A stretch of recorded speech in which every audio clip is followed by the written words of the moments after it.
Bug Nation, we returned. I have awoken from the deepest slumber, aka a week. I think I haven't streamed in a week. I was away on break. I was at my hometown, and I did not have access to my streaming mechanism. Whoa, this is really loud. Let me turn this down. Yes, I did not have access to my streaming mechanism, so I was unable to stream, but we're back, and we're actually, honestly, low-key, actually maybe high-key, better than ever. We are going to do a bunch of coaching today. Cassidy coaching, plus macro, plus ask questions. So I'm changing the Twitch title. But yes, we're going to do a bunch of coaching today, and I will also review some things. Just a quick update on what's going on in the state of Overwatch. Vendetta has entered Hero Trial. She entered, I think, last Tuesday, last patch, but I was not able to stream on Friday, so I wasn't able to actually review Vendetta. But long story short, I think Vendetta's had phenomenal reception in terms of hero design. I think across the board, everyone thinks her hero design is fantastic, and I am in concurrence. I agree with them. I think Vendetta's design is sick. I haven't been able to play her in a game yet, but I honestly just don't really think she's my type of hero. Let me actually turn this. This is really loud. Let me turn this down. I don't really think she's my type of hero. I can see the appeal for sure. I think she's super cool. I mean, whenever I play tank, I do enjoy Doomfist. And, Vendetta is not the same as Doomfist, but it's a relatively similar idea, which is like a very mechanically skillful hero. Intense rotations, lots of movement, stuff like that. It's really cool. And like, she's got a really cool design. I think they definitely did a good job in designing a melee hero for Overwatch in terms of Vendetta. I think they killed it. This is really cool. And her ultimate feels really cool to use too. You just kind of feel like a badass when you play this hero, which is above all else what Overwatch needs more of. You need to be able to feel cool, feel powerful when you play your hero. And Vendetta is really good at that. Pillboy, good to see you, man. Hope you're doing well. Just talking about some things about the patch and kind of what's going on right now. And then we're going to hop straight into coaching. But yeah, I think they did a great job with Vendetta in terms of design. Once again, like, we won't get her for another 2 weeks, I think, until the season's over. I think we have 3 codes, Timmy. Also good to see you, man. So we can go through 3 of them. There's a Paraiso one, and then there's like 2 other ones I forgot. But yeah, I think they killed it with Vendetta design. I think it's great. I don't really know how she's gonna play in terms of like actual gameplay. It's not as, the thing with Vendetta is it's such a radical design change for the Overwatch team that it's kind of difficult, if not impossible, to know exactly how this hero is going to translate to high rank play as well as pro play. You can kind of assume she's more of a tracer, but the problem is Vendetta is not like, she plays like a Brig when it comes to holding angles. So I don't really know. It's not like a tracer. So I just don't know how it's going to play. So we'll have to see. Am I not really taking a stance on this? Yeah, but it's because, I'm not informed, so I've actually no idea. I could watch more gameplay to be able to come to a better conclusion, but we're not there yet. Or I'm not there yet. But anyway, I think Vendetta's great for the game. We'll see how she shakes out. I do hope she's a little weak, though, because melee heroes being strong in Overwatch cannot possibly be good for the game. I cannot imagine it being good for the game, especially for lower skill players. So why are there some games where we can't even get out of spawn, we just get steamrolled, or is it my fault? You'd have to send me a code, and I can tell you precisely why. Most of the time, if you can't even get out of spawn, it's a staggering issue. Most of the time, it's a staggering issue. So people are walking out of spawn, not seeing where their team is, and then dying. And then that's another 8 seconds where people have to wait. And then in that 8 seconds, someone else dies. And then someone else dies. And then someone else dies. And then you just stay in spawn for actually ages. Plus, we are not coaching masters as well. Let me turn that off. We're just chatting. I should have that's such a good idea. I should have like a just chatting thing at the bottom right. I have a BRB. I have this. But there should be a just chatting one because that'd be just yapping. Yeah, that'd actually be really useful for me. Because one thing, oh yeah, this is what I was gonna show you guys. So one thing I was working on while I was on break. How many codes are you coaching today? I have 3, but if you have one, Pillboy, that'd be great as well. I prefer to do 4 codes minimum a session. So if you have an extra code, I'd love to look at it. But 4 codes gets you, each review is about 45 minutes on average. That's about 3 hours of coaching. I'll send one over. Well, I think Pillboy, you gave me one already, Timmy. If Pillboy can give me one, that'd be great. And I could take a look at that. What was I about to talk about? Oh yeah. If I switch this to Firefox and I move this back over. Okay, this is a little bit scuffed, but I just want to show you guys this. So one thing I was working on, I didn't finish, but one thing I was working on is that if you go to my channel and then this is so, I don't know why it's doing this. If you go to my channel and you go to live, I've changed all the titles or most of the titles to reflect the maps that are reviewed in the actual live stream. And then if you go to it, I'm going to mute myself or pause the video or whatever. And you go to the description, there's also timestamps to each map as well, which should make it way easier for you guys whenever you're doing research on specific maps to get better at. So you can go to my channel, just type in your map, let's just say Runasapi. And then you will find all of the live streams that have Runasapi in it. uBlock Origin. I normally use AdBlock. I normally use Brave. It's just that for stream. Actually, I think I had uBlock. No, I didn't install it on this computer. But just for stream, I use Firefox. I'll probably create like a Brave profile and do that in the future, but just get it for now. Well, I'm not going to use this anymore. I just wanted to show you guys this. So I'm going to probably not today, actually, because I have a lot going on. Bob's25, good to see you, man. Hope you're doing well. Hello. Welcome to stream. But so I do have a few more streams to go through and do titles for. And then the end goal is to do thumbnails as well. So I want it to be like this, kind of what I did on these. So you can just look at the thumbnail and then find the map you're looking for.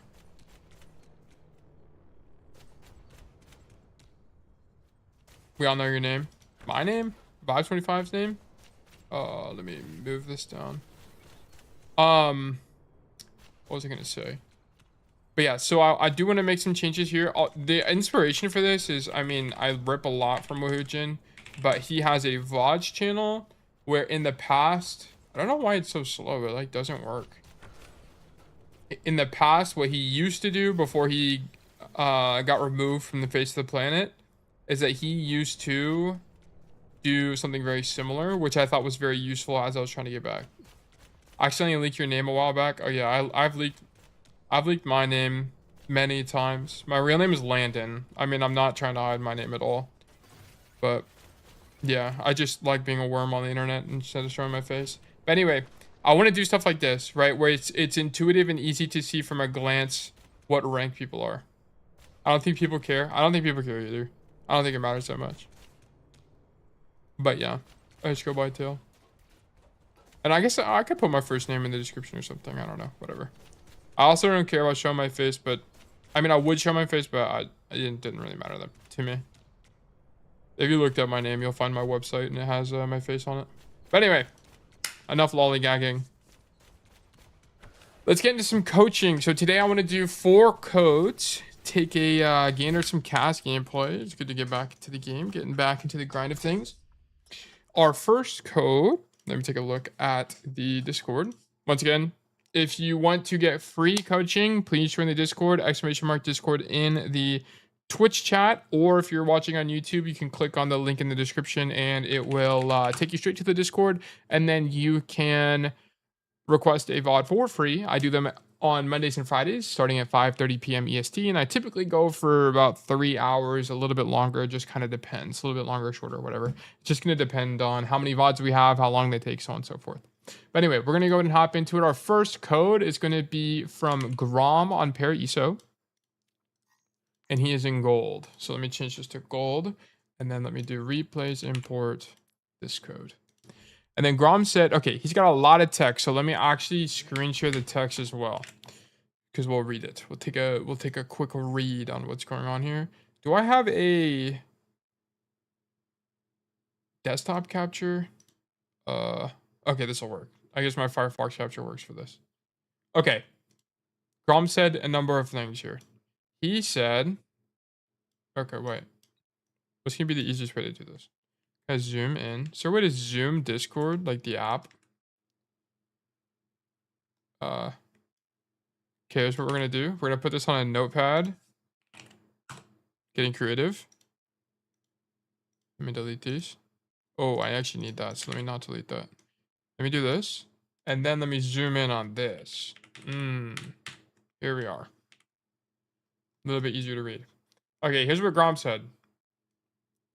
Grom said, it was a disappointing defeat. At one point, it seemed like we could win, but unfortunately, that wasn't the case. The team's morale dropped after the first half, and I noticed toxic messages right from the start of the match because the hero our tank wanted to play was banned. Okay, that's tragic.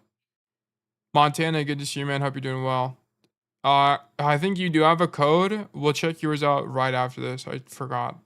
Normally I do yours first, but I just forgot. My apologies. Then he said, during the game, the second DPS often died and everyone turned on him, blaming him for lost fights. Okay, everyone's playing the blame game. Here's what you guys need to know. People blaming people in chat do not partake in the conversation. Okay, just let it happen. Don't make it worse. Just chill. Okay, and then just play the game. But I also recommend you just turn off chat.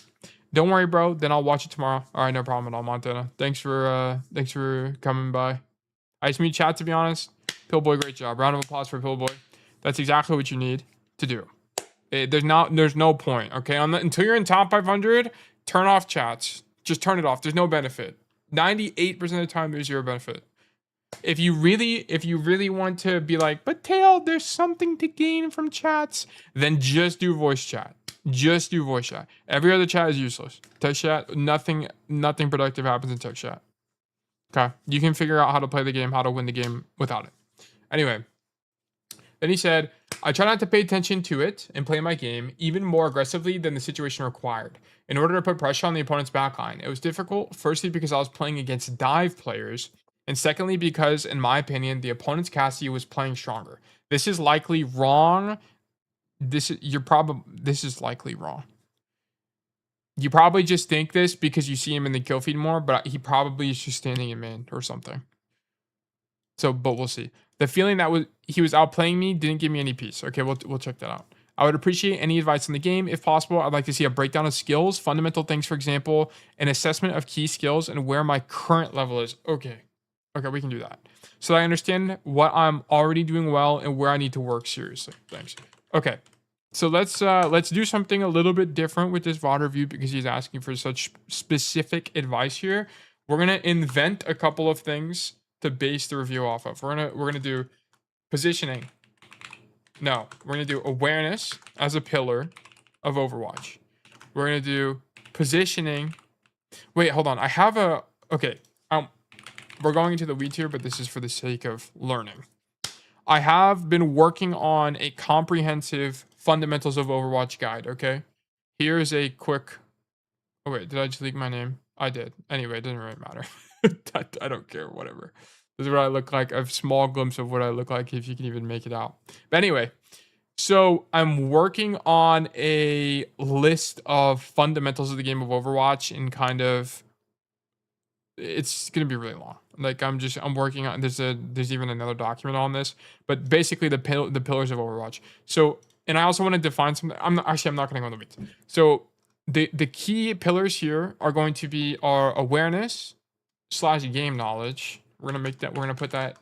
No, awareness is just gonna be its own thing. We're gonna do, instead of positioning, we're gonna do space control as a pillar, and then we're gonna do resource management as a pillar, and then we're going to do awareness, space control, resource management. I'm gonna skip game knowledge, and then we're going to do fighting and teamwork. Fighting, teamwork, and then the last thing is mechanics. There's a few more, but it's a little bit too nuanced for what we're doing here. But okay, so I'm going to use these pillars to evaluate the gameplay. This is like my end goal on how I want to do coaching long term, is I want to evaluate based on pillars of Overwatch. But so this will be a trial run prototype to see how it works. So this is kind of convenient for me. But anyway, these are the pillars we're going to evaluate on. There are some other pillars. And also you might be thinking of things like tail. Positioning is something that comes up all the time. Why is positioning not a pillar? Because positioning is a very complex part of Overwatch that's actually dependent on multiple other components of the game, right? Positioning is kind of like the end result of having great understanding of everything else. Positioning, you use awareness to inform your positioning. You use space control to have better positioning. You position according to your resources. You position according to fights. You position according to teamwork. Literally, all of these pillars influence your positioning. That's why positioning as its own is not a pillar. Okay, positioning is kind of a side effect of other pillars of the game. Okay, and then another thing that's also missing here is going to be things like timing, which are something I need to work on, and I'm not too sure how I want to implement to the pillars yet. Okay. But the core game, this is kind of the core game. There's also another one, which is game knowledge. But I'm not going to worry about that one on this one. Also, another thing that I am omitting from this is going to be the idea of game sense. Game sense is a term that is used way too liberally in the community, and it's not descriptive enough. It's not helpful. To say that someone has a game sense issue is 0% helpful. 0%. What does that mean? What does that translate to? And this is why I'm working on this. When I work on this guide, what my goal is, let me actually bring it back. What my goal is, by the way, with this, is that let's say I tell you guys that you have this is very prototype, but let's say I'd say you guys have a resource management issue. I would say you have a resource management issue, specifically health management. And then I want it to be where on health management, there's a guide. So basically, every time I tell you there's an issue, there's like a legit page that you can look at that'll tell you how to fix that issue. That's the end goal. And we're talking, this is going to take forever to create. It's going to take years to create, like at least a year. But that's the end goal. I think that's what's going to push Overwatch to be a way more competitive game for the community. So there's like things you can actually reference to get better. Anyway, the huge tangent to actually get into the gameplay. So we're now starting the gameplay. What time is it in the stream? This is about 17 minutes. We'll just say 17 minutes. Okay. All right. So this is Grom. He is gold. Keep that in mind. We have seen Grom around the community many times before, but this time we're walking into a VOD on Paraiso. Okay, so immediately we're doing the wrong rollout on Paraiso. So one thing to understand about this map is that as you walk out of spawn, you're going to encounter this high ground, okay? And everyone just imagine you walking out of attacker spawn in Paraiso. What happens 99% of the time on Paraiso? Okay, 99% of the time, bang, there's a guy here. There's a guy here, and he's spamming main. Or there's also a guy here, and he's spamming main. Some combination or variation of what's going on here. Bang, bang, guys here, guy here. I mean, in this situation, we're in gold. So what ends up happening is that there's a ball here, a Genji here, and a Sojourn here. This doesn't normally happen. This is actually really good for red team that blue team is doing this. Why? Why is this good for red team, guys? Why would this be good for red team? Because think about it this way. What ends up happening is that red team is going to come out of spawn. It doesn't really matter what path they take. And now red team is so close to spawn that them getting stuff like this is not going to work. It's not going to work. Because even if red team dies, okay, well, they're back in 0.2 seconds. It doesn't really matter that much. The blue team is going to lose the resource war. And look, also, where's the rest of blue team, aka their backline? Where's blue team's backline? Their backline is actually on the other side of the planet, right? It's kind of blocked off by what's going on here, but Lucio's here and Zen's here. So these guys are so super far extended, which means that when red team pushes up like this, blue team is going to have to back up and use their movement cooldowns to get out, which leaves them at a CD disadvantage, which is really good for red team, which means that red team, if they're playing this correctly, is actually very likely to win first fight and to cap first really easily. But we'll see how that turns out. Also, why is it like this? Oh, I'm on the wrong overlay. There you go. Sorry. Okay. But yes, anyways, so going back to what I was talking about originally, what you should do is you shouldn't roll out right side because this leaves you susceptible to poke. And you would be able to derive this by understanding playing your effective range, which is a component of space control in Overwatch.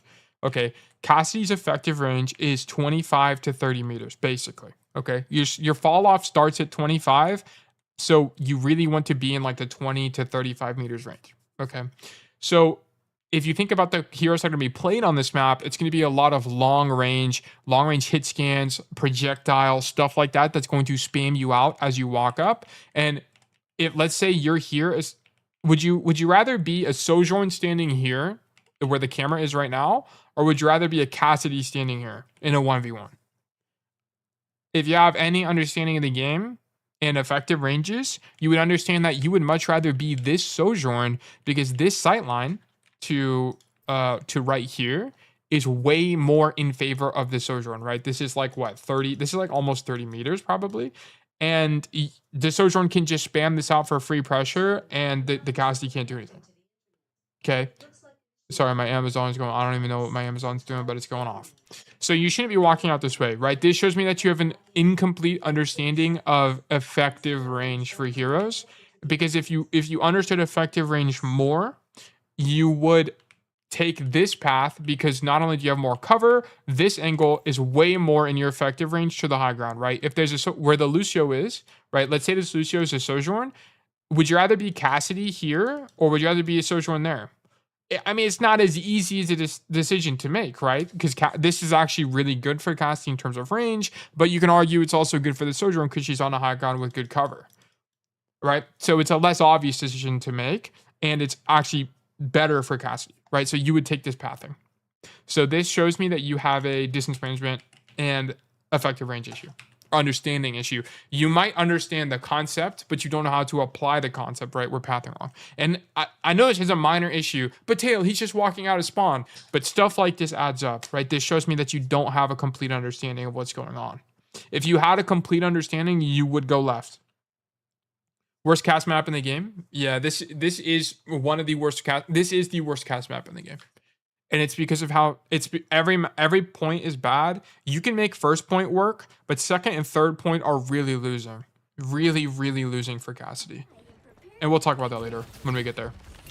Anyway, so we already had incorrect pathing, and the only reason we win this fight is because blue team suck booty cheeks, okay? So this has nothing to do with us being good and everything to do with blue team not understanding Overwatch. Which happens, okay? Sometimes the lower rank you are, the more likely you are to win fights just because the enemy team sucks balls, okay? That's just how it works, okay? Okay.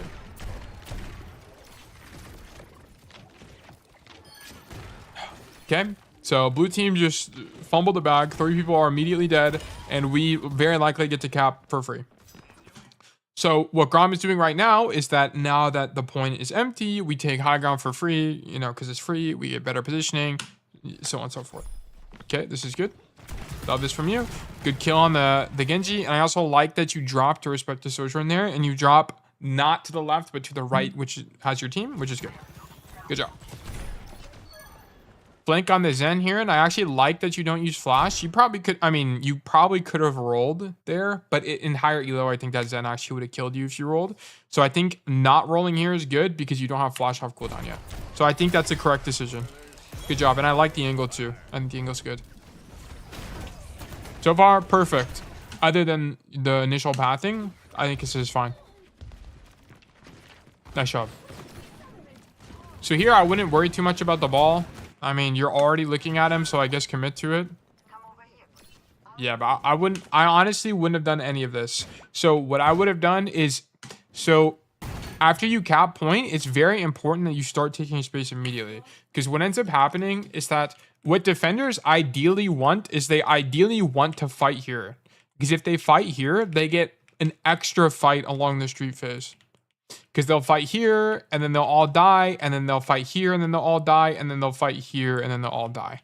Well, if they don't get this fight at this door, their first fight ends up being around this corner-ish of cards, and then their second fight ends up being here for the final cap.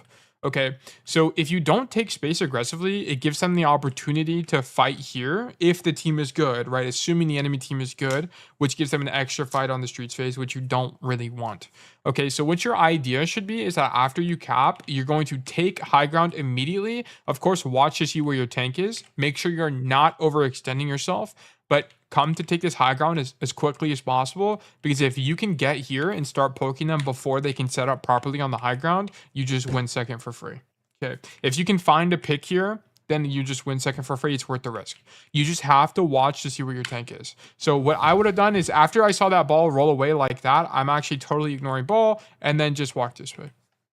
Just play Soj on this map. It's a Soj map. Yeah, I think Soj, or this is one of the few maps in the game where I'll actually recommend you play Ashe. Very rare for me to do that, but I recommend Ashe. Soldier map, I don't really think Soldier's that good on this map because it's not there's not a lot of rotations available for Soldier, right? Whenever you think about Soldier, you should be thinking about push maps and flashpoint maps where there's a lot of flanking and rotations available to you. Let's say I'm Soldier here. Where do I rotate? You just go this way. It's the same as every other hit scan. You don't go this way, Soldier, right? And that's what I'm saying. As Ashe, you can come this way, coach up, and then play this high ground. Ashe is just better. I don't know. I just played against Double Fly on this team in Scrim, so I went Soldier because Soldier wasn't doing anything. But yeah, Ashe is better. Soldier is probably better for you there because it's more of a comfort pick. And Soldier has some level of self-sustain. Ashe has nothing. Ashe is a gamble, which is why I think Ashe is a bad hero. But Ashe on paper should be better there.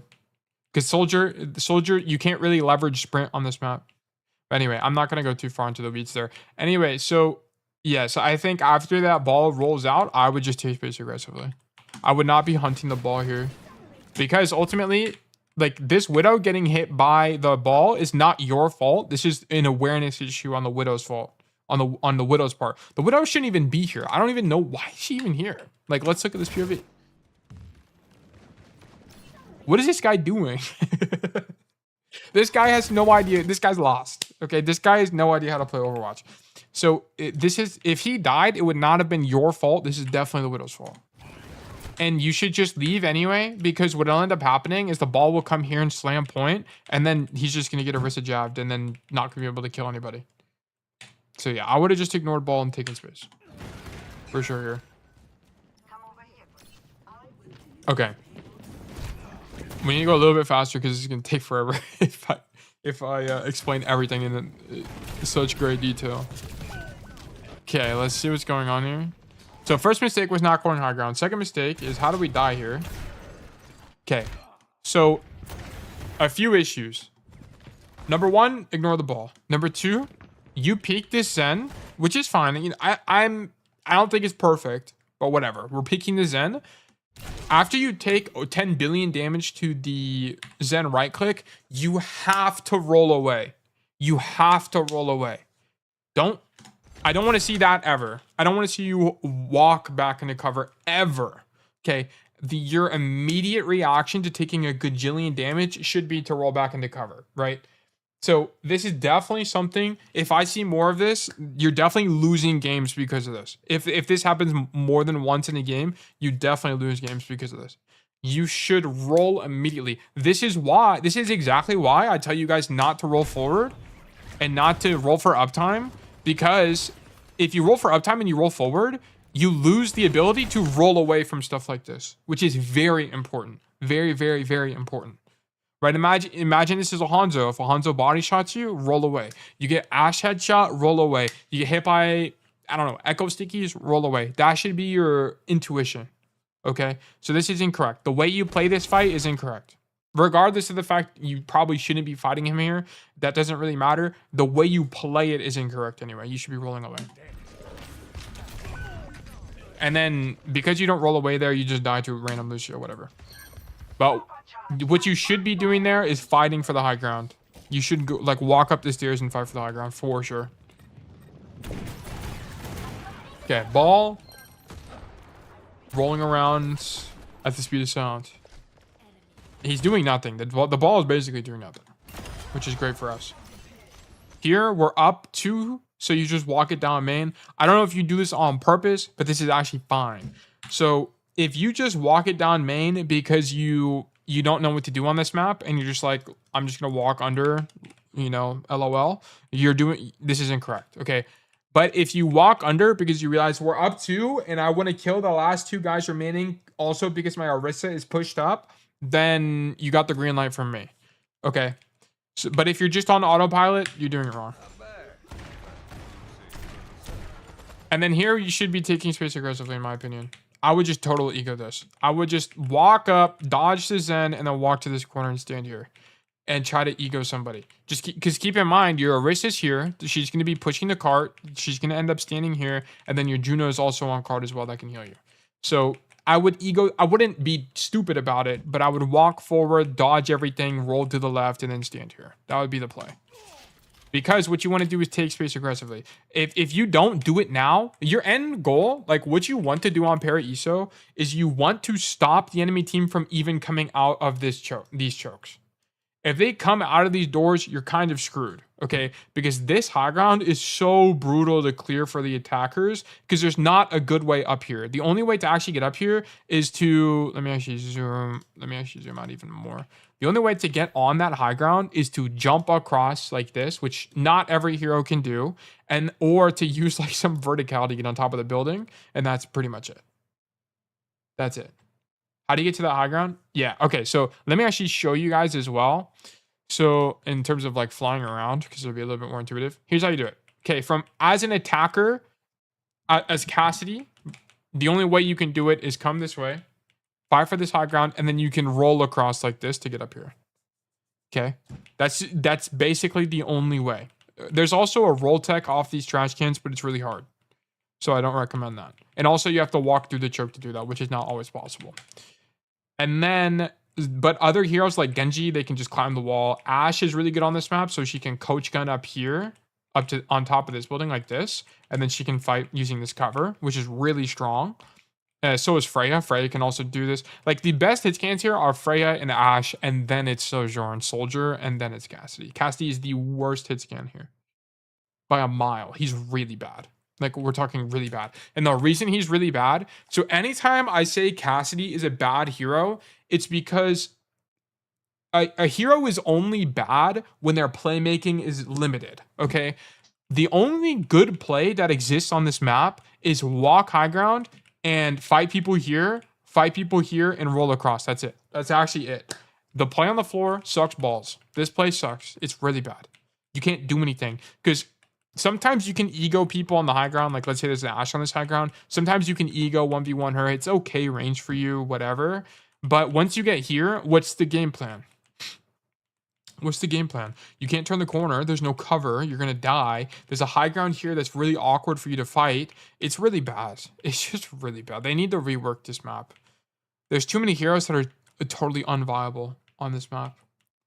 But yes, so there's no other play other than go top here. And this fight sucks for you because there's no cover. You can't take space safely. You need a dive tank to take the high ground and then you walk across or something like that. If you don't have a dive tank, if you're playing a ground tank, you're just walking into a loss.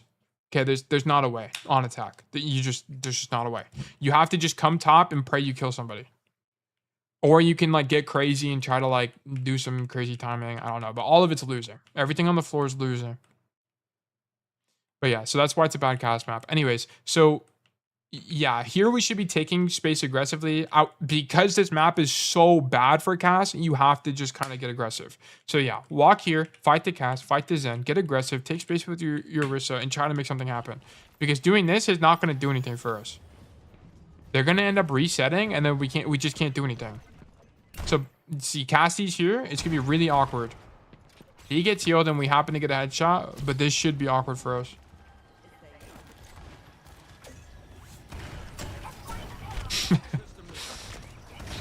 I would have just dead-eyed. You have dead-eye, just dead-eye him. Just use dead-eye. At any point here. So what I would have done, I mean, I wouldn't have been on the floor here, but let's say I'm on the floor and I hear that. I definitely roll. I definitely flash here, or at least try, and then I just pop that eye. Get him out. Or even here, definitely here, pop that eye. Just get him out. Just get him out. And you should just shoot him. We cap? What? Okay. I'm gonna be honest. We shouldn't have even got this far. We shouldn't have even got this far. Blue team just sucks balls. They just suck. They really do just suck. I'm gonna be honest. They just tossed it all away. It's actually so crazy. Anyway, what Grom should have done is gone top. And he should have rolled across to the high ground. Like, the end goal would have been to roll across to the high ground, and then you play like this corner like this. Like, this is the end goal. But yes. This is kind of difficult to coach because blue team is not playing the game correctly. The tank isn't doing anything. He's just rolling around in the backline and not actually killing anybody. And then somehow we cap 2v4 on the point. So I don't really know. I don't know.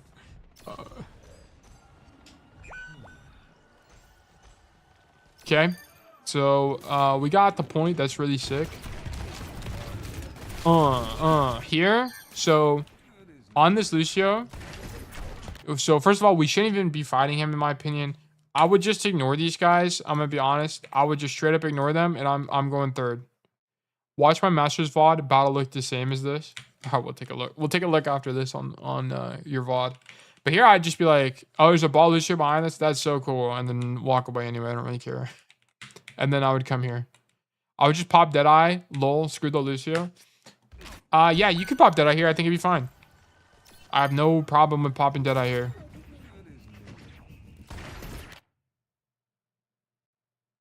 This crap as in slang, not meaning to be derogatory. No, you're good. I'm trying. Well, okay, one thing I'm also going to start doing is I was studying some of the bigger educational content creators, not just in Overwatch, but like in Valorant and some of the other games. And very few of them cuss. So I'm like, I'm just going to stop cussing. Or try not to, or do it less. It's not, I mean, I cuss all the time when I'm not on stream. But I think going forward as a content creator, I'm going to try to cuss less. So I will have the censored version of your guys' thing. It's personality choice. Yep, I'm with you.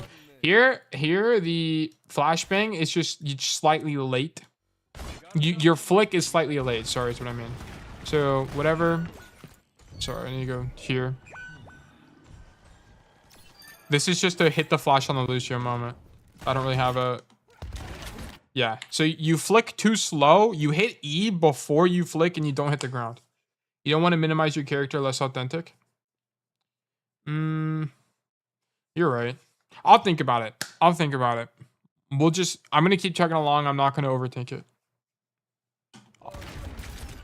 It's just something I was studying. But yeah, you just need to hit the flash here. Hit the flash and then pop that eye low key. It would have been good. But yes, I also would have just ignored them and taken space. It can turn some people off for sure. It's less about turning people off, but there's also some broader things, such as like monetization in the future. But you know, that's so far down the line. I'm not even worried about it. Okay, here you need to get off the floor. So as Cassidy, your idea should not be to be on the floor. Anytime high ground is an option, you should almost always be on the high ground. Almost always. There's very few exceptions. Exceptions include if you're defending Hollywood first, that high ground that's close to the attackers, that's bad high ground for a few reasons, which I've explained before. Actually, if you go watch my video, the roll tech video, I explained why. But your idea here should not be to go down main. Why? Why should our idea not to be going down main? Because if you go down main, you give up control of the high ground, right? That means that the enemy team can come here and shoot you guys from the high ground. They can come here and shoot you guys from the high ground. You can come here and shoot some people from the high ground, right? You give it up for free. You don't want to give the enemy team control of things for free. That's not how a game works. You want them to fight for it, because if they have to fight for it, there's a chance they lose. And there's a chance that you win, right? So you want to come right side, like this, fight the Widow, and then also, conveniently, because you're on the high ground, you're not going to get dove by the ball. Or it's at least harder for you to get dove by ball.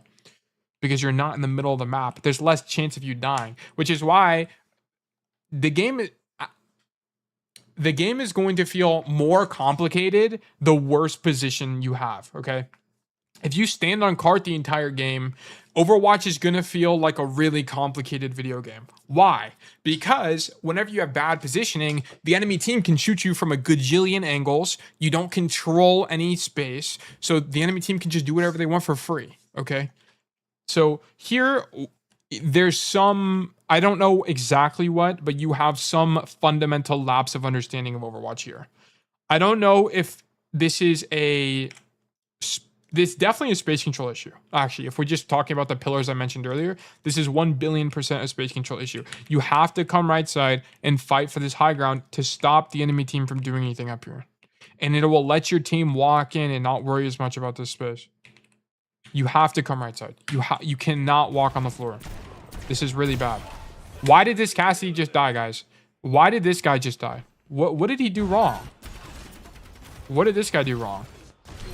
This guy's on the floor. If this guy was on the high ground, it would actually be impossible for him to get two-tapped right now. It would have been impossible. He would have never gotten... not impossible, but extremely unlikely for him to get two-tapped from here. And he'd have way more pressure. Also, he has this play available to him, which this Widow is doing. Coincidentally, actually, interestingly, the Widow players are actually the best players on both teams right now. Because our Widow, what our Widow did, she ended up dying, but our Widow ended up doing the play that I wanted you to do, which is come here, but she just got diffed. Okay. And then this Widow's doing a good flank play, but if she was on it, it just sucks because she's on a Widow here. If she was on Sojourn or Ashe or Cass or basically anything else here, this is a really insane angle. But that's a little bit too close for Widow. Yeah, it's a really hard shot to hit.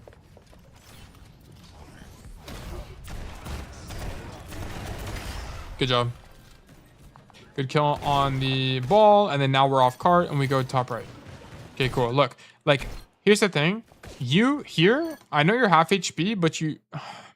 maybe you can live. Never mind, I'll let you off the hook here. I was going to say you should match your Ana's intention, and I know she's running down the Widow, but I was going to say you should low-key just run it down as well. Should I make a Widow one-trick? No. Widow is bad on 80% of the maps in the game. As a straight up a one trick, there's no way. If you play Widow on Legion Control Center, you're actually a demon, a devil. But yeah. Okay, we do end up going top. Okay, and then we drop here. This sucks. Don't drop. Why? Because space control is better and more important than a random... like, I don't even know why we do this. You dropping loses you space control, right? You no longer have the ability to fight for high ground. And you also have worse cover, right? You're in the middle of the space. There's no cover. There's only you have a corner here that's far away from you. There's no cover. You're on the cart. You're in the middle of everything. This just sucks. Just stay up top. Deny the high ground from the enemy team because it will shut down their playmaking and it'll let your team push up more aggressively and safer. So dropping here is definitely bad. I don't know why we drop. You should just stay up top. The Deadeye, I think, is fine. Right? I'm not too worried about this Deadeye. You're down one. It buys your team time. There's some pros to it. I don't think it's perfect, but I think it's okay. So, but just stand here. Just stand here. Stop the cast from walking forward. Shoot the ball from high ground where he can't shoot you back. Easily, at least. And look at this. He just gets beat around. Also, whenever you have bad positioning, you will require resources. You will require your Juno to heal you. You will require your Ana to heal you. You'll require Suzus. You'll require lamps. We don't want to demand resources, okay? And this is also a resource management part of Overwatch, which is bad positioning causes you to demand more resources, okay? And when you demand more resources, that means that your team has less playmaking available. It's a whole, and this is why positioning is not a pillar of Overwatch. It's because it's a symptom of everything else. It's a symptom of not understanding everything else correctly, right? You dropping there shows me that you have a lapse of understanding in space control. You don't understand that fighting for this high ground is really important. It's really critical. Not because you can't really use this high ground super well, but you can stop the enemy team from using it. That's the good part. It's defensive. You do have some good plays, like you can Deadeye from here, like you did. Or, I mean, sometimes this flank can be good in the mid-fight, but it's generally not that great for Cass. This point sucks for Cass because everything is really out of your range, and it's hard for you to take angles. But Yes. You're showing me a lapse of understanding on space control. Control the high ground. Stop the enemy team from taking the high ground. Fight for it so you can use it. Okay, this is not... I actually like this. Why do I like this? Okay.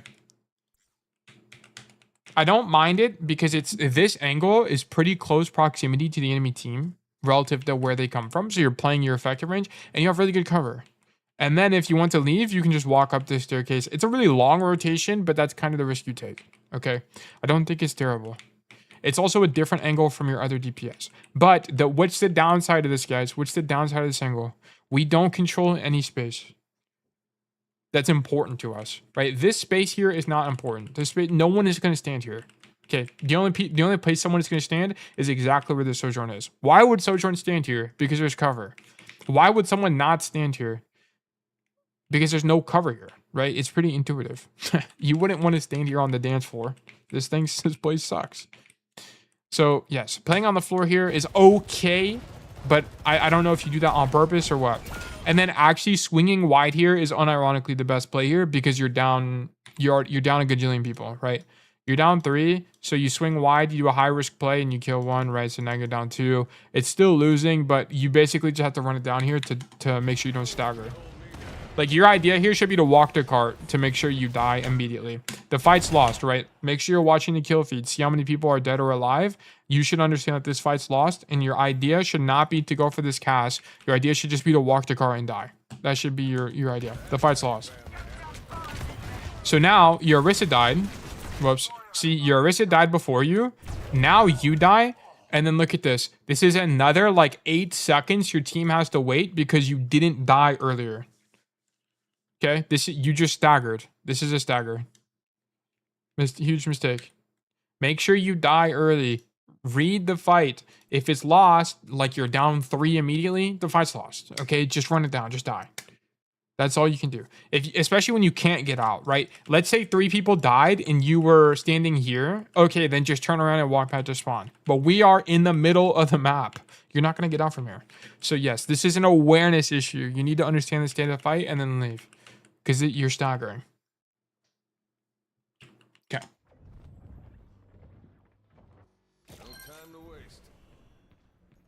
So, just to be clear here, your optimal play is to go top right and fight for the bridge. See? Same issue. Why are we coming main? This is a space control issue. You don't understand the value of controlling top. Okay?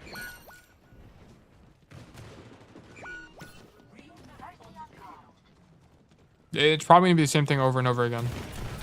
So also another thing you guys can know, just for some cool point of advice here, is you can walk up the staircase and roll over to this box. You can actually make this, which will let you up top here without having to cross the bridge. It's really good.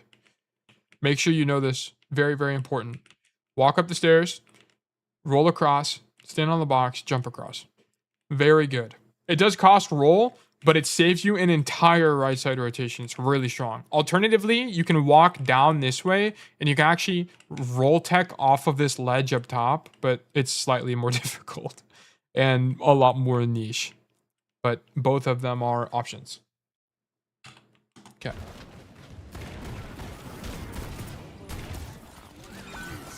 Okay, Deadeye is fine. I actually like the Deadeye, right? Deadeye is fine.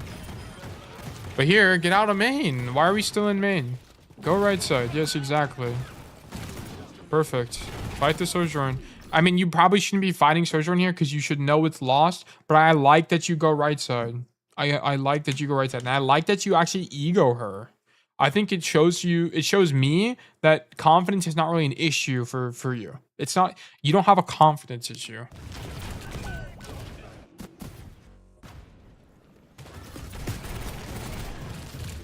Okay. Okay, wait, what? What happens here? Okay, Lucio just runs it down, whatever. Happens. That Lucio should never be there, by the way. That guy should never be there. That play makes no sense.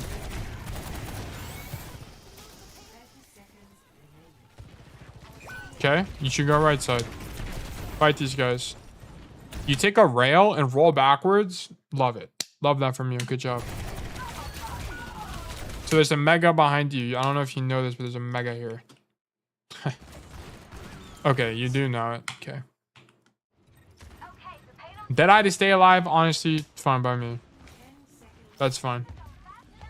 And then you should just ignore these guys. These guys want you to fight them. They want you to fight them. Just leave, bro. Just leave. Go play with your team. Come right side. Right? Match your team's intentions. What's your team's intentions? Taking space. Match your team's intention. Grom said their cast was playing stronger, but thick combat isn't doing anything at all. Yeah, exactly. This guy is doing jack all. that's what I said earlier. Like, this guy also is not doing anything. The reason Grom isn't doing anything right now is because he keeps going main. He doesn't understand going top is better. This guy's doing slightly better because this guy's playing on the high ground. It's that simple. It's literally just understanding one thing. That's all this guy has over Grom. That's it. Just, oh, I'm going to play the high ground as Cassidy. That's it. And Grom did go high ground, like, I'll admit it, but it shouldn't be 1 in 50% of the time he goes high ground. It should be every single time he goes high ground. that should be it. And then you look for exceptions, right? As you get better at the game, you look for exceptions to the rule. But we're not there yet. Like, we're not there yet. You should just follow the rules, and then once you're in Masters, start looking for exceptions. Okay, just go top. Just go top. Yes, thick combat, as Pillboy has said, has basically done nothing. We get nanoed because our Ana was on point. Like, why is our... Okay, let's also look at this. Why is our Ana dying? Like, what constitutes my Ana's death? Let's watch her whole life. Like, let's see what happens. So, boom, she respawned, misses to sleep. You know what happens? All right, it happens, right? Walks out of spawn. Boom, she's the furthest guy forward. She's taking space. She's pissed off. She's trying to win the game. That guy dies because he walks through the search thing and whatever. Okay, whatever. Taking space aggressively. Walking forward. Pocketing our Mei. Boom. What does our Mei do? Our Mei takes an angle, fights the Sojourn, and now controls space. This is great. This is excellent for us. Perfect. And then she drops. This is a mistake from Ana. Our Ana should not be dropping. She should be staying on high ground. But anyway, she drops. Okay. Oh my gosh. There's a Cassidy on high ground. Oh my God. What will we ever do? What will we ever do? Imagine me, the ally Cassidy, was right here to shoot this guy in the head twice. Thoughts?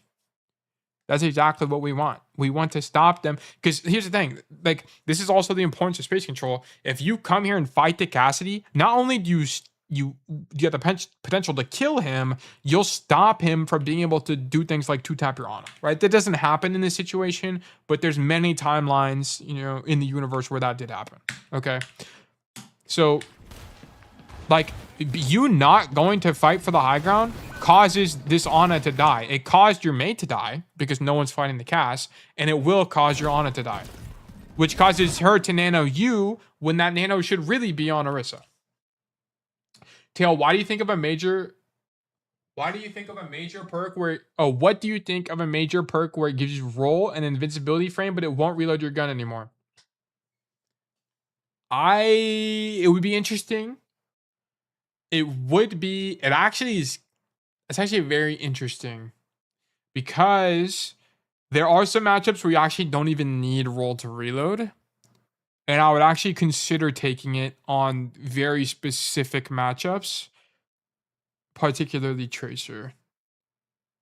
Because sometimes your damage resistance isn't even enough to live. I think it's interesting. I'd have to think about it. I also think the future of Cassidy is dependent on roll not being able to reload, but that's a conversation for a different day. But yes. Anyway, Grom needs to go high ground. It's very easy. Grom, so the cool thing about this Grom is this is literally just a knowledge issue. And the best issues to have in all of Overwatch are knowledge issues. Because you can just learn it. You don't have to do anything, you just learn it. So Grom, if I ever see you go main again on Paraiso, just know I'm pissed off. I'm pissed off. You're gonna be in my nightmares. Okay? So don't go. I don't know why we're on the floor. Don't go on the floor on third. Go high ground.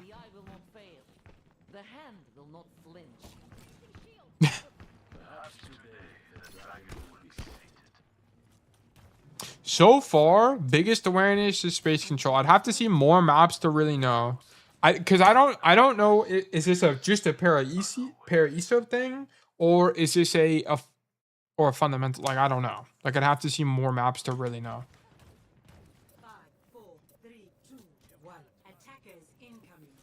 Okay, so here we're staged on the high ground. You need to poke these guys. So you need to take a little bit of risk and just poke. And then if you see they're playing heroes that outrange you, just leave. Just leave. And honestly, your best play is to stand here. And then once they start taking space, just come back, play this corner, poke them again, and then come back here. And then this is your end goal angle, by the way. On defense first, the 1,000,000,000% most optimal angle to stand on Cassidy is here. I'm not joking. This is it. This is the angle. Because here's what you do. When you're here, you stop the enemy team. Whenever they walk this point, you just shoot them a gajillion times. And you're totally out of reach from the enemy team. They cannot kill you from here. You're so far away. Also, whenever you're here, if you hear them coming on your left side, that's great. What you do is you rotate this way, and then you just play in the room like this. And then you just shoot them from the room. You might die here, but you're really hard to clear. And it's just your best play. You're not going to be able to do anything from here. Why? Why does this suck? Because number one, it's not in your effective range. There's going to be other hit scan on the enemy team that will outrange you, and you won't be able to do anything, okay? There's also no cover from these high grounds, and Cassidy doesn't have the mobility to get to cover from here. He can't roll from this angle all the way to this window. Doesn't make any sense. It's not possible. Thoughts on Freya one-trick account? Yeah, Freya would be a very educational one-trick hero. She would be very educational. Because Freya is like the ultimate coin flip hero in the game. I mean, not coin flip. She's very high risk, high reward. Feast or famine is like the exact terminology I'm looking for. She's very feast or famine. If you mess up mechanically, you have to wait 7 seconds for updraft to do something. Why did you think it makes her educational? She's just punishing. Any hero that's very punishing is going to be very informative and educational. Because it forces you to be uncomfortable, and it forces you to think about the game differently, right? Think about it. In terms of Freya playmaking, if you miss 3 bolts, that just means you're going to do nothing for the entire fight. You just won't do anything. She doesn't feel that punishing. I don't know, like sit in main and shoot. No, I think if you sit in main and shoot, that's losing Freya. Like the way you interpret Freya is exactly how other people interpret Cassidy. If you just switched out the hero name for Cassidy, it's the same thing. People just that's not how you actually. Your thought on how you play Freya is not winning on Freya. That's not the winning idea. The winning idea of Freya is like late fight, updraft here, 2-tap someone in the backline, and then go back this way or something. Like I don't even know. But that's how you would win and climb as a one-trick. And that's why I'd say it'd be informative, because it'll force you to think about how do I win on a hero, right? That should be what your goal is to understand. How do you win? Because if you can understand how to, let's just talk about Cassidy, for example. If you can understand how to win on Cassidy, you will understand Overwatch to a way better degree than pretty much anyone else on ladder. Because winning in Overwatch is a lot different than playing Overwatch. Because winning means that you're taking risks, you're being aggressive, you're looking for plays, you're going for backline, you're doing stuff like that. That's winning, right? Standing in main and then just padding your stats, that's not how you play that's not winning on Overwatch. That's you just doing the minimum and hoping that your team does something. That's not how you win. That's not how you win in solo queue, at least. She's probably more. Yeah, that's what I'm saying, right? Like, we all, if you listen to like my content, you watch my content, you understand that there's a lot more to Cassidy than it's just main botting, right? Freya's the same way. We just have a misconception of how the heroes played. So even Sojourn, right? I even say on Sojourn, you just main bot and you shoot people, but that's not the truth. That's not the truth. If you want to win on Sojourn, you actually have to do things. You have to, like, if you watch people like Lethal play Sojourn, who I studied whenever I was trying to learn her, he slides in aggressively all the time, like way more than I would have thought. And I was like, wow, I would never have thought how to play this hero this way. Like there's a lot more to heroes than just, you know, especially hit scan. They're always misunderstood, and that's why hit scan has a 45% win rate. Okay, here. Once you see that you're outranged, you should understand that peeking this doesn't make any sense. You're also 130 HP. So it's one of two issues. One, it's a resource management issue, as in you shouldn't be peeking with 130 HP, or it's a, I mean, it could also be a matchup issue, right? Into Zen Freya, you shouldn't be peeking here. You could also say it's a map issue. You don't know the sight lines. It could be a few different things. So you'll have to interpret that your own way. You shouldn't be peeking here. Right. They have a lot of different advantages over you. You have that half HP, you're out of range. Is doubling up with the Hanzo fine here? Yeah, this is fine. This is an example of where doubling up with Hanzo is fine. Because this angle is actually pretty good for Cass. Because what you do is you peek like this, unswing, walk this way. You can walk across the bridge and then peek this way. And then you can drop out the window like this and then come back to point. That'd be like your rotation. That's fine. Or if you want to play on the floor here, it's also good. Playing on the floor is also good here. Why? Why would playing on the floor be...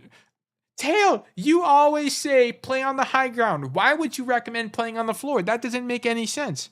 Okay, well, to answer that question, playing on the floor here is fine because now, as Pillboy mentioned, the Hanzo's already up top, right? So if we play on the floor, what we're doing is we're opening up a second angle onto the enemy team, right? The enemy team now has to think about the Cassidy on main and the Hanzo on main, right? There's also a Zarya here, so you'd be doubling up with the Zarya. So no matter what, you're doubling up. Table raid, 5 bajillion people. Wait, did I get raided? What?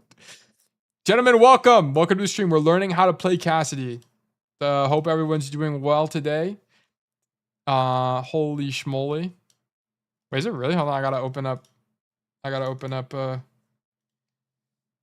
my Twitch. Welcome everybody. But yes, today we are learning Cassidy. If you have questions about Cassidy, please let me know. My name is Tail. I'm a top 500 Cassidy one trick. You can join the Discord for free Cassidy coaching. We do them Mondays and Fridays at 5:30 p.m. EST. Tablecloth, good to see you, man. Haven't seen you in a while. Hope everything's going well for you. Hope you had a great stream as well. Hope everyone's doing all right on this Monday evening. Was the best Cassidy skin to rank up? Definitely not Riverboat. Your answer there is 1 billion% going to be Arctic or Polar. I think it's called Polar, the white skin. That's the lip endorsed Cassidy skin. You should be rocking that one. What's our hero using, actually? Grom is using the robot skin. Sharpshooter is also a good skin. I do recommend that one. Lispy, good to see you, man. What is the best? Oh, yeah, that was you. Okay, yeah. Riverboat is good. I actually like Riverboat, but I'm more of a Polar cast myself. I love the Cassidy 2 model. Anyway, so let's talk about why you want to stand on the floor. Standing on the floor is fine because you open up a different angle from your other DPS, and the rotation here is good for Cass. Right? You can just back up like this and then walk back to the corner of the map like this. It's really good.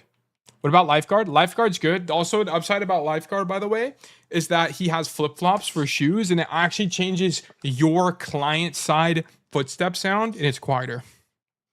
So it's like a secret hack, but only if you like the Lifeguard skin. I also like the gun. So, yeah, Lifeguard's got to be among the top 3, in my opinion. But yeah.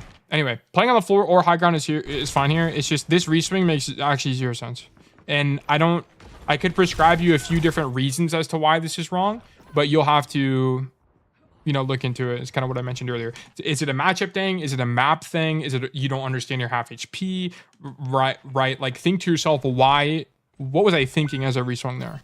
Or what was I not thinking about more specifically? And then you can kind of come to the correct conclusion there. Okay, here you have to, okay, always, guys, always, when you're walking back from spawn, you have to understand that you need to look through the floor. This shit pisses me off. Okay, oh, I accidentally unplugged my headset. This is actually one of my biggest pet peeves in the entire game. When people walk back from spawn and they don't look through the floor to see where their team is. Dude, look through the wall. You have wall hacks on your teammates. Look through the wall, see where your team is, right? I don't care about, whenever you're walking up these stairs, bro, just look through the wall, bro. Look through the wall. And then think about it. My Bastion is on point. You should be thinking to yourself, oh my God, my Bastion is trolling. Why is that guy dying? That's what you should be thinking in your brain.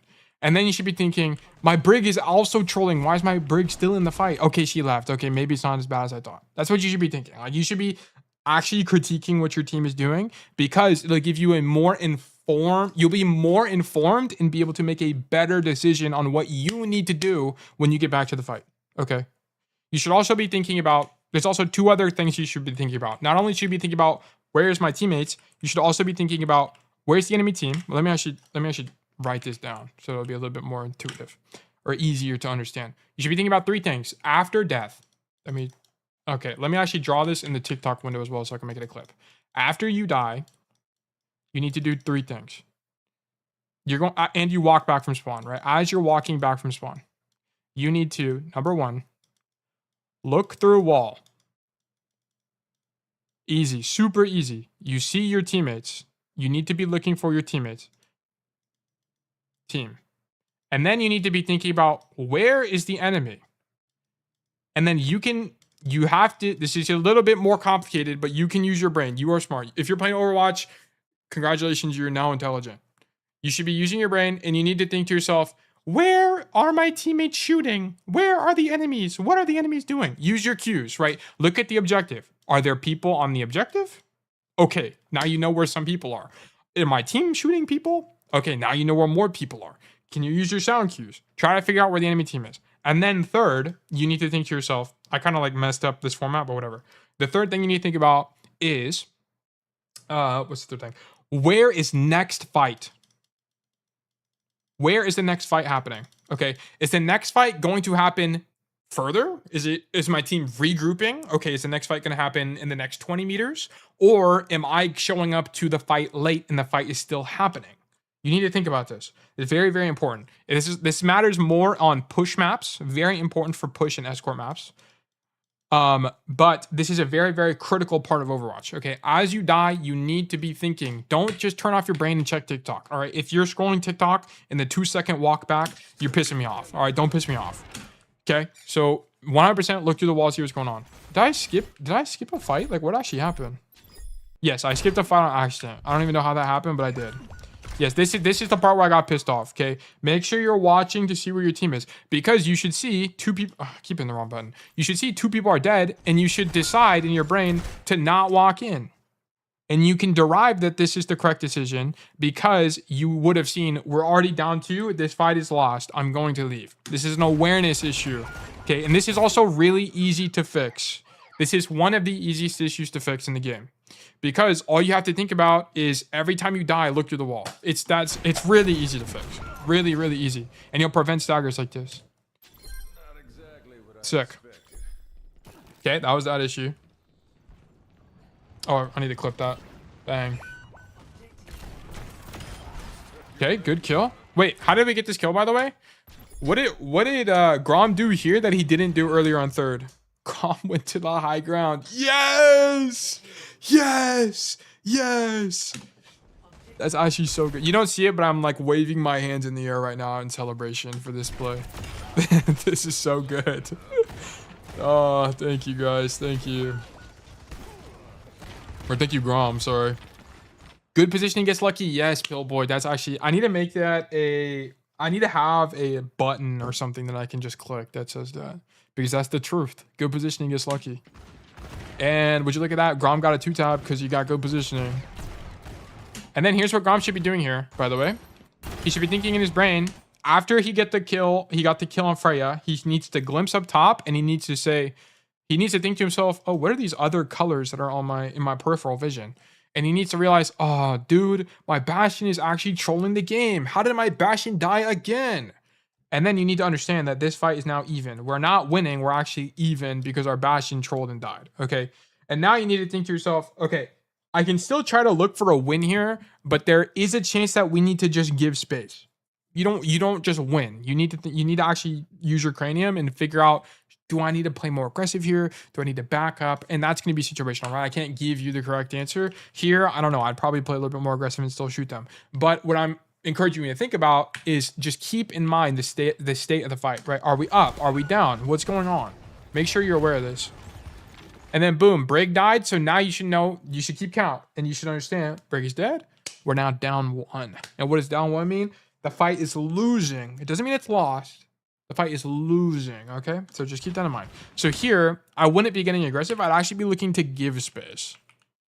I'd actually give space here because living here is very important. I'd actually just walk backwards and roll across and set up here. And then just poke. That would be my play here. I would definitely play a little bit more conservative. You could also say, actually, I changed my mind. I actually think that's wrong. I think poking here is fine. And the reason being is the cart is still here. The cart is so far back. They're still just pushing it. I actually think playing aggressive is fine. As long as you're being conscious of where the enemy ball is, you're fine.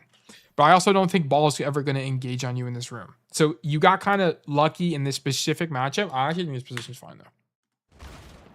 Okay. And I like the ego to fight the cast. So this cast actually plays the duel correctly, by the way.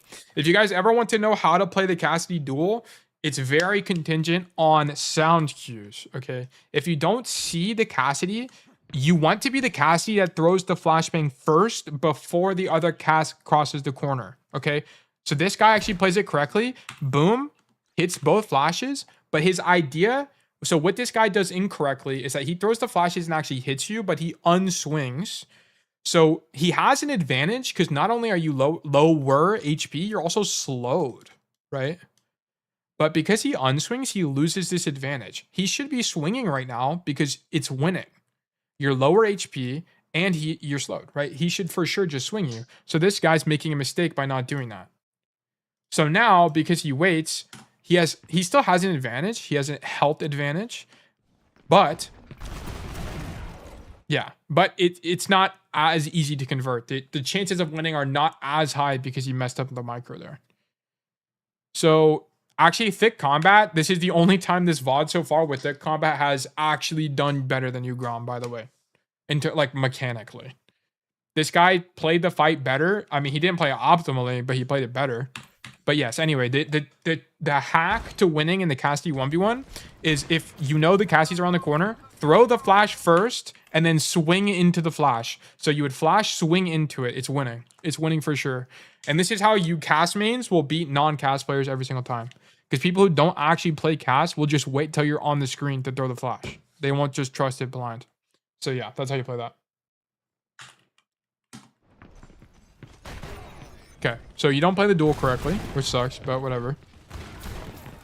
Oh, I need to turn on homework, mental homework for me. I need to turn on stream notifications because I needed to know that I should have. I don't know why I don't have notification turned on. Like, there's never be a situation where I get raided and I don't know we get raided until I see chat messages pop up. But anyway, but I don't really mind that you're fighting for this. I think, and this is what I'm saying, right? To me, I don't know if you have an issue with Parry ESO itself or if you have a fundamental space control issue. Also, this VOD is going super long. We need to wrap this up. Yeah, we spent over an hour on this one code.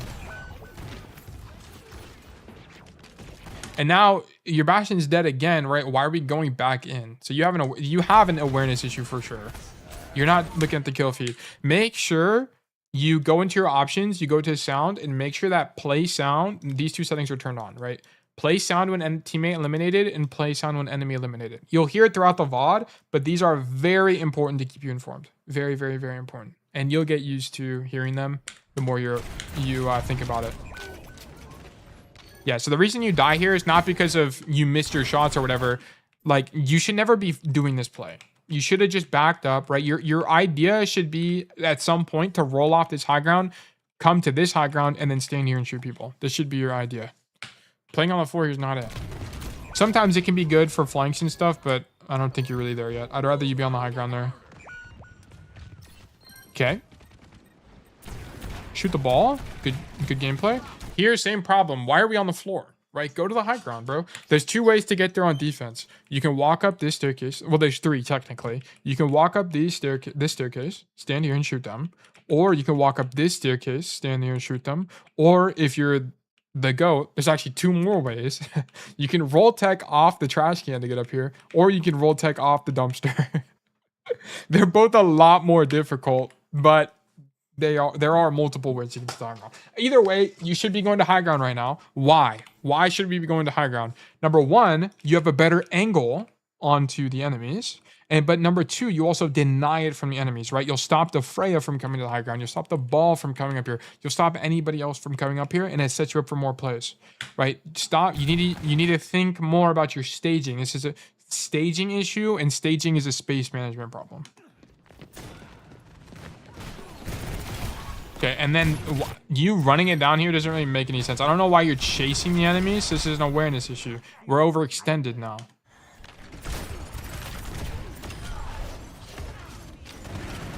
I classify overextension as an awareness issue. Yeah, this is now we're overextended, right? The problem with you playing this angle, is it aggressive? Yes. Like this is an angle you would play if you had protection, right? You had a hard pocket or something like that, because it's super high risk, high reward. The problem with playing this angle is, what is your rotation out? How do you rotate out from this angle? You can't, right? You roll backwards and then boom, you have no cover anywhere at all. You would play this angle if the cart was here, right? If the cart was here, then sure, play here, right? But as the cart has pushed up more, it's easier for the enemy team to take space. You guys have, whoa, what the heck just happened? You have to play further back. Okay, so I don't like this angle from you that much. It's overextended. And I think overextension is an awareness issue because look how far you are from your team, right? You're really isolated. We killed his end. I'm going to be honest, you shouldn't... you can argue you can argue that you would win that, or that's a very winning fight. I think that's fine. But you're definitely going to get cleaned up by the rest of the team, right? It's a 3v1. So that's the problem. Now you're dead, and being dead here as a defender sucks. It's really bad. I like that you're aggressive, right? But you need to keep in mind the map, right? How do you play the map correctly? Play the high grounds. Deny it from the enemy team. That flank on the Zen wasn't too bad, by the way. If you wanted to go for that play, what you would do is just kill the Zen from here and then walk back, right? Just be like, okay, we're up one, and then live, right? But you just like walked it down like this. Of course, it's going to be losing.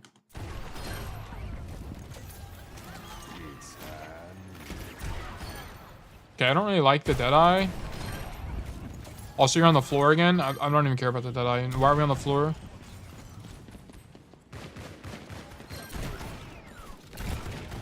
Yeah, here I just want you. You just need, once again, you just need to roll back this way. Roll back.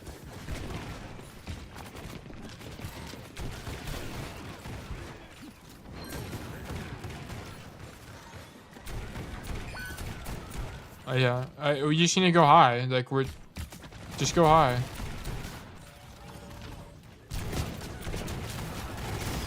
I don't really care about any of these fights. You need to be on. You need to be on our bridge, right? We need to be here. We need to be here. That's where you need to be.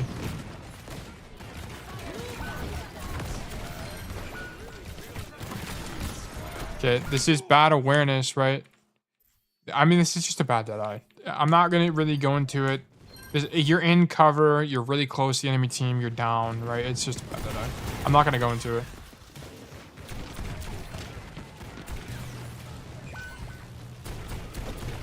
Okay, shoot the Bastion. That's super cool. Sick and cool. Hard flank. Okay. What is going on here?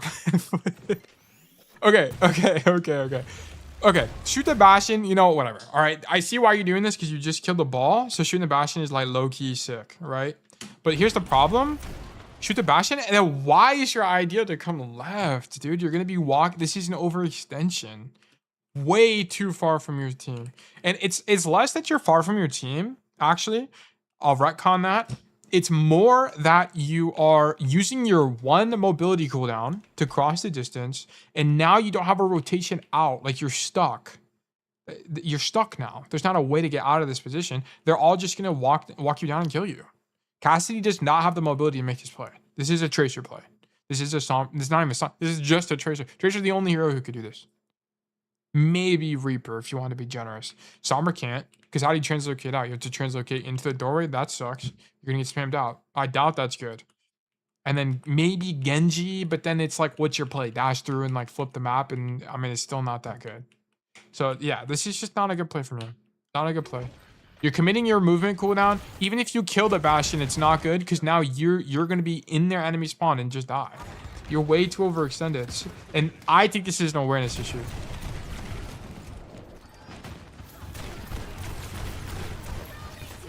Yeah. Now look at this. Why did our brig rally to save you? This is not even a. This is not a great. It's only a good rally because you literally need a rally to live right now. That's the only reason this is a good rally. This rally otherwise sucks balls. If you weren't here, why would there would never be a situation to rally here? A better rally would be to when an enemy team hard engages to catch with the rally. Now, this brig can no longer play make because you made this play. So not only did you sacrifice your value and basically do nothing, you sacrificed your brig's value. So you weren't just 0 value, you were negative value. Right? You eliminated your brig's playmaking with her ultimate. I mean, she's technically playmaking by peeling for you, but this is not proactive. This is a reactive play, right? We want it to be where all of our teammates can make proactive plays all the time. And the way you do that is by being resource light and making smart plays, right? And this is why when you watch like grandmaster support players, they don't heal bot because they don't even need to heal bot because their DPS understand resource management. They don't take damage when they don't need to. They save cooldowns for the right moments, right? That way the supports can spend more time shooting people. So yeah, this is not just a neutral level play. This is a negative IU play. And I'm not trying to beat you up for this, by the way. I'm just trying to illustrate to you how bad this is. This isn't just bad. This is extremely bad. It's extremely bad. Like this is I mean, it's very fortunate that ended up killing the Bastion. The Bastion just sucks balls, but this is a game losing. This is a game losing player. The only reason this is successful is because the enemy team sucks. If the enemy ball was slightly better, you just fumble and lose the entire game.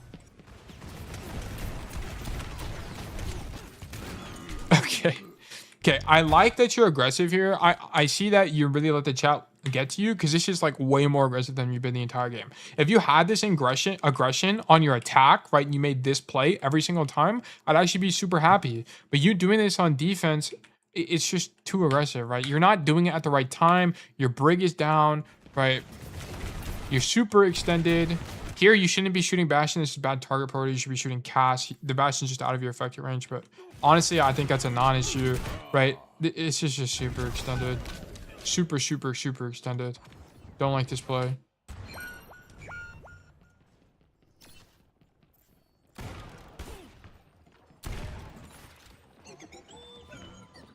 (400 IQ) move, just force trans. I wish I could say that. I wish. Force transfer for our Bastion ult. That's actually huge. Wait, that's actually so huge. Wait, what? What did he just do? Oh, he rolled off the cart. I thought this guy invented a roll tech. I was about to say that's actually crazy. Now he just rolls off cart. Yeah, true GM playmaking is the force trans with that Deadeye. Insane. Okay. I know you died here, but I'm not even trolling. This play was low-key good. This play was low-key good. Okay, the problem is that your on is not back yet, so you just don't get healing. That's the only problem. And this is an awareness issue, right? You're the furthest guy forward right now. This play is good, but your timing is bad, right? Because your Ana can't even heal you. If you waited slightly longer, if you waited even half a second, you would have got healing. You just went too early. But the idea is correct, right? Fight these guys for the high ground. Perfect. Good. Okay, all in all, Grom. All in all, this looked very losing. The verdict here is very losing on this one. So this is not good, Cassidy. Okay, and I'm not the nicest coach, but I'm a very real coach. I want you to understand that this game was lost because of you. And I don't mean that in a way to put you down. I mean that in a way to empower you, right? Because you were the reason you lost this game, that also means that you could have been the reason you won the game. And that's what I encourage all of my students to is be the reason you win, right? Be the hero. That's what I always say, or I try to say more often. Be the hero. Be the hero in all your games. Try to think about how do you win. I think if you cleaned up how you approach third point and your idea of space control, space management, I think this is winning. You have a really, what I like about you compared to other Casties in gold is you have a very aggressive mentality, which is great. I think starting with aggression is the best way to get better at the game. Because whenever you get aggressive, you fail more often. And the more reps you have with failure, the stronger you'll be and the more better plays you make. So I think in time, this is climbing. But you definitely need to look at, take some work there. Oh, Grom also wanted us to look at the pillars specifically. So let's look at the pillars that we talked about at the beginning. Okay, so in terms of awareness, definitely needs work. Def needs work. So here's what he needs to do. He needs to look through wall when walking back from spawn. Very important. And then you can look at the clip I had from earlier. As to like what that actually constitutes. Let's do mine next. Yeah, we'll do yours. We'll do yours, Montana. Space control. Fight for high grounds. Understand that sometimes it's not about your playmaking. It's about stopping enemy playmaking. Okay. Sometimes it's just about denial. As Cassidy on Paraiso 3rd, it's just about denial. Okay. You can't really do a lot, but you want to stop the enemy team from doing things. Okay. Understand that. Resource management. I wouldn't even worry about it. Don't worry about resource management. You're fighting. Don't worry about fighting. Teamwork. Don't worry about it. Mechanics. Don't worry about it. Everything else, these two need to be fixed immediately. Immediately. Immediately. Okay. Also, get out of main. Or more specifically, get off cart. Okay. Here's what I'll say. Just to make this really easy as well. Grom, if you send me another code and you're riding cart, I'm pissed off. Okay. If I get a Grom code and there's any cart riding happening, I'm mad. No cart. Figure it out. No cart. Get off cart. Okay, I need you to get creative. I'd rather you just run it down. Just get off cart, bro. If I ever see you on cart, something's wrong. Something's wrong. I don't know if the space control part isn't really also about playing the right angles for me. Okay, but here's the thing, Montana. Okay, for people who are new here, Montana is Fortnite Pro in chat. But for the record, I wish I had like a way to make it easier. But so the thing about that, okay, let me actually go into practice range so there's some visual stimulation as I talk about this, by the way. So here's the thing. Whenever we talk about space control, right? Whenever I say this is a space control issue, let me turn down the volume as well, it's really loud. Whenever I say, okay, this is a space control issue, you need to apply XYZ angles for XYZ reason, you should, on paper, if you think about Overwatch, what your goal is, sorry, I didn't mean to hit the microphone there. What your goal is not to memorize angles and memorize patterns. Your goal is to develop an intuition of the game. Okay, a fundamental understanding of the game, right? You should have a way to think about Overwatch that lets you make the correct decision 80 to 90% of the time, right? You should just have that level of understanding. And your goal should not be, how do I play Cassidy correctly 100% of the time? Your idea for improvement should be, how can I get to the point where my intuition tells me the right decision? How do I develop my intuition? What am I not understanding about Overwatch? Is there a fundamental I'm missing? What's going on? That's what you should be thinking about. Because if you develop your intuition, that's how you can one-trick cast to top 500 and then play every other hero at a GM5 level. Your goal is to develop intuition 100%. And that's why I also recommend playing Cass. Because Cassidy is a very punishing hero. And as a result, he causes you to think about the game a lot. So it's not... So... If you have good intuition, you'll be able to figure out the best play 80% of the time. You'll get to Masters because you'll make the best play 80% of the time. And then you'll talk to me for casting specific angles because I've just done a stupid amount of research and trial and error and stuff like that. So yes, whenever you get to like and you're talking to me and Arc, yeah, we'll tell you like the specific intricacies of Cassidy. Some people will be able to cheat code just by... If you just watch all of my VODs and you memorize every angle on every map, you can get to Masters. You definitely can. You'll understand enough about how to play certain maps to get there. But the problem is if you switch to a different hero or you switch to anything else, you won't understand the intuition behind it. How do you derive?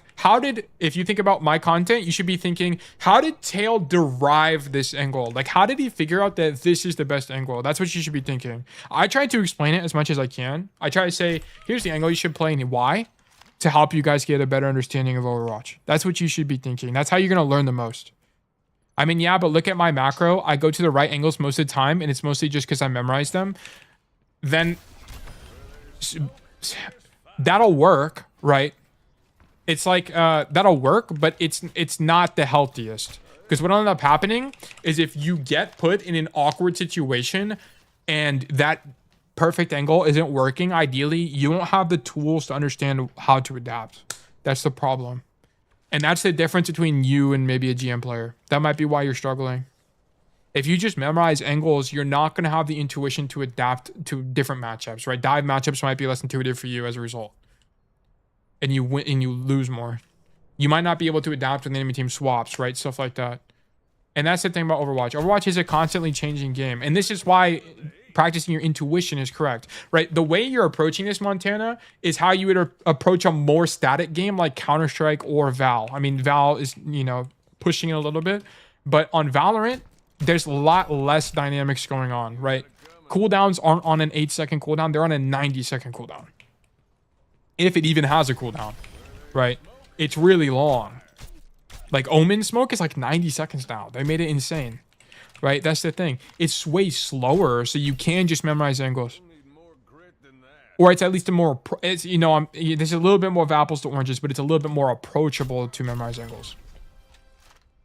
But in Overwatch, there's just so much going on. There's 50 bajillion heroes. You just can't. You have to develop intuition if you want to be good. No one teaches a first grader the successor function on the natural numbers. Well, that's not, I don't know in relation to what you're specifically mentioning that. It's not really about that. Like, that's definitely a pretty far analogy to make. Pretty far off. It's more just like, I don't want you guys to memorize that 9 times 100 is 900. I want you to be able to intuitively think about what multiplication is and be able to do it. Like you should be like, that's not even perfect. I'd have to think about it. You're putting me on the spot. Like sometimes you just got to memorize how good plays look like to start understanding why they're good. Yeah, that's fine. But ultimately your goal should be to develop intuition. That's going to make you the strongest hero or the strongest player. Oh, I forgot to switch back to the other overlay, by the way. There we go. But yes, your goal should be intuition. That's your goal. That's how you be the best player. That's why Overwatch League players can stop playing the game for 3 years and then come back and still be top 10 because they have a phenomenal intuition for Overwatch. That's it. And that's why it should be. That's also why you should train your intuition, because it's more stable across metas. It's more stable across maps. It's more stable across any kind of change at all, right? But if you only memorize things, if something changes, you're going to be more far off. Yeah, I'm saying that memorizing is the right base, but to be fair, you're the coach. I think it's just a different approach, and I think it's less healthy. I'm not going to say it's wrong, because everyone works differently. If I said it's wrong earlier in this discussion, I'm going to retcon that. I will say I think it's less healthy for improvement. I think training into it, I mean, I've said this a bajillion times, so we'll kind of wrap it up here. But yes, I think it's less healthy for you. Okay. Let's move along.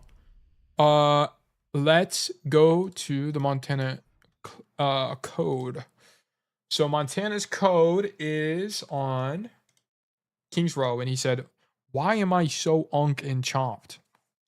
Wow, this is the question we've all been asking ourselves.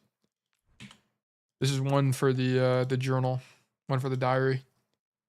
Let's take a gander here. King's Row, the kingest of rows. One of my unfortunate, look, I understand this map's popular, but this is one of my least favorite maps to coach. I need to just make a King's Row map guide at this point. I really just need to. This map is one of the most simple maps to play for Cassidy, because he only has like 2 good plays at any point.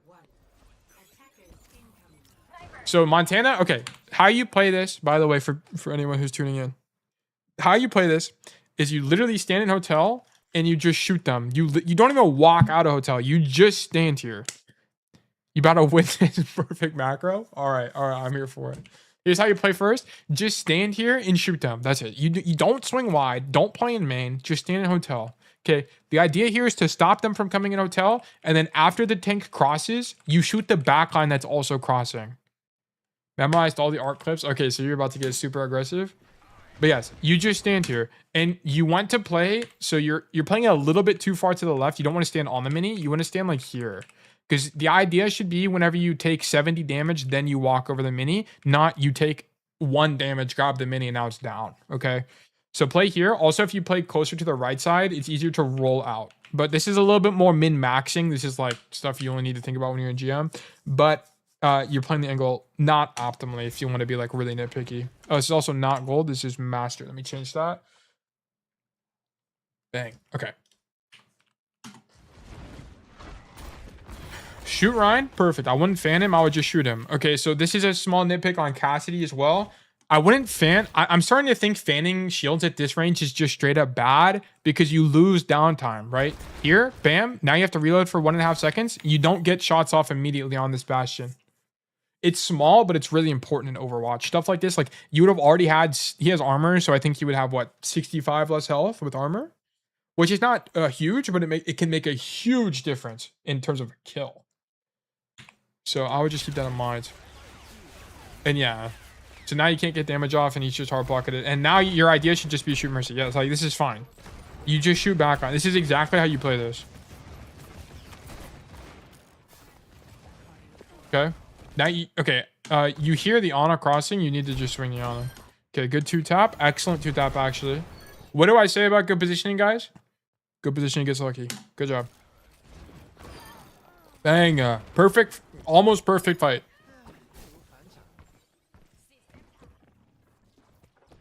Okay. Anyone have any ults? No ultimates across the board. This, by the way, if you guys ever see this, you should be relishing in joy. You should be jumping for joy right now. When people do the good old capitulation swap to Cassidy, you know it's over. You know you just won. You are almost always, if you watch my content, you are almost always going to outvalue people who just randomly swap to Cass. So anytime this happens, you should be jumping for joy. You're 1 billion gajillion %. Okay. Let's keep rolling. Also, let me crack open my Coke Zero. Okay. Bang. We walk out of that. Okay, I don't know why this guy chooses. Not your fault. That was actually really good from you. Good kill. Well, I thought you said this is a chopped in encravad. This is looking really good so far. Okay, here you should be hitting tab and you should be thinking about ultimate abilities. What ultimates do the enemy team have? Okay, I don't really know. You can maybe infer they have Valk. I don't know. I wouldn't really worry about that. Then you should look at your team. You almost have Deadeye. Okay, honestly, Deadeye on first point sucks balls. Just use it for a reload. I'm not even trolling. Use it for a reload or I don't know. The second the enemy goes Hanzo, it just cooked. Okay. So Hanzo's the game changer here. Okay, by the way, Montana, this is trolling. As far as if you are a student of mine, you walking in and out of this door is trolling. Stop doing this. This is so troll. Just stand in the hotel. Like, it's not hard. Just stand there. Just stand there. Why are we walking in and out of the building? Don't get greedy. Just stand there. Just literally, if you watch me play this, I literally just stand here. That's it. This is going to get you killed. You will die because of this. It's not good. That's the wrong hero. Stop walking in and out of hotel. This also is a pet peeve of mine. That guy died instantly. How did this guy die so fast? Oh, why do you use form here? Okay. So this guy blows all his cooldowns. I don't even know if the form. I don't play Ram. I think that form sucks because he had full HP. Okay, this guy, and then he doesn't block. He just swings. Okay, so. Okay, so you. Okay. So because you play Hotel incorrectly, you butcher this role. Wow, we really are min-maxing this. Okay, look, bam, good fan. Look, you walk forward, and look at this. Because you walked forward earlier, you accidentally aren't far enough backwards and you roll into the desk. Bro, if you just stood here and shot the guy, you would have never made that mistake and you would have rolled back and you'd be fine, by the way. And now you're stuck here and you demand because you lived, you demanded your Wu Yang to rotate to heal you, and now this guy gets a worse rotation out, and he dies too.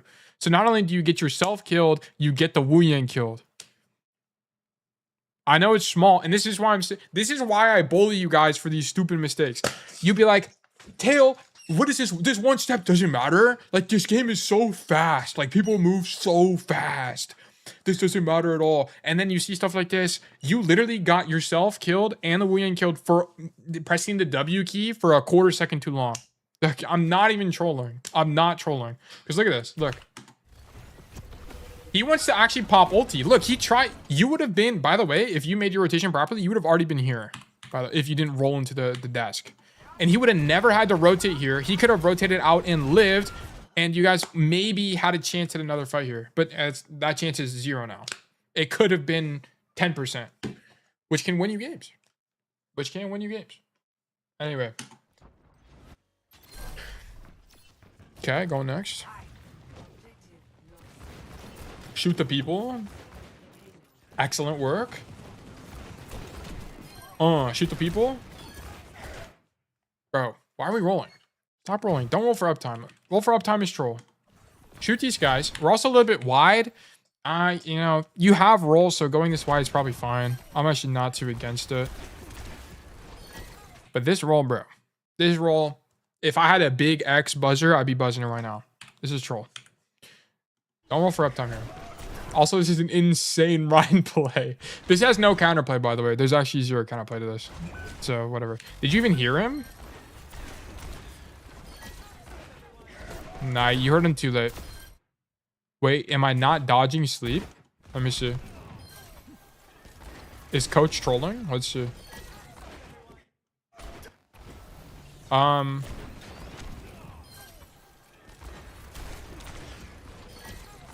No, you didn't even hear the sleep sound cue until after you rolled.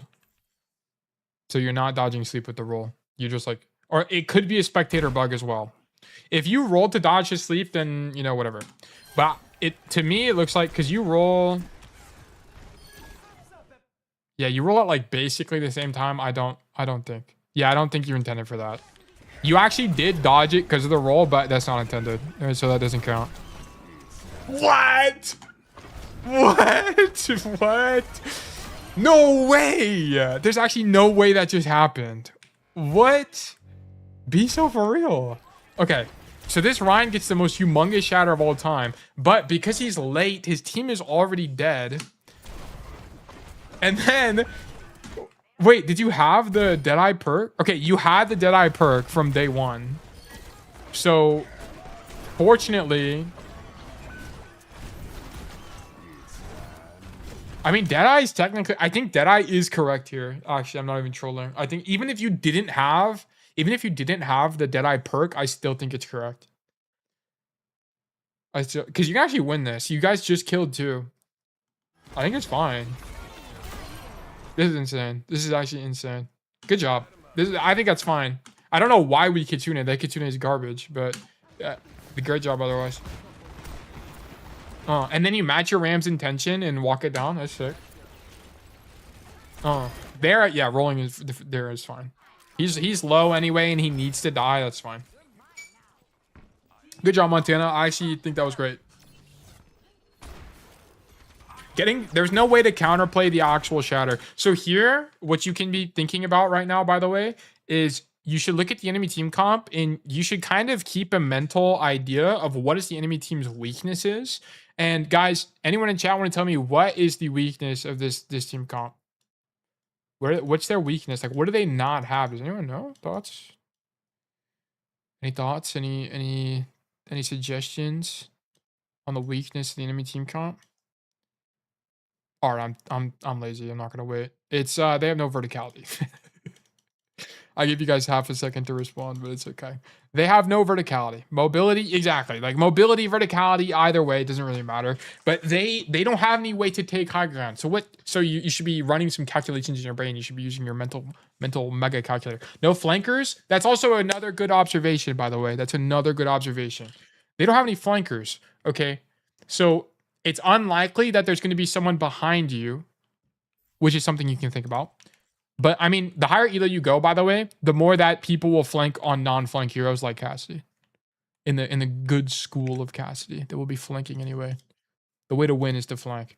Anyway, but what you should, yeah, you never do this. Okay, this is a good thing to think about, especially on this map, because Montana, this opens up a whole new play. This opens up a whole new level of carrying that you've never even envisioned. You should think, oh my God, they have no mobility. Wait, what does this actually mean? Turn around immediately. Walk this way. Walk up the staircase. Walk this staircase. Boom. Infinite value window. Infinite value window. It's like a whole, you've grown an extra brain. Like you now have 3 brains, if you know what I mean. Right? You can actually just turbo deadlift from this angle. And what are they going to do? Send a Bastion up here? All right, he's going to be loud as hell. And then you just run away. You just run away. You just bait him. And then when he stops chasing you, just swing him again and he dies. And then you'll be like, oh my God, Tail was so right. I'm just going to gain 2 billion elo on King's Row now because I look at the enemy team comp and realize they have no verticality. Wait, it's actually so genius. If you watch, there are some VODs of me playing King's Row. I play that top all the time because more often than not, nobody's running Genji on this map. So I just get to stand up there for free. I can wall first high ground. Similar idea. This is clip worthy. It is. Hey, I've gotten a bunch of clips this stream. I've gotten like 5 or probably like 6 or 7. Probably like 6 or 7 clips. My fault. That's my bad. Here you're just matching your tank's intention. This is good. But here, yeah, your other option would be go top. You would be, so the bad part about this is you would actually be doubled up with your Sombra in this situation, right? Your Sombra's up top. But honestly, who cares? The angle is just so strong, it doesn't even matter. Okay, so let's look at this. Okay, a little bit of lapse of awareness. You don't see the Bastion and the Orisa walk forward. And then you just kind of, yeah, so this is an awareness issue. Why do we not, oh, I don't think you realize your Ram died. So your Ram overextends and dies to a Deadeye. And then I think you think your Ram is still in main holding space. So this is, either way, this is just a straight up awareness issue. Right? Yeah, so yeah, you don't realize your Ram's dead. So yeah, this is either a team, so this is either a kill feed issue, like you didn't realize your Ram died, or this is like a sound cue issue, you decide. Bastion's cannons are scary. Yeah, they are. They're like low-key broken, but that's a different conversation.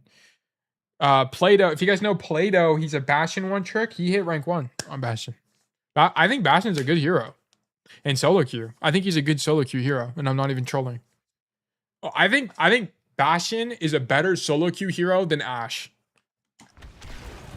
I'm not trolling. Even in GM and above, in top 500. But yeah, so you need to decide, is this an awareness? Is this a sound cue awareness issue, Montana? Or is this a kill feed awareness issue? Or is this like a visual, you don't see your ramp to the wall issue? I don't know what it is. You're going to have to decide. That's for you to figure out. And then here, your idea with this title blast should not be to run it down. Your idea needs to be to live, right? You just should just understand your ram is dead, so the chance of you winning this fight's low. And because you walk forward at all there, you die to the Bastion ult. So yeah, that's an awareness. This is all an awareness issue. Okay. Walking back from spawn. What do we do, guys? What do we do when we walk back from spawn? Always. When you walk in back from spawn, you should be looking through the wall to see where your team is. You should also hit tab to see ultimates and think about what ultimates people have, and to see if the enemy team is swapped. But yes. Okay, and then this would have been the perfect opportunity to go up top for the same reasons mentioned earlier. They didn't have any verticality, but actually things have changed. They do have verticality now. They have a Genji.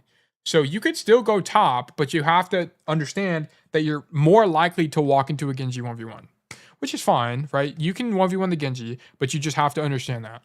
You have to understand that you're walking into that. If you're walking up there and you're not thinking about the Genji, you're trolling. Because he's going to fight you. Also, Bastion ended up being up top, and you just kind of got obliterated. Honestly, what do I think about this? Whatever. Don't care. Deaths like that just happen sometimes. I think you clipped into the wall, but I can tell it was accidental. You reacted in a little bit slow, but otherwise honestly fine. But you just kind of got gapped. Okay, here. Let me slow it down, sorry.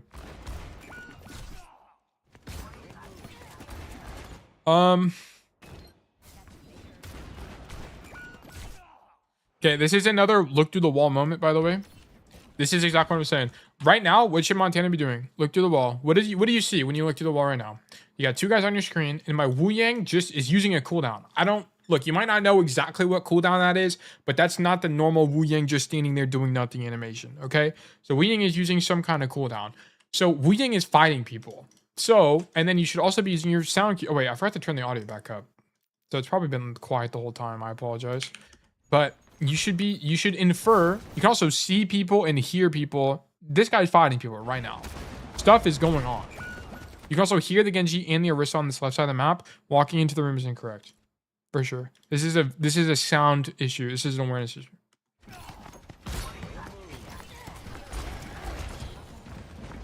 You should, yeah, like the best play here actually is not to walk into the room. It's actually to go wide like this. That would have been the best play. Is it safer? Because the sound cues you have tell you that they're all on this side of the map, right? So this is more distance. It's easier to get out. This, you're isolated and it's harder to get out from the angle. This is more of a gamble. Like you're gambling a 1v1. What's good, Tail? Good to see you, Slorian. Hope, have you gotten any development out of Masters or what's going on, man? Good kill. Okay, this kill on the Bastion, by the way, is an overperformance. For sure. That guy not living is actually criminal. Okay. So this... So, okay, the Bastion kill, overperformance, whatever. He gets res. So you went wide, but you had a roll to get back to cover. Look, we can argue that you shouldn't be peeking there at all. Or, you know what? I'll give you this one. All right, whatever. Swing this angle. I don't think you res Genji reserve.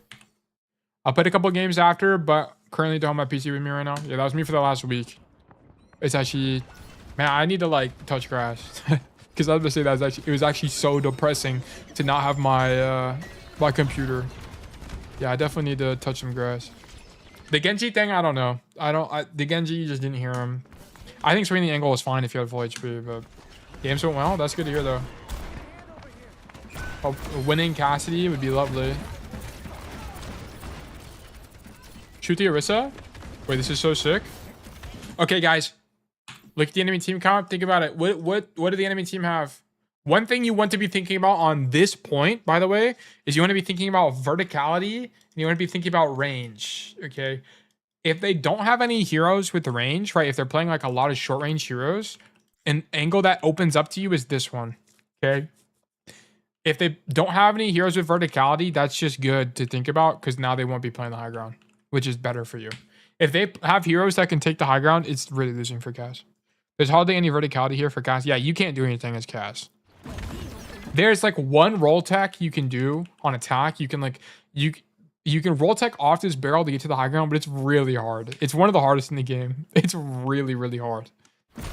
I haven't even done it once. But I know it exists.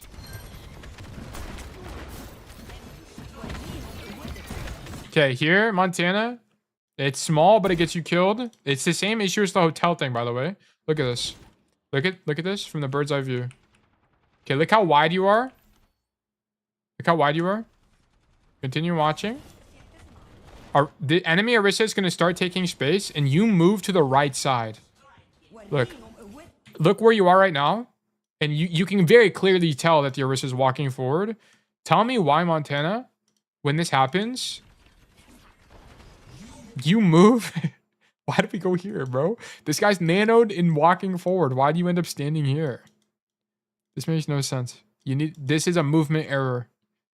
I don't really know why. This is just mechanics. This is a movement issue. Why are we moving this way? Why are you moving out of cover aggressively? You needed to unswing. You would actually just live here because what'll end up happening is you were here originally, you would have backed up to this angle and then you would just be out of range. You maybe get beamed, but I would say it's like a 30% chance, which is good for you. And then here, you dying is, I'm not even trolling. You being here right now, the chance of you dying is 90%. 90% chance you die here. Yeah, I don't know why I even did that. I think stuff like this just gets fixed by playing more. Maybe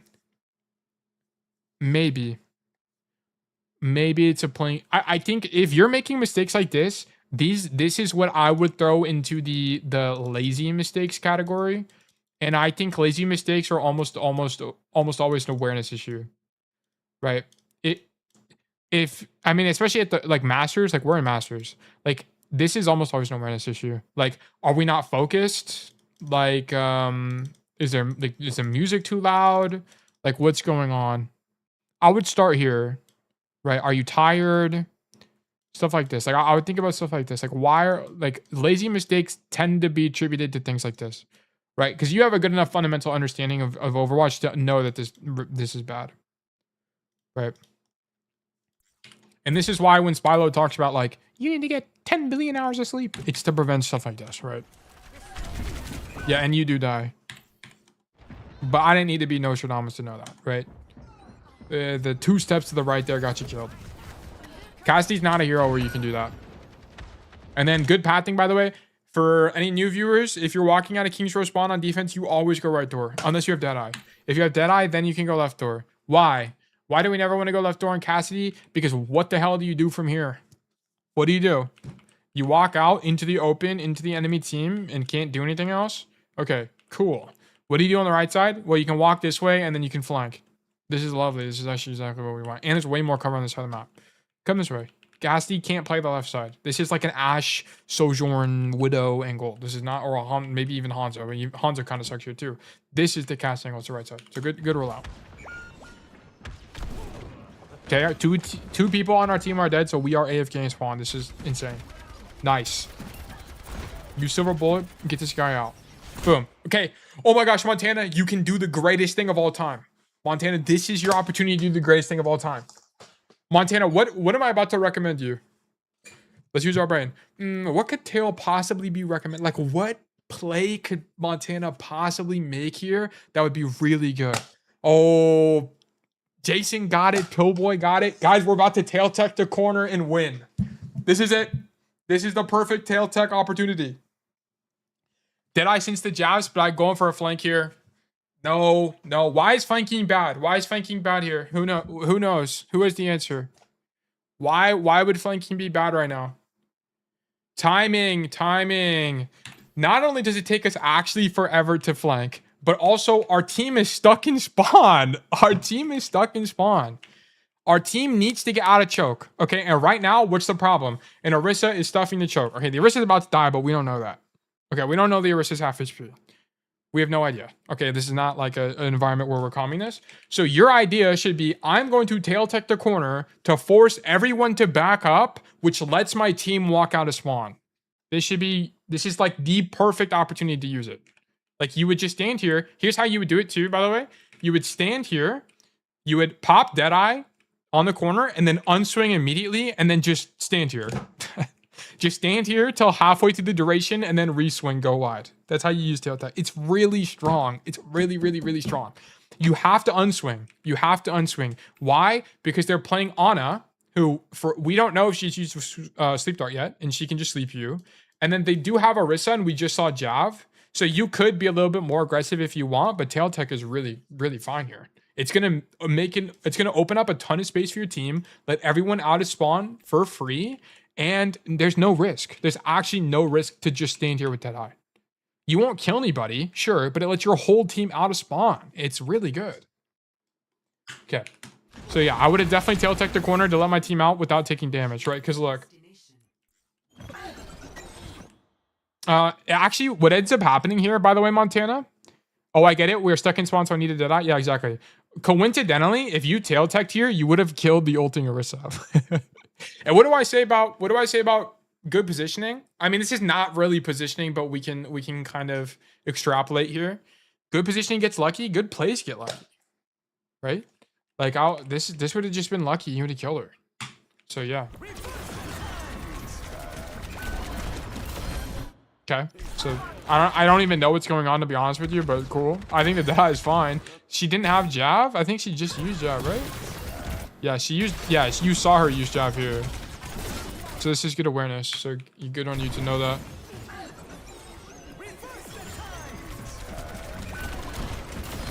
It's only good there because she doesn't have Jav, by the way. If she had Jav, you just trolled. I'm just being honest. Deadeye for damage, red. Oh, did you actually? Hold on, let me actually see that. Wait, you did. Wait, you're actually. Wait, he's actually the GOAT. Wait, I didn't even notice that. Wait, he's actually the GOAT. Montana might be the greatest. Okay, this is like the only ultimate in the game. This is one of like 2 situations in the game where ulting for damage resistance is actually good. If you are playing Cassidy and you're ulting for damage resistance and it's not for Pulse Bomb or for Orisa ultimate, you are trolling. You are actually trolling. There's nothing else worth damage resisting. There's nothing. There's no other like burst in the game that's worth it. Very, very, very few situations where like ulting an Echo Sticky, like ulting, Echo Sticky or a Freya Bolt would be useful. Very, very, very few. If you're like, yeah, very few situations. But this is really good actually. I didn't even realize this is actually an insane play from you. So what Montana did here, by the way, is if you don't know, just to kind of recap, Deadeye gives you some damage resistance. I'm pretty sure it's 40% damage resistance when you use it, and then it decays. So he pops it to make sure he lives the Orisa ultimate, which definitely would have killed him. How did his Orisa die though? We'll investigate. I'll see in a second. But yes, because of that, he's able to live that and then kill the Orisa. That's actually insane. That's actually really. I would have actually died here. I wouldn't even thought about that. But I also would have made a different play here. I would have Deadeye to get us out of spawn. How did this guy die? Let's see. Wait, what? He gets slept? That's actually weird. How did he even get slept to? What? Ooh, oh, it ended. It ended. It ended. I was about to say, sleep is a fraudulent cooldown. It just goes through. It just goes through a Orisa. What? But yeah. Anyway, so honestly, Montana, given that you didn't tail tech the corner, I think you played actually pretty well. I liked it that either. That's messed up. It is. Actually, unlucky timing from the Ana, or from the Orisa. Here, this is a total misplay, by the way. The only way you win this fight is by killing the backline. That's the only way. Shooting this Orisa is not going to help you. It's not. Because what's going to happen, right? The Orisa is just going to get healing from this guy. And this guy. That's it. You can't settle for shooting tank. Okay, so here's how you should think about this. There's a 10%. Okay, these are just ballpark numbers, okay? But this is to demonstrate the situation. Would you continue to flank? Yes, and that's what I'm about to get at. You continuing to shoot tank here is a maybe 1% chance of winning the fight. Okay? 1%. You continuing to this flank here is maybe a 5% chance of winning the fight. Because this is really losing, let's be honest. Our whole team is dead. Right? This is not like great for us, and they just rest. It's not that much better, but you have to try. You just have to try. This is the only way to win. There's so much pressure towards them. Yeah, you have to you have to try to kill Liana. You just have to. Because if you kill her and then you overperform and also kill the Mercy, then that's the universe, the parallel universe where you carried the game. And that has like maybe 5% chance of happening, but you have to take that gamble. Because like realistically, are we ever going to kill anybody here? No. Like the only people we're ever going to kill is Liana. That's in the back of the map. Yeah, like this guy dying is honestly an overperformance, I'll be honest. I think this is a bit of an overperformance. Because why does he... What are these guys doing? This guy misses his nade, and he has really bad positioning. This Ana should not be here, by the way. This Ana should be here for sure. Just stand here and shoot them. Like, I don't even know why that guy's walking forward. Doesn't make any sense. So this guy's trolling. This guy sleeps his own Orisa. This guy's just... Dude, the only reason this Bastion dies is this guy sucks balls. Like, and this is what I'm saying, guys. You can't bet. The only reason Bastion died is because this guy sucks balls, and we can't bet on this. Like this, that Bastion should never die. He should never die. Oh my god, it's so stupid. It's so stupid. Okay, this play should have never worked. This should have never ever worked. Yeah, Masters, by the way. Yeah, yeah. That's what I'm saying. Like, it doesn't make any sense. Oh my god. Okay, so now we go to the right side. This is good. This is good. It's lovely. Bang! Shoot the Genji. Space control. Shoot the Mercy. Let me speed this up. Alright, well. Oh my god. Fat fingered our ultimate. Lovely. Oh. Okay. Yeah, he's staging the Deadeye. He's like, dude, that was actually something I never even. He's actually just you guys just wouldn't understand. This is like a top 1 Cassidy moment right here. This is actually crazy. He fat fingers the Deadeye to get the enemy team to be too comfortable in their gameplay, which is gonna force them to make more errors in this last fight. This is actually so genius for Montana. This might actually be the greatest of all time for Montana. Shoot the Genji. Okay, this is just a little bit unlucky. Bang, headshot, good rotation out. Roll is fine here. Okay, I'm gonna be honest. You just got outplayed. This is just an outplayed moment here. Should you even be? I guess you could say. Okay, hold on. Let's take a step back here. You could say, if we want to think in technicalities, you could say that at this point, you're overextended right now and you need to leave right now. Reasonably, what do I even do? It would be, you would read the situation here. You would read your team's body language and give more space and play this corner now. The ult would have prevented the blade. Nah, he still would have died. Hey, for sure. The ult doesn't make a difference here. I'm going to be honest. This is a go next situation. I'm not too worried about this. But if we wanted to improve this, you would have looked at your team. I would have made the same mistake, by the way. I would have died here. And I'm GM1. I would have died here. But if we wanted to be better at the game, you could have ult track. Nah, I don't even think ult tracking.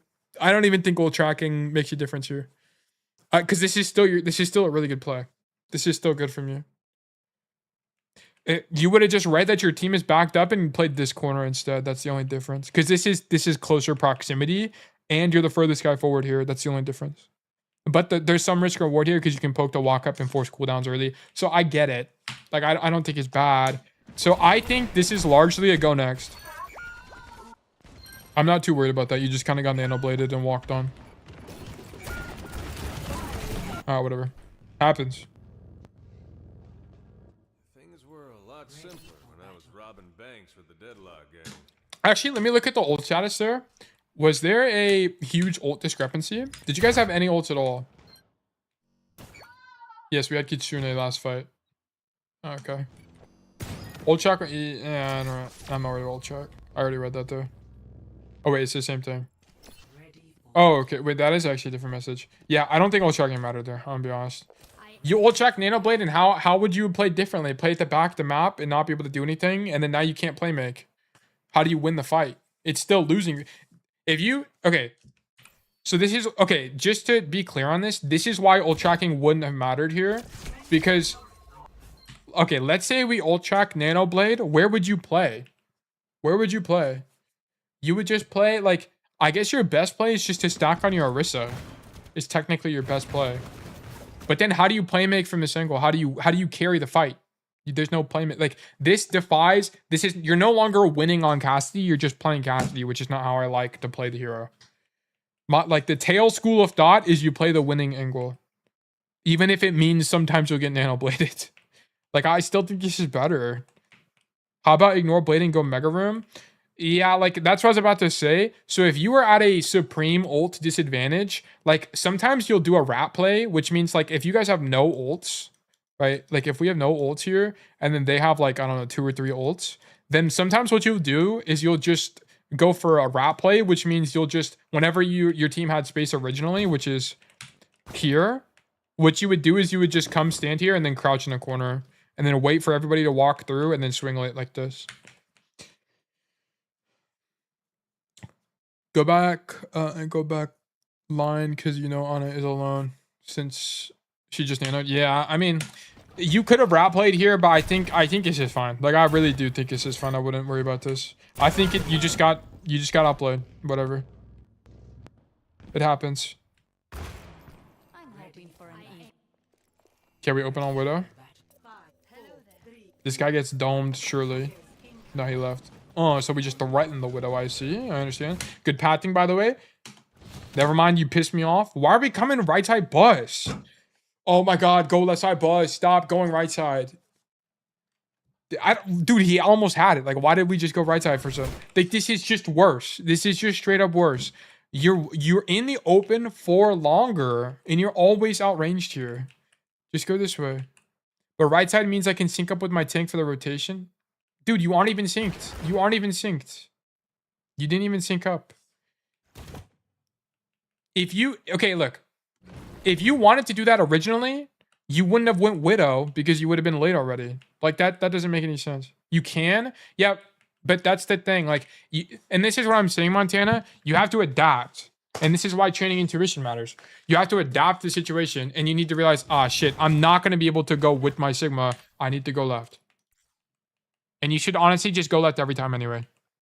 It's almost never better to go right. As Cass, it's like almost never better. Because this is also like, if you go right, this is also contingent on your tank walking forward and being brave.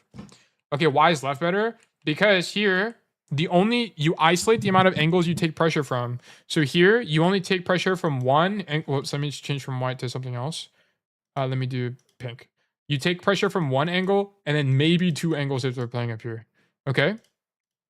If we come right side, now you take pressure from one angle, two angles, and the problem with this is it's the same. Actually, okay, look, I'll retcon that a little bit. It's the same number of angles, but the problem is this angle here, you actually just can't contest this. It's too far. This is out of your range.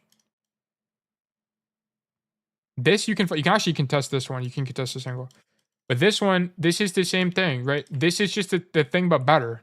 And they're almost never, people don't play this high ground on defense. It's not good. The reason this high ground's not that good here is because you have to rotate out through the open or commit a cooldown to get out of here. It's not that good.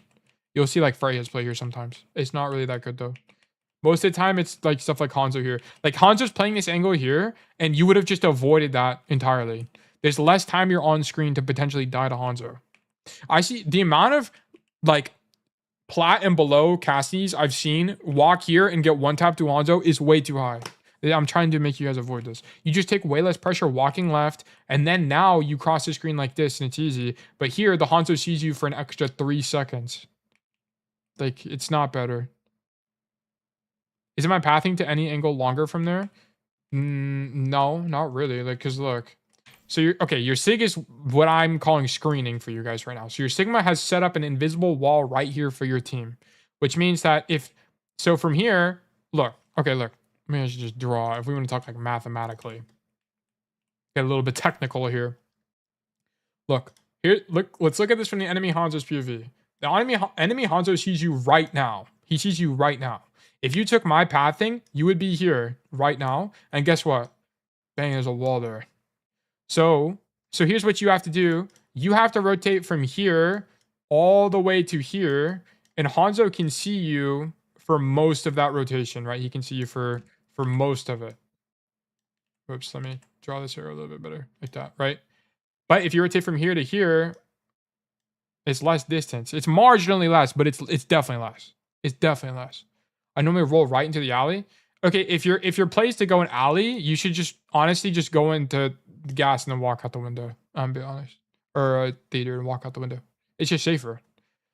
And why do I want you to take the safer play? By the way, it takes marginally more time and it's safer. Why is taking safer plays better? Because you demand nothing, demand nothing. And what happens when you demand nothing, guys? Your supports can do whatever they want. Yippee! And whenever your supports can do whatever they want, that means they can do more damage. Yippee! And more damage means more kills. Yes. Yeah. So this is, I mean, it just depends. Like if your idea is to go into alley, then you needed to go through theater. Just go through. Like if that's I don't even think it's a bad play, but if that's your playbook, you might as well just go through theater. It's just safer and more consistent. And you'll also, sometimes people rat in theater as well, like Ventures. Ventures love to rat in theater, right? So you'll also just coincidentally clear them. So you might as well just clear it if you're going to make this play anyway. But anyway, yeah. So go left side bus. Go left side bus. Oh yeah, look, you that's like... Bro, this is exactly what I'm talking about. This death is actually so preventable. If you went left side buzz, I'm pretty sure you live. I'm not even trolling. Yeah, you see the Hanzo, like look at it from his POV.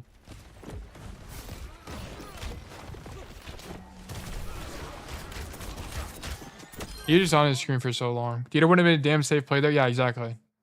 That's exactly what I'm saying. Like if you're gonna go alley anyway, just go theater. It's just safer. Yeah. Maybe a different angle.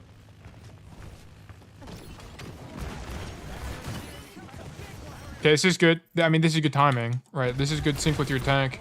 And I like that you take space aggressively. Like, I don't want you to beat yourself up here, by the way, Montana. Like, I really like the idea of you taking space aggressively with your tank. That's great. That's why you're in Masters. But you rotating the way you did will get you killed 1 in 3 games. And this is just one of those 3 games. And I'm trying to help you prevent that.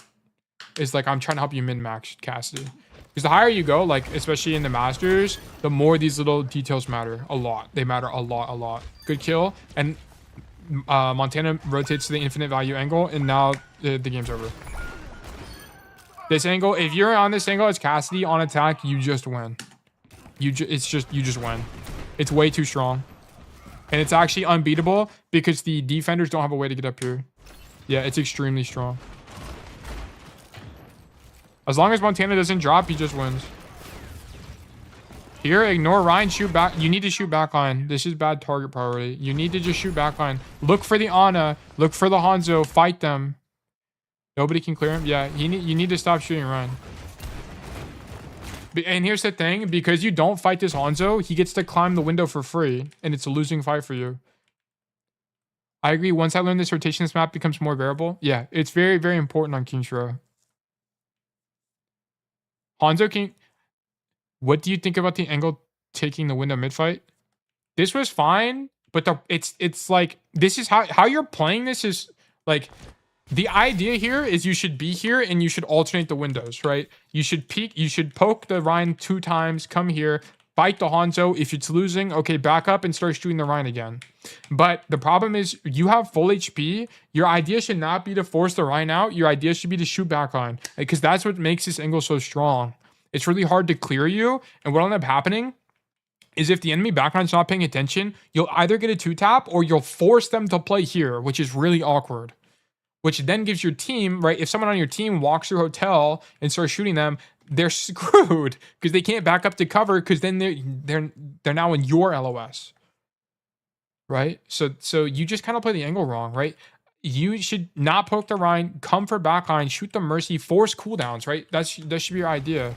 You shooting Ryan's not going to do anything. Yeah, you understand. Gotcha. You have to trust that your team will kill the Ryan. Exactly. You should just... It's not even trust your team will kill the Ryan. You should just trust yourself to play make. Just trust yourself to 2-tap someone. Like that's what... And that's what solo queue is all about, right? Like trust yourself to just obliterate the backline and understand that you obliterating backline is actually in your team's best intentions right now. How Overwatch is optimally played is everyone plays selfishly. Plays their hero selfishly.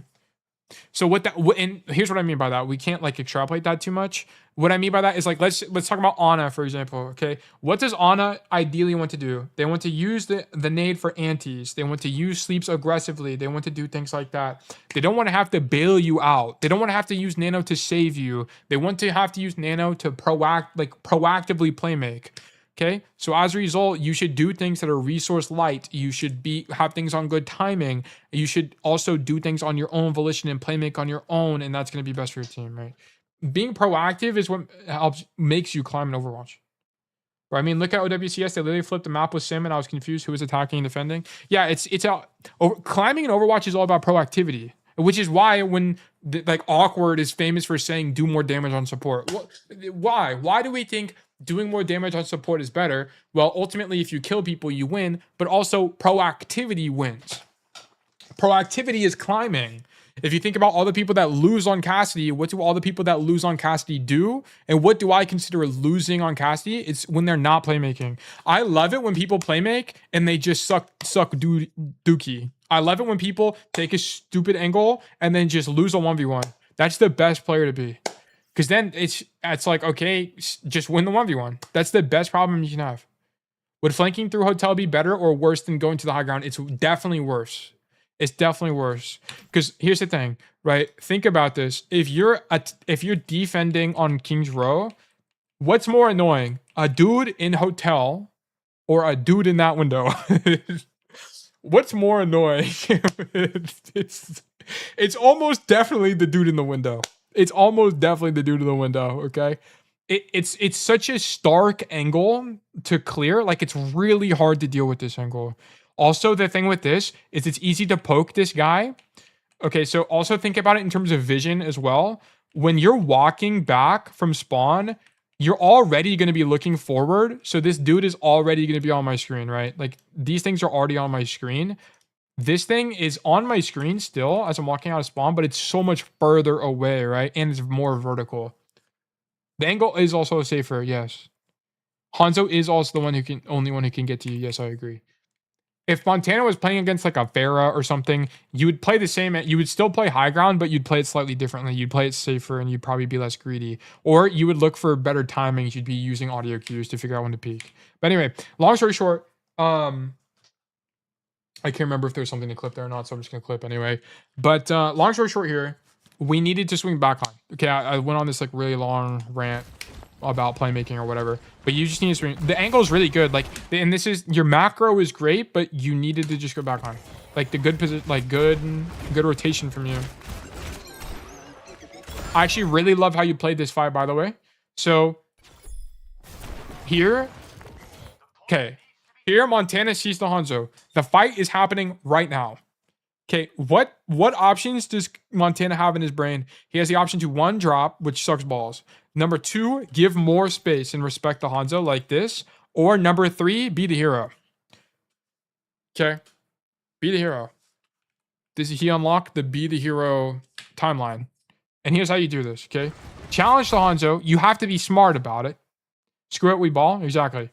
Here's how you do it. Boom, roll. Perfect. Why does he roll? Why does he roll through the door? Because look at where this guy's aiming. He's aiming at the door frame. He's aiming at the door frame. So, but now he says, this Hanzo's like, oh my God, the Cassidy just rolled. He's on the other side. So look what this guy has to do. Boom, flick.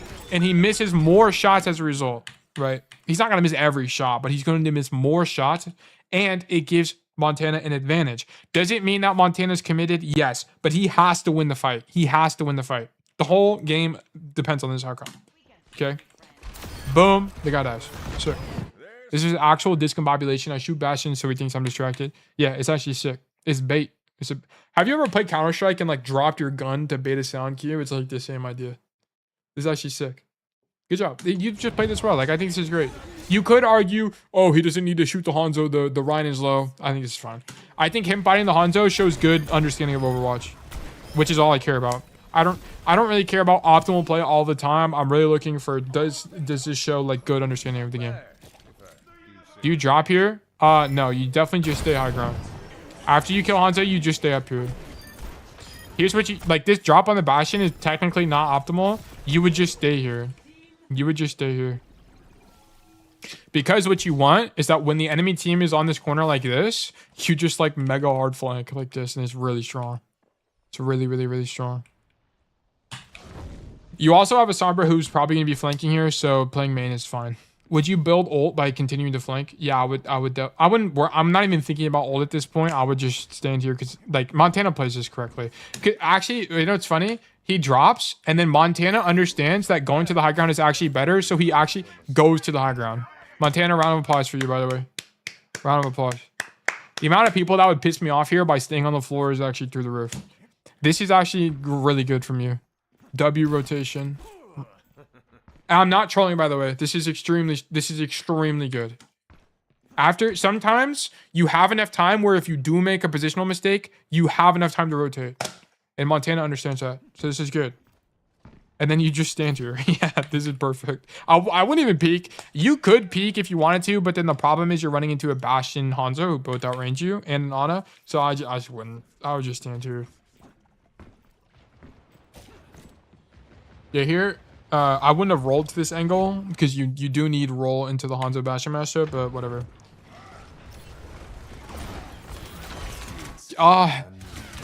Montana, you're so close to excellence. You're actually just so close. Just tail tuck the corner. Okay, from here the shit show commences. If you just tail tuck the left corner, you just win. Like, this just wins, by the way. Here, but you decide to go right. I don't really know why you go wider. Yeah, you just... Even here, just move left. Just move left. You just have to. Or cancel it and roll or something. You have to live. This position is so strong. It's so... You actually make probably the worst possible play here, unfortunately. Deadeye is, like, unironically, probably one of the worst plays you can make. Because it just gets you killed. And this is the problem with Deadeye, man. Is it just gets you killed sometimes. It's really weak. Do you even ult here? I think, yeah, ulting is actually really good here. It's going to force both of these guys out and let you guys take space. But if he just needs to tail tech. So you take less damage. And then get greedy later in the ulti because you have the Deadeye perk. Personally, I don't because Bastion is in form. I think it's fine. If you tail tech the corner, the form literally doesn't matter. He just doesn't tail tech. Just stand here and do it. Yeah, he just stands in the open and dies. He just gets shredded. It's just ego. This is just ego. And this is like also part of the reason I like the Deadeye perk, but I also think it can build bad habits. I don't even think Arc would Deadeye this, I'm gonna be honest. And Arc loves like super aggressive Deadeyes. Arc would have like flanked. I mean, Arc probably would have like flanked the Deadeye someone over here at least. Well, at least it forces the dragon. The Deadeye is good. He just needs to tail tech. Like popping it, the idea of popping it is good. The way he does it is incorrect. Which is what I'm saying. Oh my gosh, and the Montana's the goat. He goes top. Guys, this is how you play on King's Row, by the way. If you die and respawn on second point, go top every time. Don't piss me off. It's better. It's just better. You have more options. 1,000,000,000%. Yeah, I'm glad you're voice of reason, Jason. Hard flank. Force shatter because you're the GOAT. Okay, just 2-tap the Ana next time, but great play. Excellent play. Very winning play. Very winning. You learned the lesson. Yeah. I always beat people up for this. Look how many more play. If Montana went floor, this play would not be an option, by the way. For the record, guys. It would not be an option.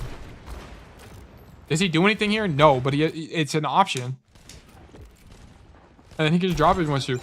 Look, he forced the Ana to completely rotate this way and forced the Ana to mark him. Great. Now you should probably drop here because you have.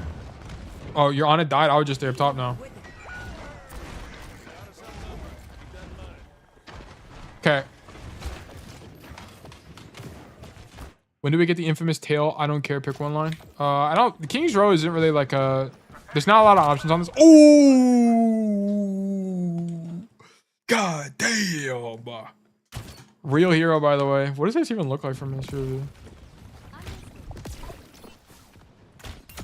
Okay, this is just know that they use sonar moment. Sonar is such a stupid ability. Okay, I don't think you should swap, by the way. I think you should just stay Cass. Because I think what your best play is go top again. Then you should kind of think to yourself, okay, there's not really a way I go top. There's not really a way I go top left here. I'm just going to drop. And then your best play is to come right side, go through alley, and then like do something crazy here. And then this is the rare situation where coming right side is actually good. Why? Because this Hanzo, no one is playing on here. Nobody's playing here. So you can just go there for free. And this is also like the adaptation situation. Like this would be a rare situation where this is actually good to come this way because no one's here. It's free. So you might not kill somebody, but you'll bait people to rotate to you, which lets your team. It's less pressure on your team, so your team can walk. Yeah, literally only Hanzo contesting. Yeah, it's just like the only person who marks you here is Hanzo. And then if you play Soj, you're just kind of the same issue. So I don't think this is a hero problem. Also, the fights you lost, you only lost one fight. There were 3 fights. You only lost one fight there. That was your fault. The other fight was your team's fault. The other 2 were your team's fault. You didn't even do anything wrong. So I would have just stayed Cass. I felt so crushed at this moment, not gonna lie, I was throwing. You just have to understand that sometimes it's definitely not a good matchup for you. In retrospect, I don't know why I switched. Yeah, you have a ton of time. Like, I would have just stayed Cass. I would just take Cass. Because it's like, what does swapping actually do for you here? Like, what extra playmaking does it allow you to do? Well, swapping to Sojourn here lets me stand in main from a safer distance, and that's it. That's not going to change. Unless you one-tap someone with Rail, which you can do as Cass with a 2-tap, it doesn't change anything. Add mobility? Yeah, but it's like mobility doesn't do anything here. They're playing Ryan Hanzo. Ryan Hanzo Bastion. Like, what do we need mobility for? More off-angle play? The only thing it like really gives him is it gives him the option to slide top, and that's it. Just slide top. Also, by the way, Montana, if you just dead-eyed here and moved left, you would have just won this fight. So it wasn't even a cast issue. Like, it's just, we just misplayed. To be fair, the idea was more neutral pressure against Hanzo and Bastion, but I guess I misunderstood. I was losing to range, which wasn't an issue. Yeah, it's not really, you just play the matchup incorrectly. It's not even like, and also, honestly, you just popped the bad dead eye. It's not even a matchup thing. Like, you play, when the Hanzo swung you here, you left, which was perfect. Like, you actually played it well. It's more of just you made one bad play and then you lost 2 other fights because your team sucks balls, and then you thought it was you, but it wasn't. It was your team sucking balls. That was it. Like, you just needed to either try this again and hope you didn't get marked, or look for good timing on the right flank. That would have been the play. Yeah, I just went against Soshi. Here, I definitely would ego this Hanzo. Yeah, that just needs to be a kill.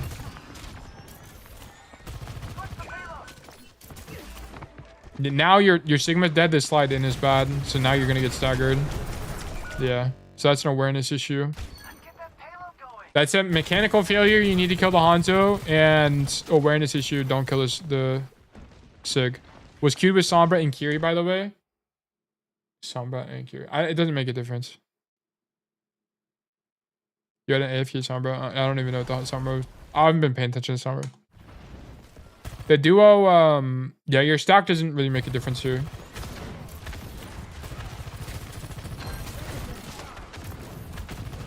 Good kill from Sombra. Here, honestly, I would, like, invent something. Yeah. Cool. Oh, I would have just kept rotating, I'll be honest, but... Yeah.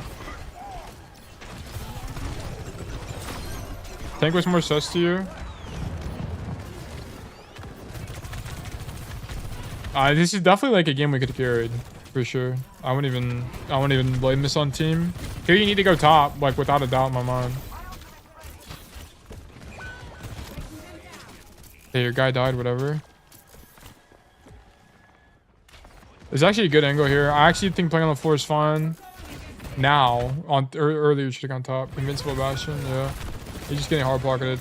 Like, this fight's not really your fault, but it's also like, okay, you can think about this 2 ways. Number 1, your Sombra and the rest of your team trolled. Or number 2, how do you, like, this is, like, how do you even play make here? I don't even know what to do. This is also because I don't study Sojourn, right? I only study Cass. This is exactly why I only coach Cass, by the way. How does Montana make a play here? What is he supposed to do here? Like, let's say we're playing optimally. Okay, I guess he could have been on the left angle earlier. Okay, and then what? Hit more shots? Take left angle and play for OC, I guess? Yeah, I don't know. Like, I actually just don't know. This is why, like, this is why Cassidy is the best hero in the game. What do you, guys, if you're Cassidy here, what do you do? What do you do? What's the play? Who knows? Any answers? Because there's a lot, there's more interesting plays you can make as Cass, because Cass has better range here than Sojourn. Blank, boom. Yeah, you just go this way. Do one of these maneuvers and then leave. Sojourn can't really do this. I guess you could do this as Soj. Maybe you just do this as Soj. Take left in stage for Deadeye. You also could just stay here and wait. I wouldn't have gone deep there. I would go deep. Here's what I would do, by the way. Boom, my Sombra's dead. I would just stand here. And I would listen for the enemy team. I would listen till they pass me, and then I would 2-tap somebody. And coincidentally, look who I would have killed, by the way.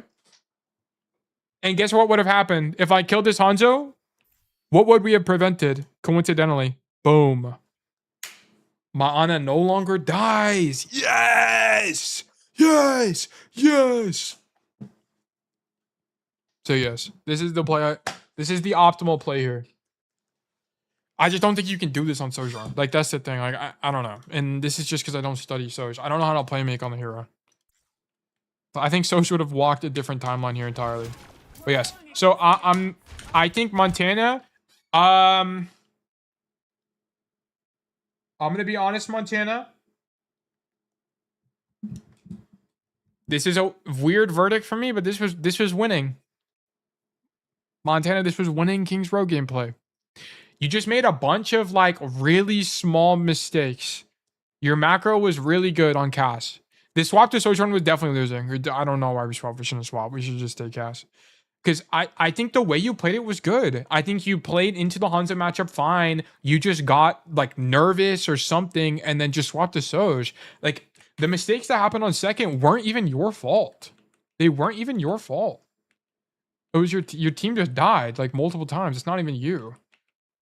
And then there's just like a few things to clean up. Like we're on the good angle, just shoot backline. Just shoot backline. Yeah. Okay, but thanks for the review. Not gonna lie, I don't really know what to practice except Dead Eyes and looking at their matchup. You need to practice not walking. Like you need to be more attentive to your movement.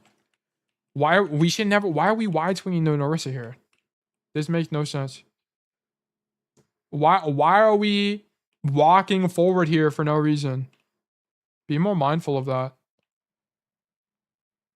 Play closer to walls. Move forward only when you need to. But other than that, this King's Row was more just... I think this King Row... There's not really a lot to learn from this King Row, to be honest. It's more of a few minor mistakes. I have to see more. Maybe I gotta implement the habit of thinking, what did I do wrong after dying? So I could tell when a fight is my fault. Yeah, exactly. Okay, yeah, perfect. So I really on this one is you should think to yourself, why did I swap? Like, what was I even thinking to swap here? What was the criteria? Am I not getting any value because I'm dying on the 1v1? Okay, let me just try the 1v1 again. Okay. Am I not getting any value because my hero's getting totally shut down? Okay, then swap. Am I not getting any value because my team keeps trolling? Okay, that's not your fault. That's your team trolling. Or maybe try to be more aggressive if that's the case. Sync with your team more. Probably something along those lines. I'm not too sure what the course of action would be, but yeah, I would have to agree with that. Okay, good code. Good code. Interesting code. I actually had fun looking at that, even though I beat you up, Montana. I hope that was informative though. Right, perfectly. Thanks. I gotta go play more. Yeah. Hop on the game, bro. As you can see, I've got a whole 0 games since patch, so I also gotta get back on the game. I'm getting like 5 ranked games a week at this point. Yeah, I play like 7 games. I don't play as much as I do. I should play more, to be honest. But it's dead week and then finals week, and then I can play more after that for school. Anyway, let's move on to the next code. Wow, this is a long stream. We are going for a while. Let's move to, I don't know if Timmy is still here. I thought we had an extra code. Did someone submit another one? Java Russia. Thank you for tuning in, Montana. Always appreciate you. Pillboy, where is yours in the thing? I don't see yours. I see Timmy's. I don't think Timmy's here though. We can do Timmy's last. Can you ping me in the ticket and then we can get it going? Or just give me the code and that'll also work. And we can hop into it. I feel like I need like music. I've been thinking about adding background music, but I'm kind of torn. No, I didn't get to send one, but I just reviewed Timmy's if you want. Nah, just give me the code. What's the code? It's not that. Don't worry about it. Okay, so also some updates to the stream, guys. If you weren't here for the beginning, I updated a lot of the VODs where there's now the map and the timestamps in the descriptions and in the titles, which are very helpful for y'all. Because I want it to be where you can just search a map and then be able to find coaching for it, which should be very useful for y'all. And then I'm going to rework how the code submission process works, but that's going to take some time in the future. Right now, I'm working on some like small quality of life stuff for the channel, and then I have a bunch of shorts queued up. There's a bunch of stuff going on. We're going to be making progress. It's been slow, admittedly. I've not been the fastest content creator on the planet, but we keep showing up. and things are bound to happen eventually. Okay, let's check out this Nepal code. This is silver, correct, Pillboy? Or have we ranked up? Have we hit the big rank up, hit the big G's in the big G rank? Gold now! Yes! Yes! Yes! Pillboy is actually go. Loki, can I still submit one after you're done with this 2 codes? Yes, give me a code. Give me a code. I've reviewed Timmy 10 billion times. Timmy will live if I don't review him. It's fine. Timmy is probably my most... Okay, Montana is definitely my most reviewed student of all time. It's definitely Montana. And then right after Montana, it's definitely Timmy. And then third might be Jason or... I actually don't know who else. Who else might be up there. I have actually no idea. Anyway. Pillboy's now gold. We actually love to see the students climb. This is actually so great. Nepal's a great map for Cass. It is. I agree. I like Nepal other than Village. Village you can have some issues. It can be awkward. Your friend Hubris. Hubris, I feel like he kind of dropped off after a little bit as well. He plays a lot more Freya. Anyway, I can't remember what to talk about. Yeah, Solorian, submit a code. Timmy will be alright if we don't review his today. It's not a big deal. I can also review Timmy's tomorrow if he really wants it, but it's not a big deal. Anyway, we'll hop into Pillboy's VOD here. Let's see. What was I going to do? I was going to change something. I can remember. Oh, I was going to turn it down a little bit. Okay, Nepal. As you're walking out on Nepal. Okay, also, okay, first of all, formally, congratulations on gold. We love to see this for you. As I mentioned, so the last time we reviewed your code, Pillboy, I believe it was Shambali.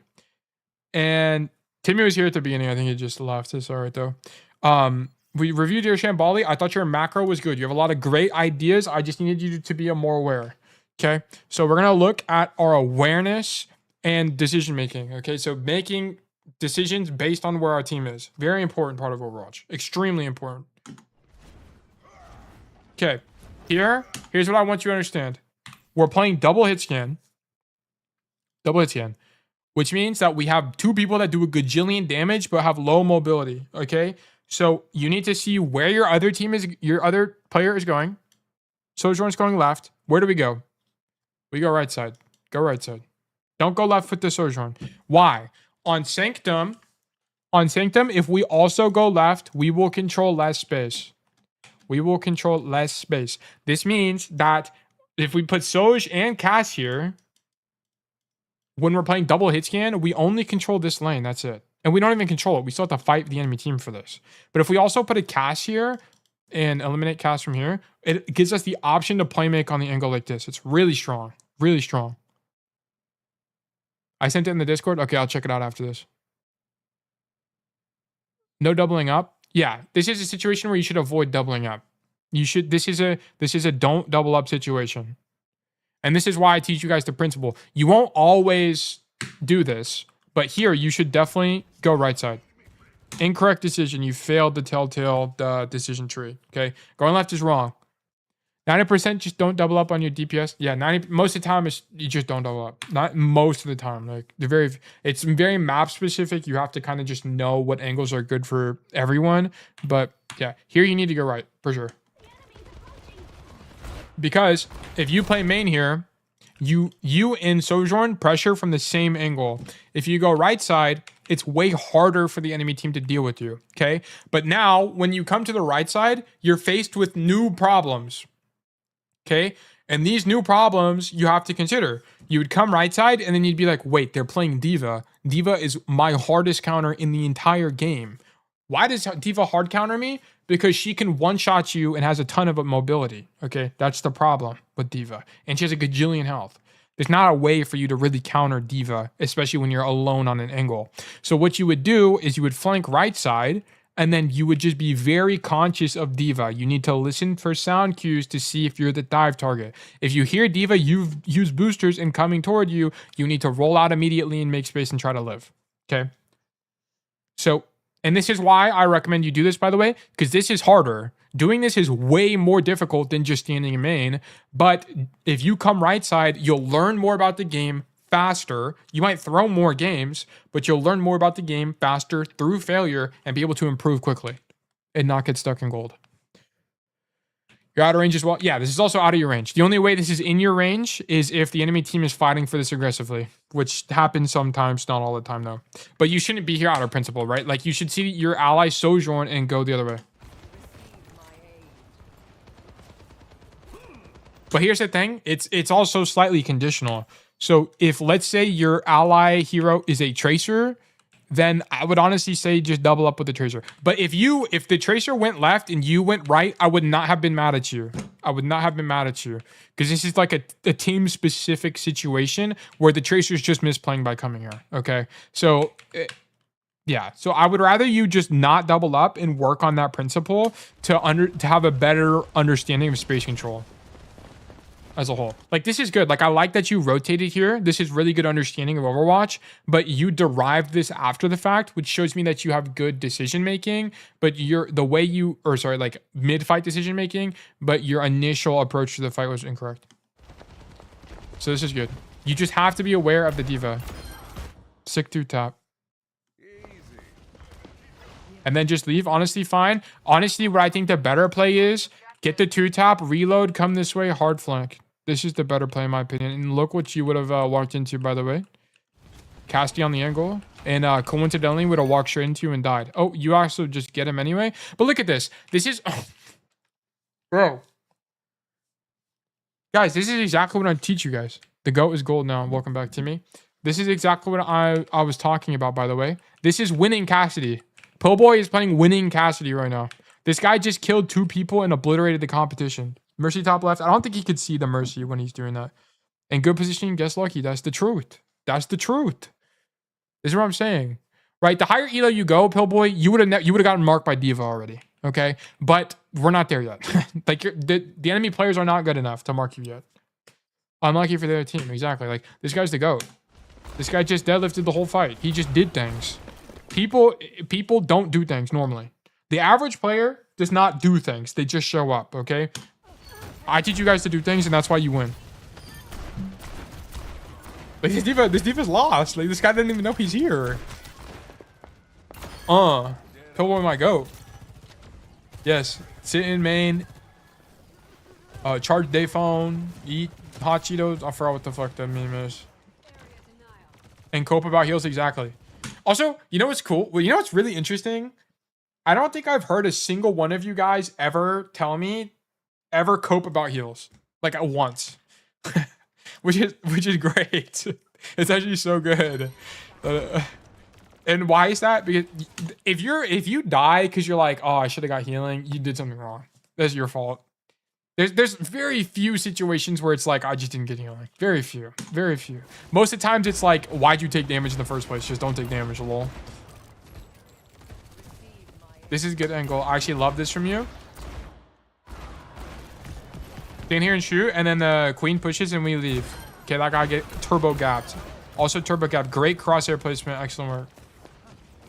Okay, so far, this is like diamond to... Other than your first rollout, this is like low-key Diamond Masters cast. I'm not even trolling. This is really good. Like, this is good spacing. Like, yeah, this is good. Like, this is really good from you.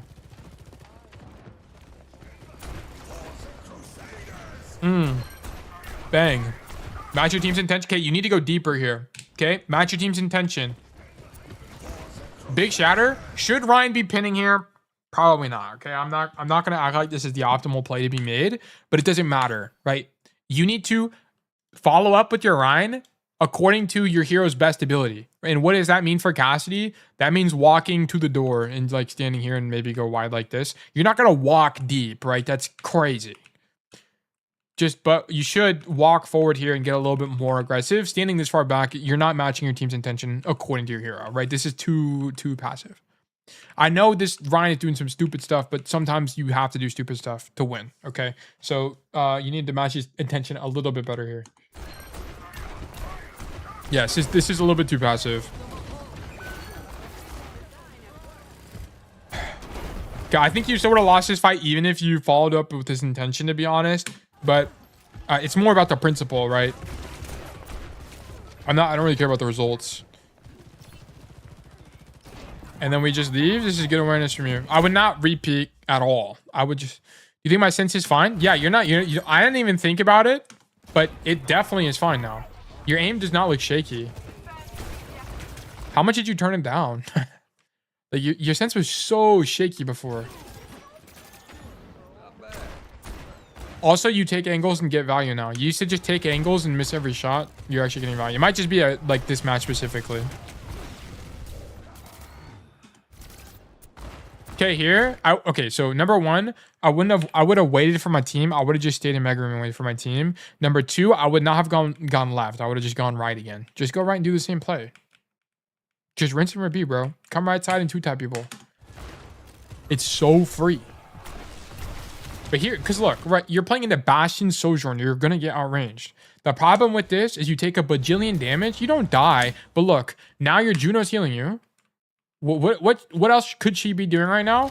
She could be popping ult and healing the Orisa right now. That would be the play. Or if the Juno was good at the game, she'd like boost her up and pop pylon or whatever and then walk forward. I don't know. Like, I don't play Juno. But she could think of some other playmaking. But because you take a bunch of damage on an angle that's not good for you, you force her to do something else.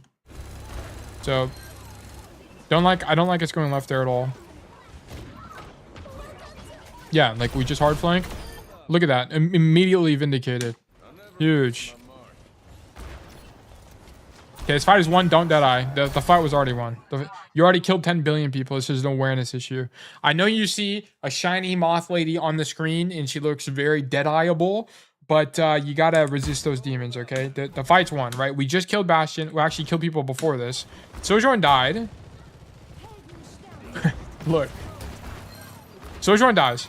Malga dies. At this moment, you should think to your brain, that this fight's won. It's over. It's fried.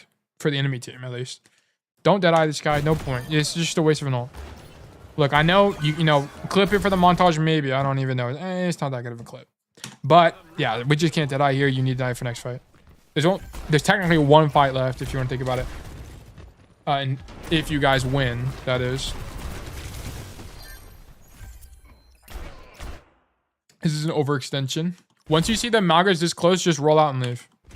Okay, Malga has a charge ability that can stun you. So just leave. Yeah. And then so this is one of two issues. You can say this is a spacing issue because you see the Malga and you should understand they're too close and you need to leave right now. Or you can say this is an awareness issue and you don't know where your team is. Okay, your team is... I don't know why 3 people are on point, but there's 3 people on point right now. So... It's one of two things. I don't really think it's an awareness issue because I think poking is actually fine here, but this is just too close. You need to leave. Just leave. Just leave and then play the angle the same way you did. I think the way you played it that first time was great. So yeah, I wouldn't say this is an awareness issue. It's more of just a spacing issue. Malga's getting close, just leave. This isn't, you're not trying to fight for that space aggressively. You're just poking the walk up, especially because you just use your ultimate on the Mercy. It's nothing crazy. Okay, so we come back and we go left. Okay, should we go left here? Let's look through the wall. Our team has a ton of space. Yeah, so going left here is fine. Hey man, haven't tuned in for a while. We're good to see you, Gooter. Hope everything is going well for you. Welcome to the stream. Things have probably changed a lot since you've tuned in. Started playing Flex Heroes. That's cool. I picked up Tracer as well for my college team about a month ago. No, not a month ago. Way longer than that. Like 2 or 3 months ago. I enjoy Tracer, but I don't think I'll ever coach her. The more I think about coaching Tracer, the more like I start to have less fun as a coach. I don't know. Maybe I will. Maybe I will. Maybe I won't. I don't know. I'm still so 50-50 on what hero to do next for DPS. Genji, Tracer. I don't want to do Soj. I don't have fun playing Soj. It's not Soj. We lost this round because of you. Perfect. We actually love to hear that. We love it when we are the reason for losing or winning. Okay. So I don't really recommend coming top here because what do you do on top as Cass? What do you do on top as Cass? And the problem with coming top as well is the problem with this is you don't really control any space. The only space you control is this right side. Genji's your main. Genji Cass is still... I'm not even trolling. I think the most optimal DPS pool in the game for solo queue. No, not trolling. But yeah, from top right here, there's not a lot to do, right? You control this right side, but the problem is if you need to grab Mega, you have to drop and then come down here, which I'm not as big of a fan of. I'd rather be in the room and fight like this. Maybe it's fine. Look, I don't normally roll out top right, but I'm open to the idea. Okay, I'm open to the idea. So let's act like it's good. I just don't have enough game time to know if this is actually that good. I can see why you would want it because it's safer. The angle's not too bad. You were playing into a diva earlier, so maybe, I don't know. Maybe they play diva again here, and this would maybe be better against diva.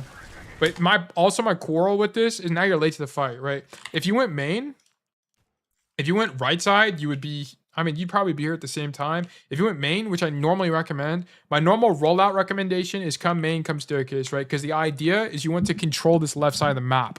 What you want to do is you want to play make by being on this angle. Whoops, where's my my pencil? You want to play make by being on this angle like this. And you also want to stop the enemy team from playmaking. Okay? That's the idea. It's kind of like a 2-for-1 combo. Like we just hit the value menu, okay? That's why I like the staircase. Because you get to control a lane like this. And it's really good map geometry for Cassidy in general, right? If you need to back up, you can roll down the staircase, which will actually unswing a lot of people, right? If like there's someone here, you'll actually be too low for them to be able to see your hitbox, and then you can walk around the corner and live a lot of the time, and then you can just play great. Like this is all just really good range for cast. So I like this side of the map. I like this. You know, maybe I'm indicating it enough, or maybe I'm not with the squiggles. I don't know. Maybe. I don't know. Is this clear enough? How much I like this side of the map? I'll draw a little heart there as well. Anyway, I would go left side here, almost definitely. But I'm open to the idea. I just don't think it's that good because it comes down to the idea of playmaking, right? How do we make a play from the side of the map?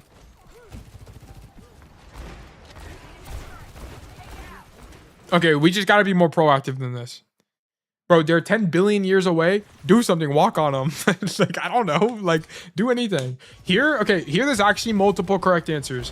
Here, you can see that these guys are so far out of your range. You could play risk adverse and just headshot farm the ram, which I don't think is like optimal, but it's okay. It's not awful because you'll force him out eventually.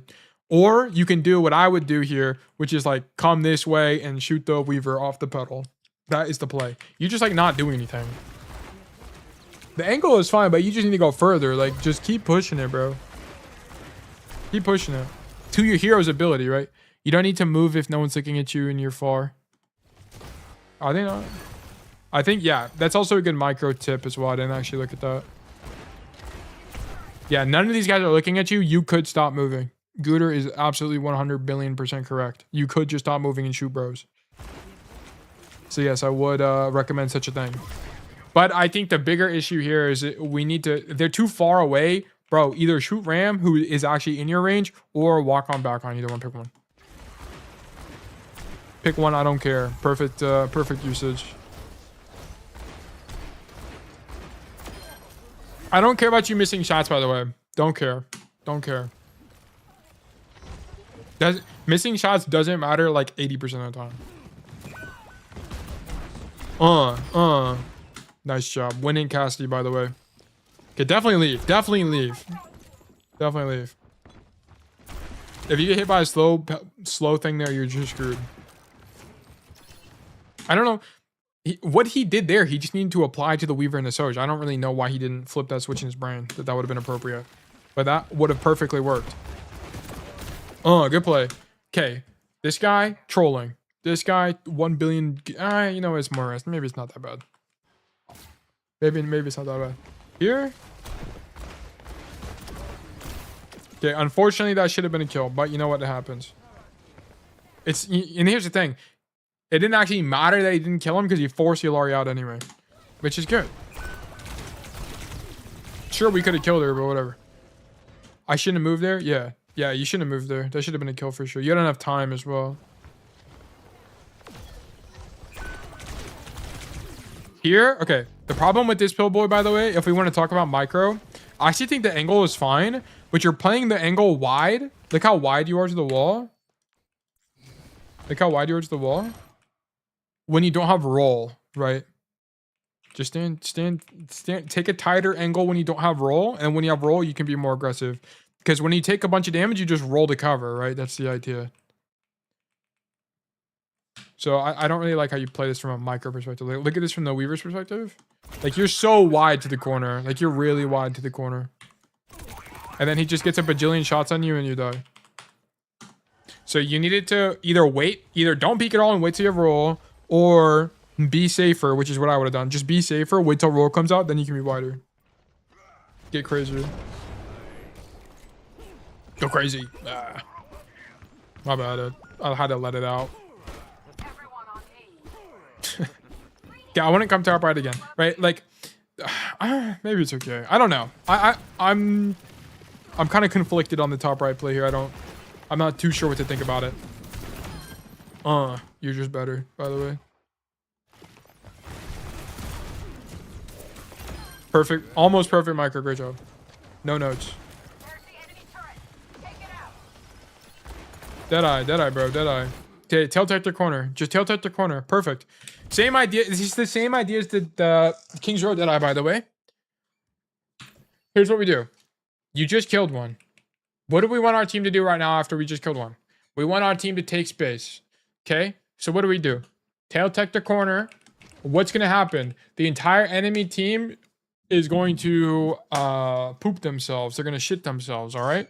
And they are going to back up. They're going to be like, oh my god, they just popped Deadeye. Or they're not going to think about it at all and just die to Deadeye, okay? Which is also a great outcome for us. We actually love that. So they're either going to back up like this, or they're going to die. So pick one. And actually, both of those outcomes are great for us. So here's what you should do. You should walk forward, bing, bob, boop, beep, bob, bam. Stand here, tail tech, pop Deadeye, unswing, stand here. Make them all scared, because you're also half HP, right? You don't have a lot of HP here. So this is a perfect example of when tail tech is good. You don't have a lot of HP. So you just stand here, pop Deadeye. They're all going to be scared and run away. And then your team gets to walk in for free. Perfect. It's very winning. So this would have been a perfect example of how to use it.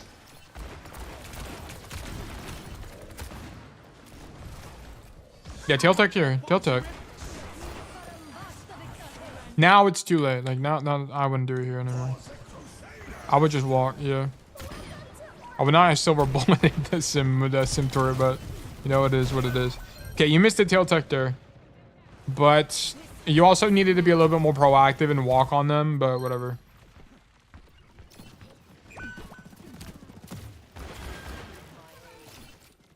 I like that you're not going main. It shows me that you understand flanking and angles in general. Okay, you're not synced with your team, bro. Dude, look, as you're making this rotation, boom. Holy cow, we're still in choke. As you're making this rotation, boom. Holy cow, we're still in choke. As you're making this rotation, boom. Holy cow, we're still in choke. Okay, you gotta be synced up with your team. Wait for your team. You're like a second or two too early right now. You need to wait a little bit. Wait a little bit longer.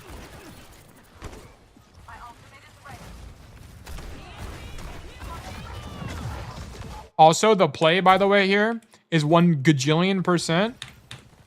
Okay, you would have made this swing, and then you don't stop moving here. Have conviction in yourself, and be the hero. How do we do that? Here's how you do that. Be the hero. Boom, boom. Shoot them. Reload. Shoot them. Reload. Grab Mega if you need to. Boom. Mega angle. Winning. This is infinite value, by the way. Congratulations, you just discovered the infinite value angle. It is right here. And this is not like, why is this infinite value? Guys, are we on a high ground? No. Are we behind them? Yes. But also, how in the world are these guys going to clear you? How? They don't have a way. It's just TP. That's it. You actually just exist here for free and stop them from doing anything. It's so good. And then you can go this way, you can go this way. Like, I don't care. They're all good. Pick one. They're all good. Everything is good. You actually just win here. You just win. So this would have been the play. Is 1 gajillion %. You would have been on this angle and then just continue to rotate. For sure, just continue to rotate here. Flip them out. It's more of an advanced concept, but I think you flank a lot, so it would have been good here. And this is a matchup specific thing as well. They don't have a way to deal with you. If this was against a diva that was actively looking for you, of course you wouldn't go right side, right? I mean, you wouldn't extend as much as you would here. Okay, we have perished to the Symmetra. Okay, that was carryable for sure. Carryable. Lessons were learned there. Very valuable. Okay. Walk in main. Wrong. Why are we walking in main? What's going on here?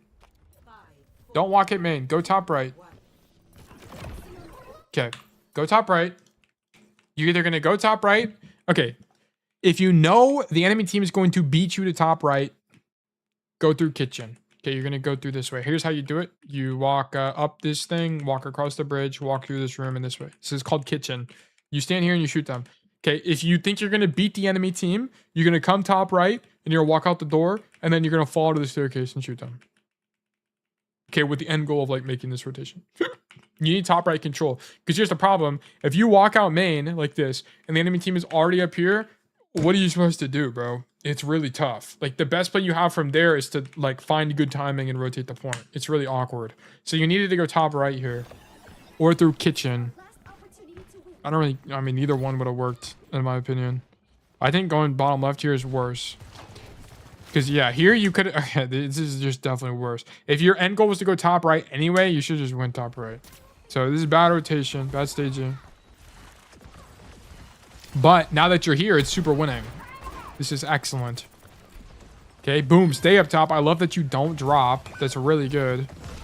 Okay, you should have heard that they were on your right side there, but whatever.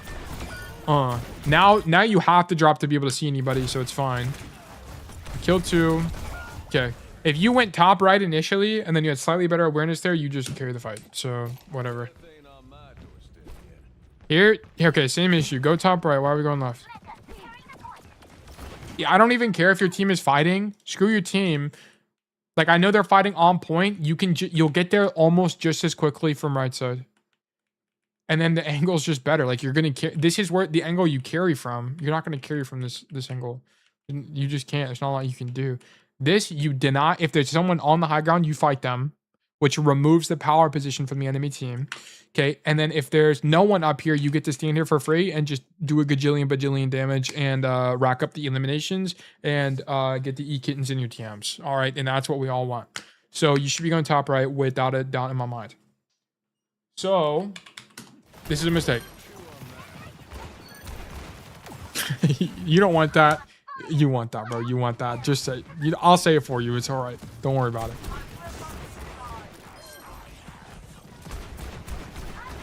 Okay, so here just go to the window and shoot them. Yeah, okay. You recognize it a little bit too late, but the idea is there.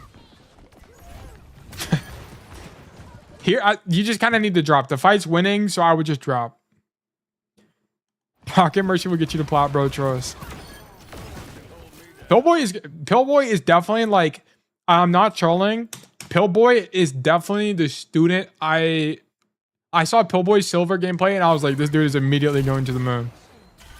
Immediately. This guy can climb for sure. Without a doubt in my mind. He's got the right, like, he has a really strong fundamental, like, understanding of Overwatch. Or at least a way to think about it. Like, the intuition is there. Like, this guy just doesn't have enough hours. Pillboy has like 50 hours in the game. He's got no hours. He's baby. Baby mode. Like, you'll never see a gold Cassidy doing what Pillboy is doing right now. Oh, okay, this is not it. Okay, this is I think this is probably a map thing for you, by the way, Pillboy. Also, this is ironic that this happened right as I was glazing you. So, the problem with this is you drop, you can't rotate out from this angle. It's impossible. You can technically jump across these like wooden beams, but it's really hard. It's really hard, and your chance of you dying is extremely high. Yeah, so dropping here is really bad. So this is just a one-time lesson learned. Don't drop here at all. I actually like the angle. I mean, actually, I don't like the angle. You just shouldn't really be here. Yeah, you should just stand here. Just stand here, or you can stand on the bridge, either one. Because the idea is if you stand on the bridge, if someone comes right side, you can mark them, right? You can stop them from taking top right. If you stand here on the window, you can shoot them on the walk up. So, yeah. Say the line. I don't know which line. This is just incorrect. I don't have a line that comes to mind for this one. This is losing. I don't care, pick one. Oh, yeah. Yeah, that was a kind of an... yeah, it could be an I don't care, pick one kind of moment. This is also a very losing play. You should just... I don't even know what to do here. You kind of just need to, like, roll forward and pray you don't die. Yeah, like, I don't even know what your play is. I'm gonna be real. This is... Everything you're doing here is for sure an overperformance, by the way. Yeah, like, killing anybody there is an overperformance.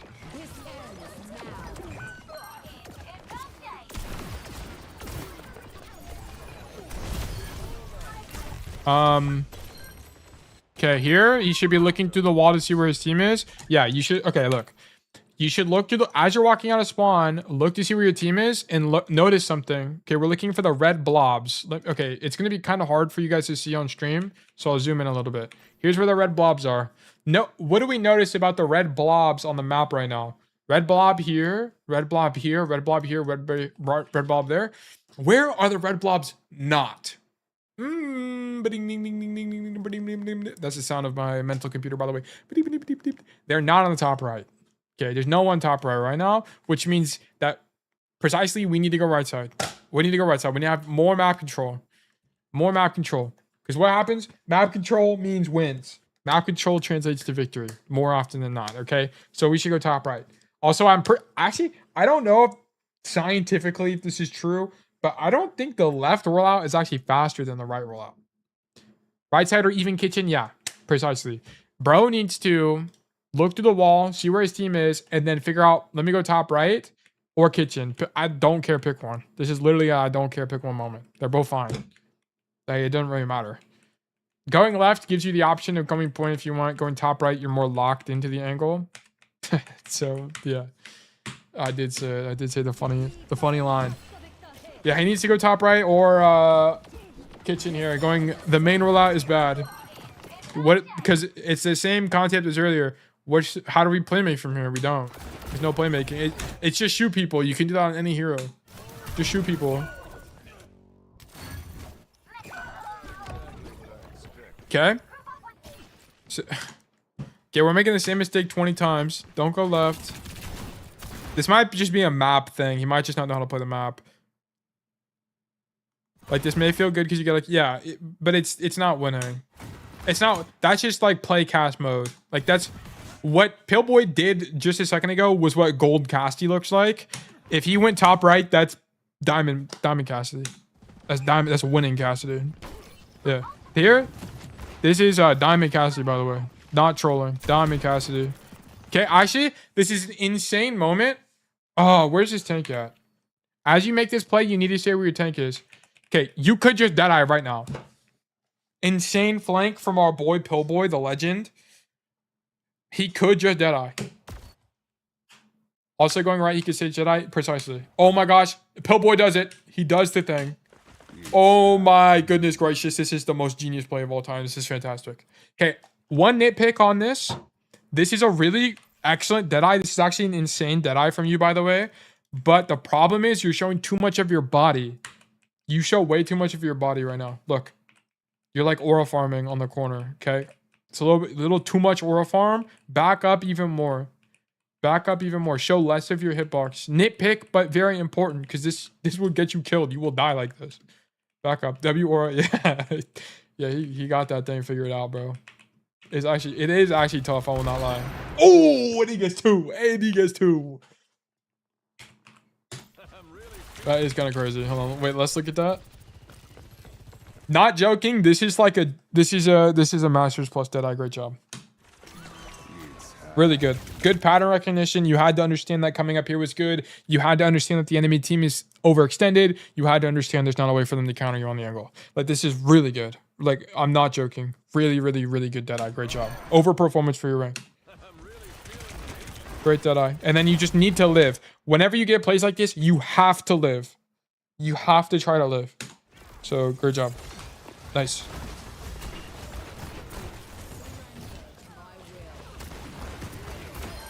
Nice. Nice job. Just keeping your mind on this map. Tail said to go right, so I go right. Yeah, exactly. And it's more of a, this is an issue from the Paraiso VOD. It's just like if there is a high ground for you to go to, you should just go to the high ground. The power position, it's just almost always better. Just go to the high ground, bro. Or another way I look at it is the floor is lava. Yeah. Like 90% of the time the floor is lava. Jason's absolutely correct. Dorado is another great example of this. You should like almost always play on the Dorado, high ground on Dorado. Yeah, no, sorry. No, I think this is, I mean, it's not really something to apologize on. This is like a great revelation for you, Pillboy, because these are some of the best problems to have. The best problems to have are when the only issue you have is a knowledge issue. It's so good. It's just because you're just like, you just flip a switch in your brain and then you're like, oh, I can just play the high ground lol. And then you just win more. It's crazy. It's crazy how stuff like that works. If there's free space, take it, because otherwise they will. Exactly. Exactly. Jason gets it. Good staging, by the way. You're just late. That's the only problem. This is good staging. You're just late.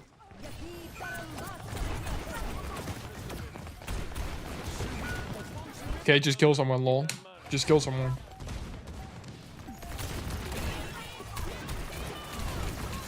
Okay. Okay, I'm gonna be honest. You actually did God's work this game, and you still lost. That's tragic. But you did God's work on the times you actually made good rotations. You made good rotations maybe 50 to 60% of the time. Imagine if you made good rotations the other 50 to 40% of the time. You would have just carried the game. Okay? So that's the problem. You just need to make the like, I don't know why you went main so much. Like, going main here is just bad, right? It shows me that there's a few issues at hand. Number one, we have an awareness issue. Look through the wall to see where your team is and then infer where might be strong for you.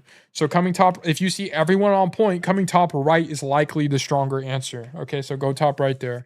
If you see, on this map, if you can go to the high ground, try going to the high ground. It's just stronger for your hero, right? Cassie's so good here. If you're Genji, you probably still want to go top right, to be honest, but going main makes a little bit more sense because you can just wall climb up here, right? It's not as costly for you.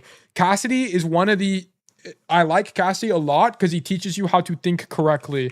Genji, you can, you look, I'm definitely generalizing, but it's a little bit more forgiving because you don't have to think about staging as much, right? Genji can just climb the wall and then get here. He doesn't have to think about, okay, I need to look through the wall to see where my team is as much. Do I just feel bad because you've told me this many times? Like, I see where my team is and match my taking attention. It's fine, bro. It's fine. You don't always learn a lesson the first time. Do you know how many times I've coached people and they make the same mistake a gajillion times? It's hard. It's not easy. It's not easy.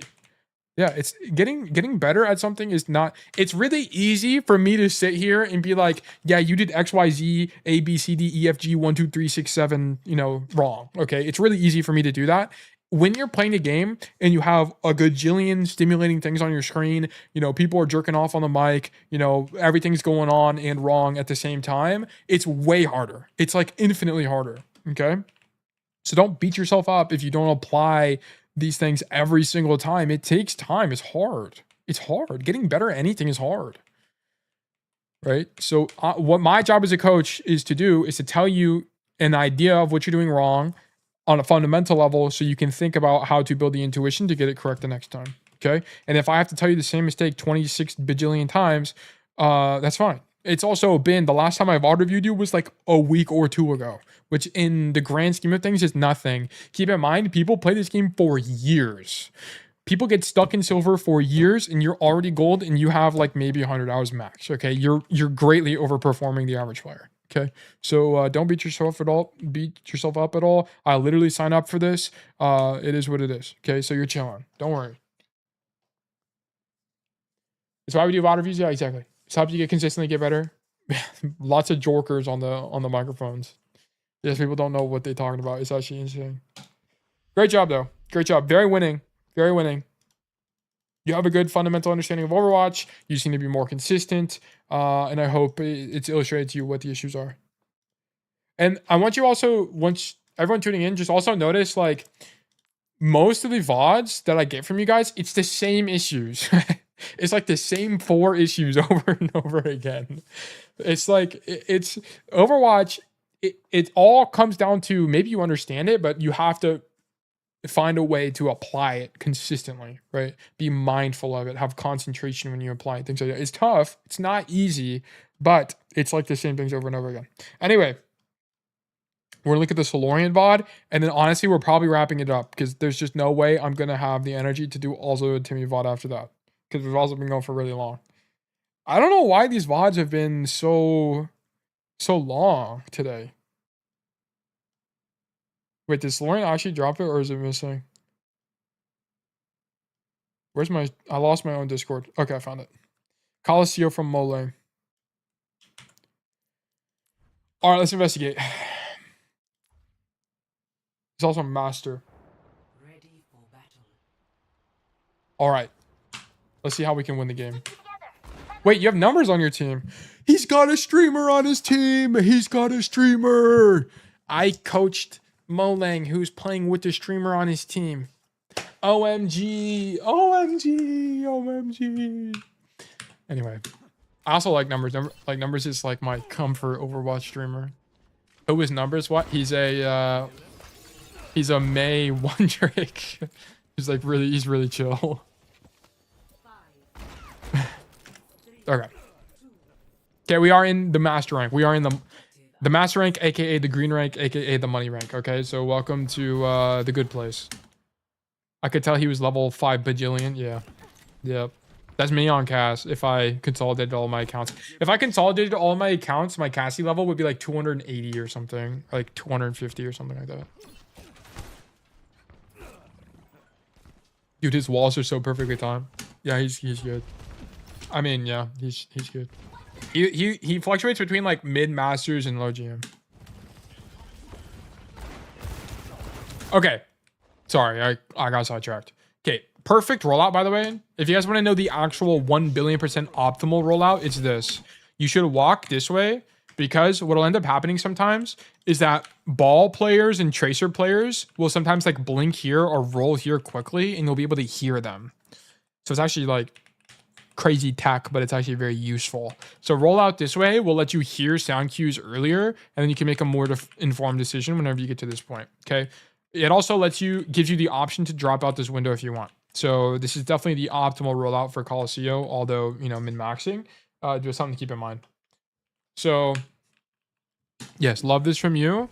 And then you decide to go this way, it's fine. I actually don't care that much. So what you needed to figure out in these first 10 seconds of the game is that they're playing Diva. Okay, everything else kind of doesn't matter. You just have to understand they're playing Diva, which means you have to be aware of where the Diva is. If you are not aware of where the Diva is, you are going to die whenever you take angles. Okay, this is why Diva hard counters you. She shuts down your playmaking.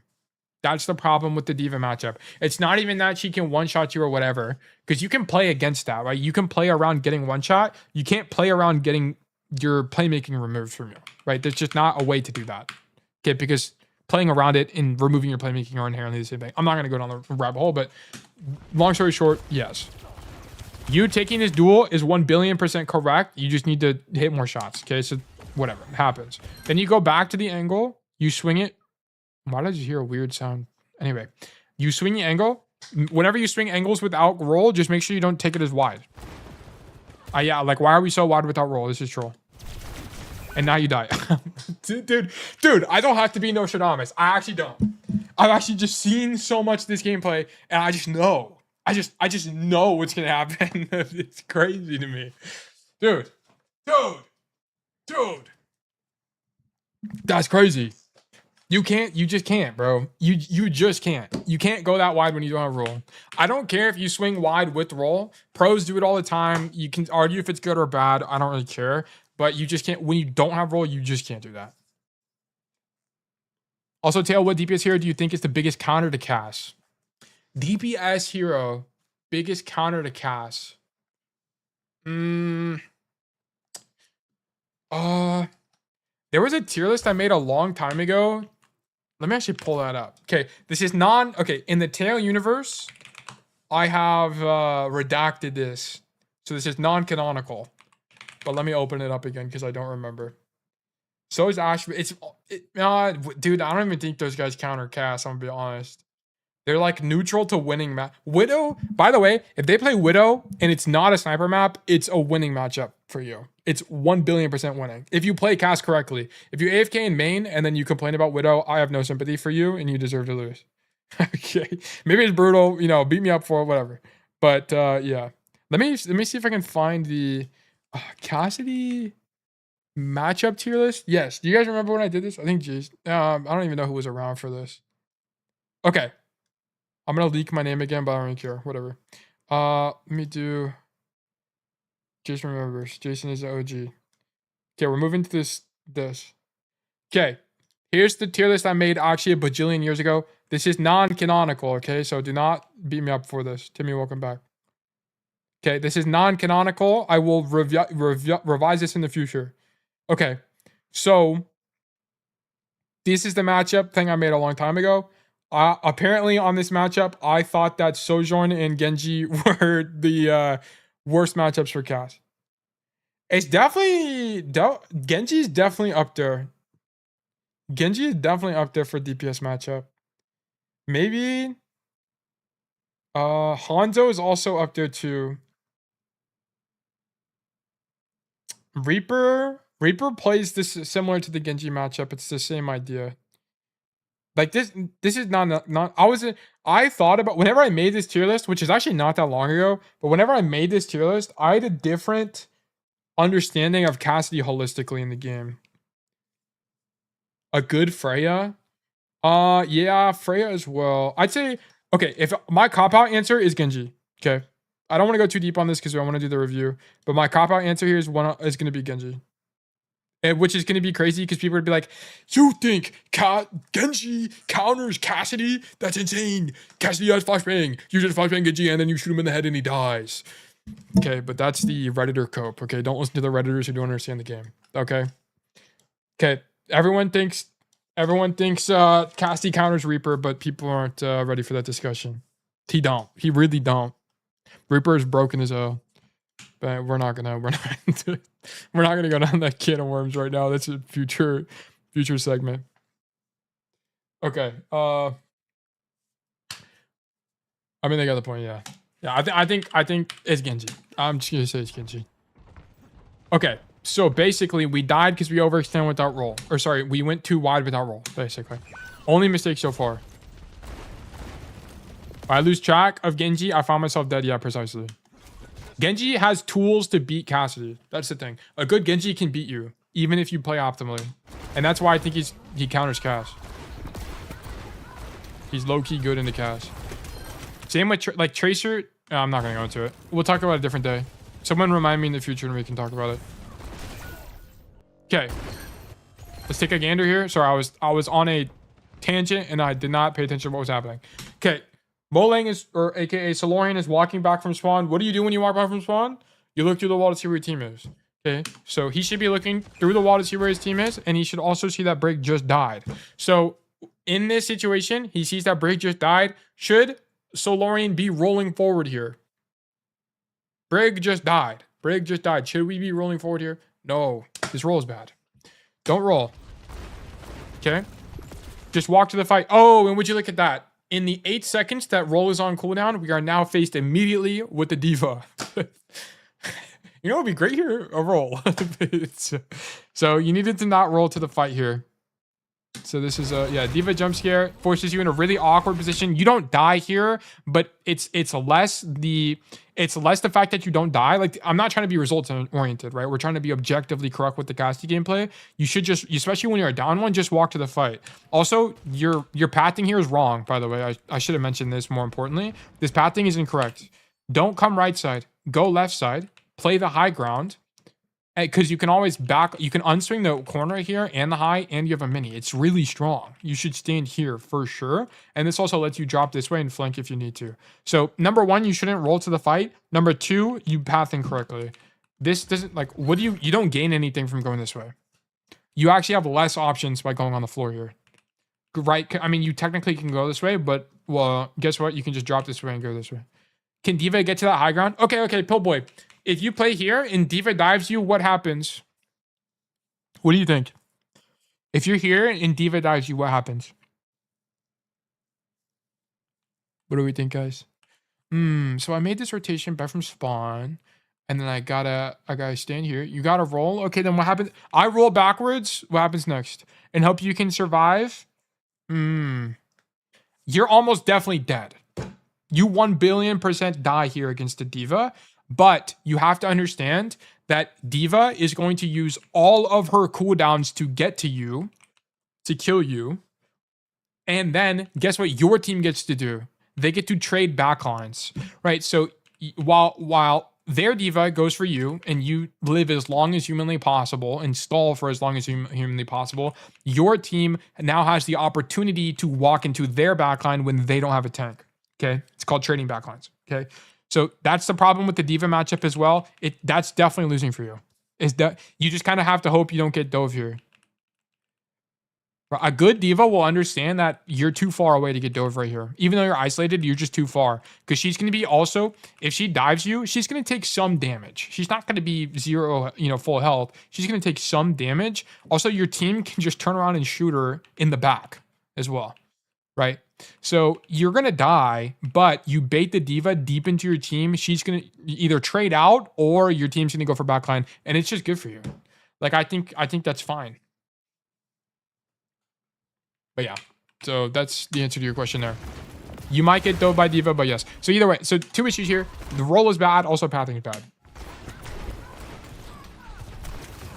And then because of both of those 2 issues, now you're stuck on the floor, right? If you had better pathing, you just straight up don't die here because you wouldn't have to make this rotation, right? You would have never had to make, you would just be here the whole time. So yeah, bad rotation. I guess that's a staging issue. Okay.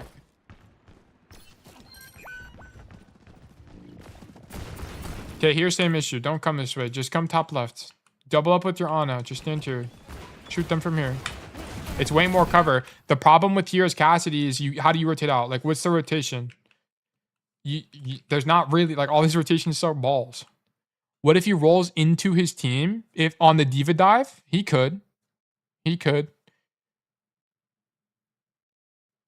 It's how you play the diva thing is like largely subjective. There's a few ways to think about it. You could roll into your team and hope you get peel, or you could roll backwards and bait her further. I think both are fine. I think both are fine. You can argue for both. What if you roll to car? Yeah, here like the only rotations that are good are like roll to car and go up the stairs, which sucks, or stay in the room, but then you're stuck on this side of the map. Like they're both bad. Like just being on the floor here is not good. If he's going to be on the, like, if you find yourself in a situation like this where you're on the floor and you're kind of just screwed, you should just look to trade out or do something really high risk. So, like, right now, his best play is to, like, honestly just walk forward on the Sojourn and pray he kills her.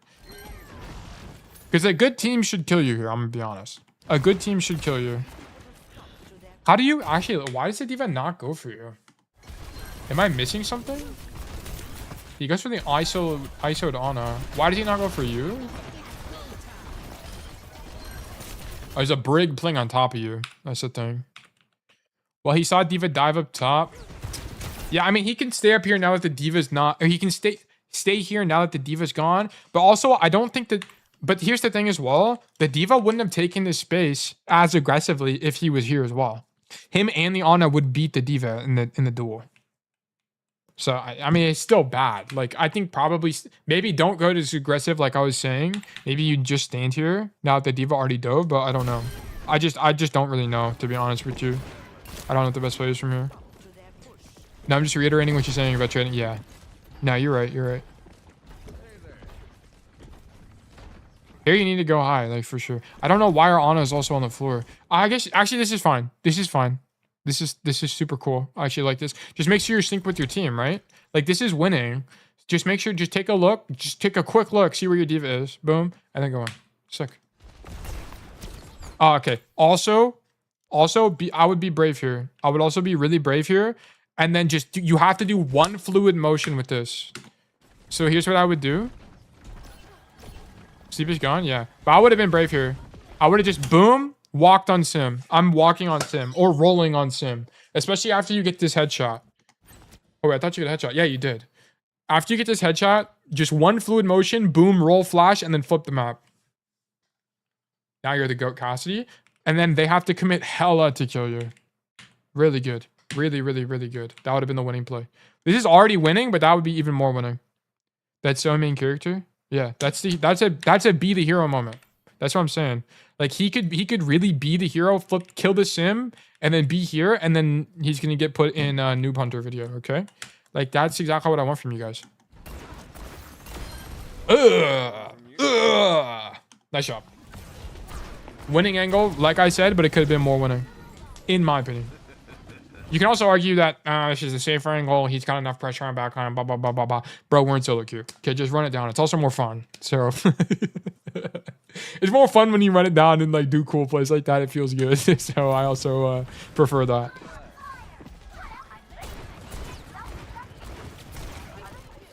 Hero plays.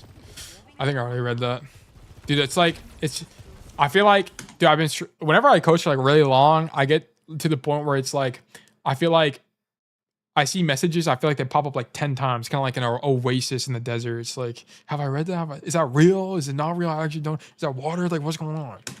I should get like some level of delusion. No, dude, you had it, by the way. This is actually so sick from you. Boom. Dude, you know the divas in main. You hear them. You hear the in main. Okay, here's the idea.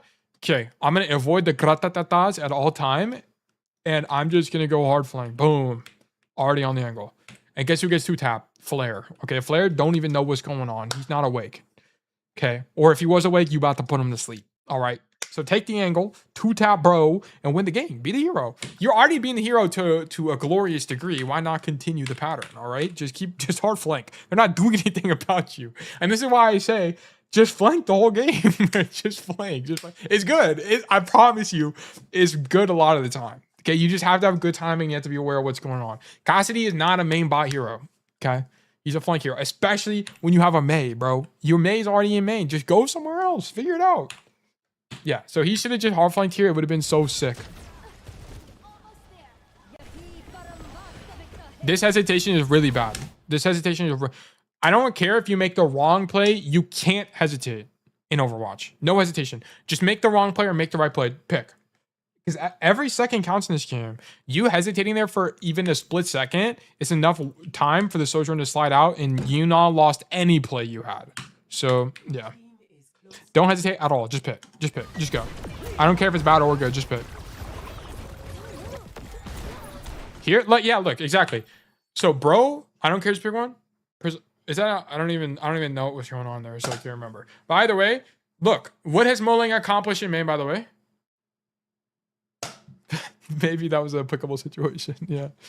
I don't even remember what I said 2 seconds ago. I'm not even joking. But anyway, here, what was Moling supposed to do during this main fight? Okay, Nano Diva came out. We rallied in main. There's a big sim wall. Like, bro, what the hell is going on here? There's like a gajillion colors on my screen right now. He can't do nothing. He literally can't do nothing. So he needed to run it down on the back line. Just run it down on the back line. And don't get gapped. Okay, if you die here, look, if you die here to an on a sleep nade combo with the Sojourn, okay, that's a different conversation. That's just a don't get gapped moment. Okay, that's what I would have said. Should just inted on the Sojourn. That's what I'm saying. That's what I'm saying. Oh, hesitation. Yeah, exactly. Yeah, he needs to have no hesitation. Just pick up good or bad play. I mean, preferably, I do care a little bit. Pick the good play. I would prefer that, but okay. Deadeye, by the way. This Deadeye is not good. That guy is already frozen. The dude is already frozen, and there's approximately 1, 2, 3 people looking at him, and he's half HP. I don't know, bro. He got one. No, he sucks balls. The Deadeye sucks balls. I don't care if he got one. This one sucks. It's not good. It's just not good. The dude is frozen, and 3 people are looking at bro. He's going to die. That guy is going to die. We are not result-oriented in this household. Okay, this is not a results-oriented community. We just shoot bro. We shoot bro. First of all, we wouldn't have been here. But second of all, we just shoot bro when he's frozen. Just shoot him. Then continue flanking.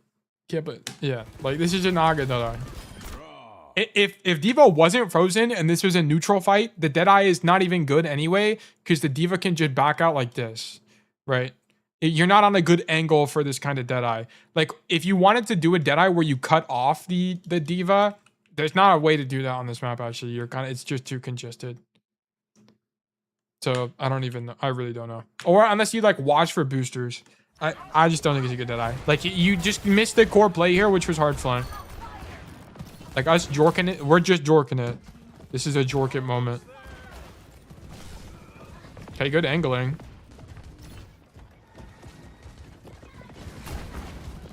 Bang. Dude, have some ego. Fuck yeah, jorking it. So I don't know why that made me laugh. Boom, boom. Ego this guy, ego him. Ego him. Dude, just be better than that guy. He did 2 damage to you. You can do 10 billion to him just to erase him from existence, bro. Walk on him. What are we doing? Arc would have been... Yes, bro. Arc also would have just walked on, bro. Arc 1 billion% would have walked on, bro. It's not even a question he would have walked on, bro. There's no chance. He wouldn't.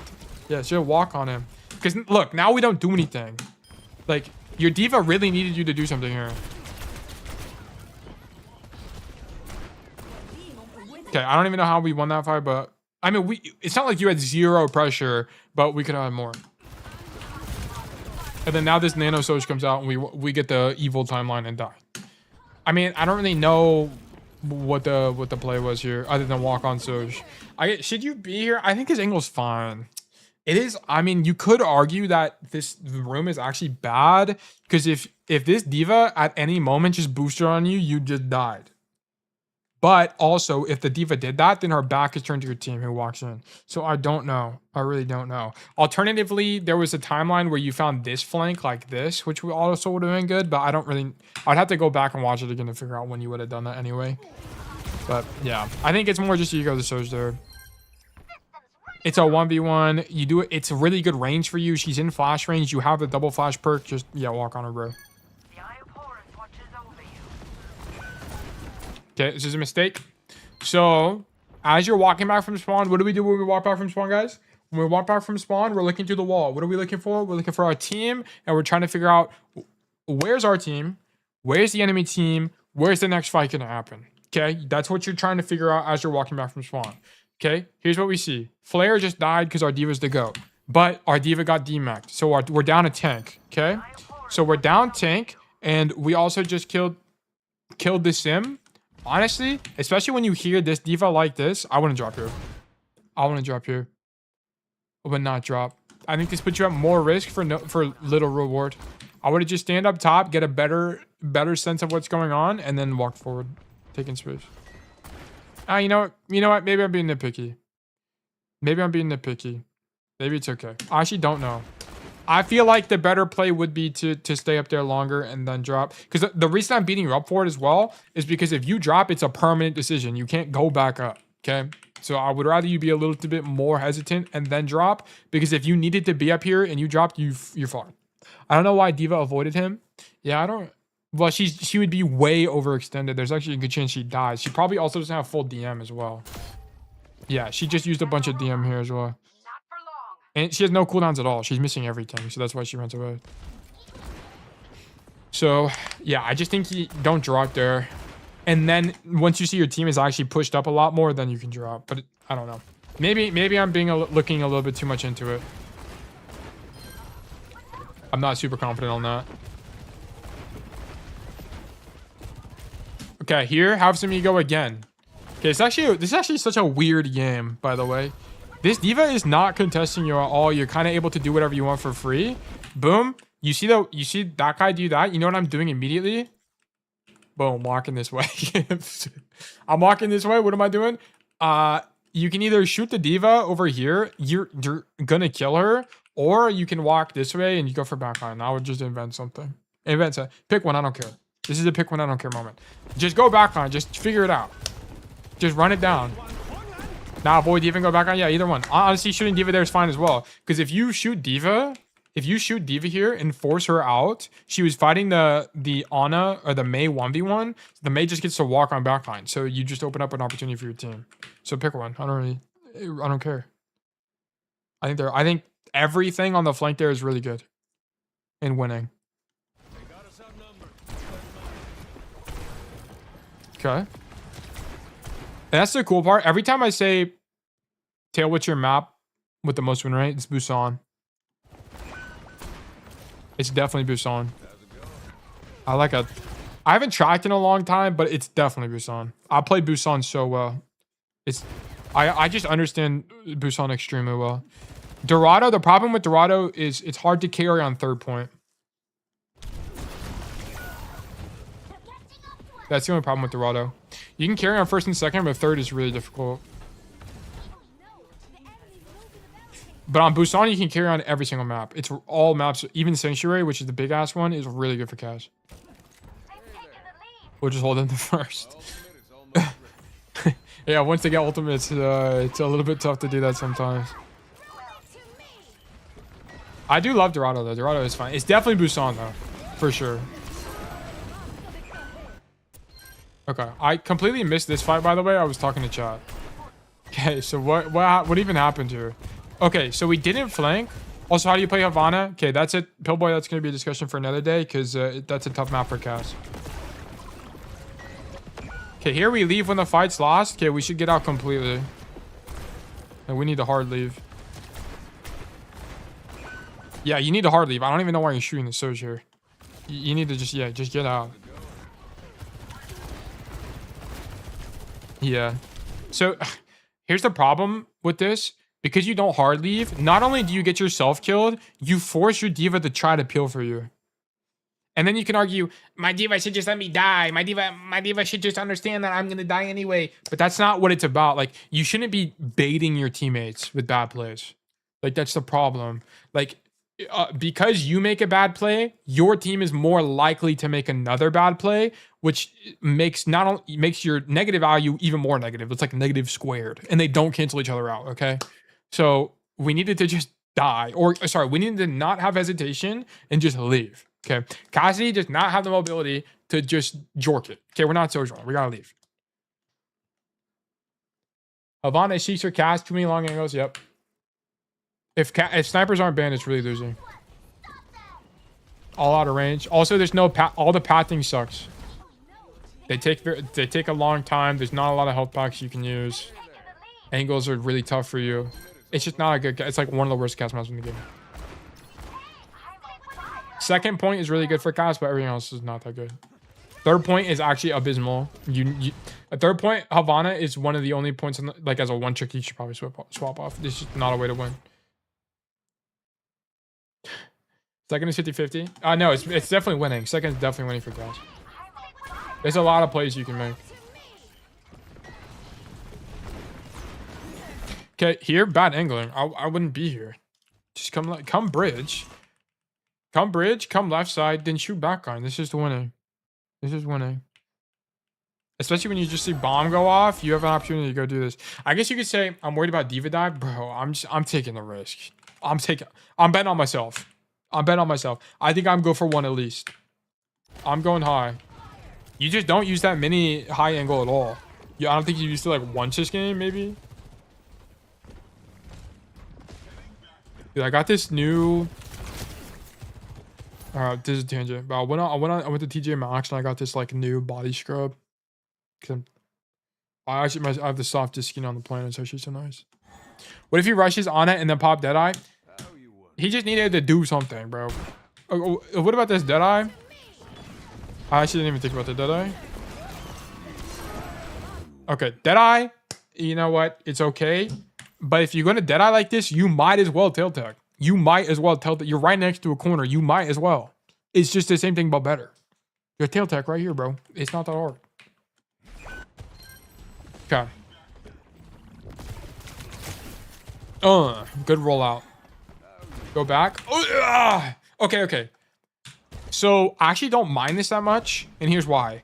So swing angle, it's contested, takes a rail, rolls. Fine. Okay, whatever.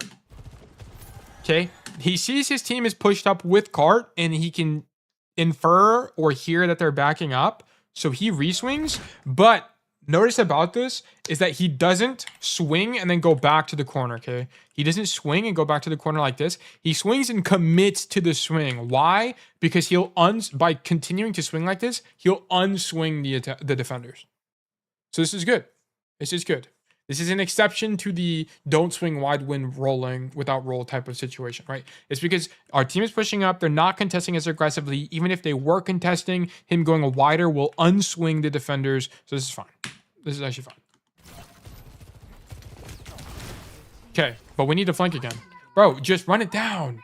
Run it down, run it down. Do this. Kill the Sojourn. Come this way if you really want to. Get creative. Kill the Sim. We're just not going to do anything in mid. Like, nothing is going to be accomplished. Problem with this is the proximity is awkward. Yeah, we're just jorking it. We're just jorking it. Oh. Good shots. Good pressure. We didn't do anything here. Okay, and this is the problem. This is why when everyone says, dude, Cassidy, you just stand main and click heads. He's so easy. And then they give me this game. Look, I'm not beating you up, Molang. You're playing like really well other than like these fights here. But like they tell me, he's so easy. You just sit in main and shoot heads. And then they send me gameplay like this. And then they can't figure out why they can't win. It's like, dude, we're not doing anything. we're just working it. We go do something. Go do something. Go left side. Go through the doors. Go, I don't know, manhandle their backline. Like, figure it out. I don't know. Be creative. Like, push maps. Cassidy on push maps is fun because you have more creative liberty. You can, like, do more. Be the alpha. I don't care. Pick one. Yeah, be the hero, bro. Be the hero and pick a play, bro. Fucking figure it out. You guys are intelligent. But anyway. Mulling, I'm not beating you up, by the way. Your play is largely good, but I just wish you were more proactive. Like, we're a little bit scared. I understand it's a diva matchup at all, but she is not marking you. She has not marked you a single time. So just abuse the fact that she's not marking you and just run it down. She's also not marking you. So if you're playing a game against diva and you're not getting marked by diva, you're probably making a mistake. Because you should be getting marked by diva. Because diva should be shutting down your good plays. And if you're not making any good plays, you're not going to get marked by diva. So it's kind of like, if you're not having a problem with diva, you're probably also not doing something correctly. But then you can also argue, never mind. I'm not going to elaborate on that because it's actually paradoxical. So I'm actually not going to elaborate on that. Never mind. I take it back. I take it back. I take it back. I take it back. Anyways, go top right here. Okay, I actually am not a big fan of this. You know, it's okay. It's okay. It's okay. Because it lets you do this. We need to hit that bullet, but whatever. Run it down on Wu Yang. Run it down. Nice. Okay, what you just did on the Wu Yang, I needed you to do like 3 times previously throughout the game. Huge, exactly. You need to not die here. Dying is horrendous if we die here. Nice. Excellent work, dude.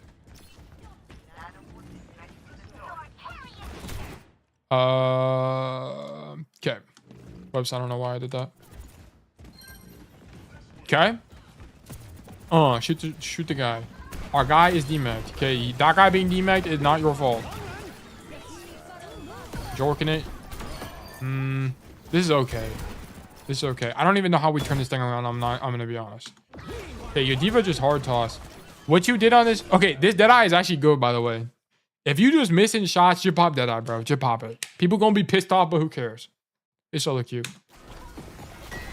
Better than 4. It's like the same thing, but he's not getting marked. Like there's no the Sojourn where he's standing right now is where the Sojourn had been in the past, but no one's there, so he gets to do like a free play.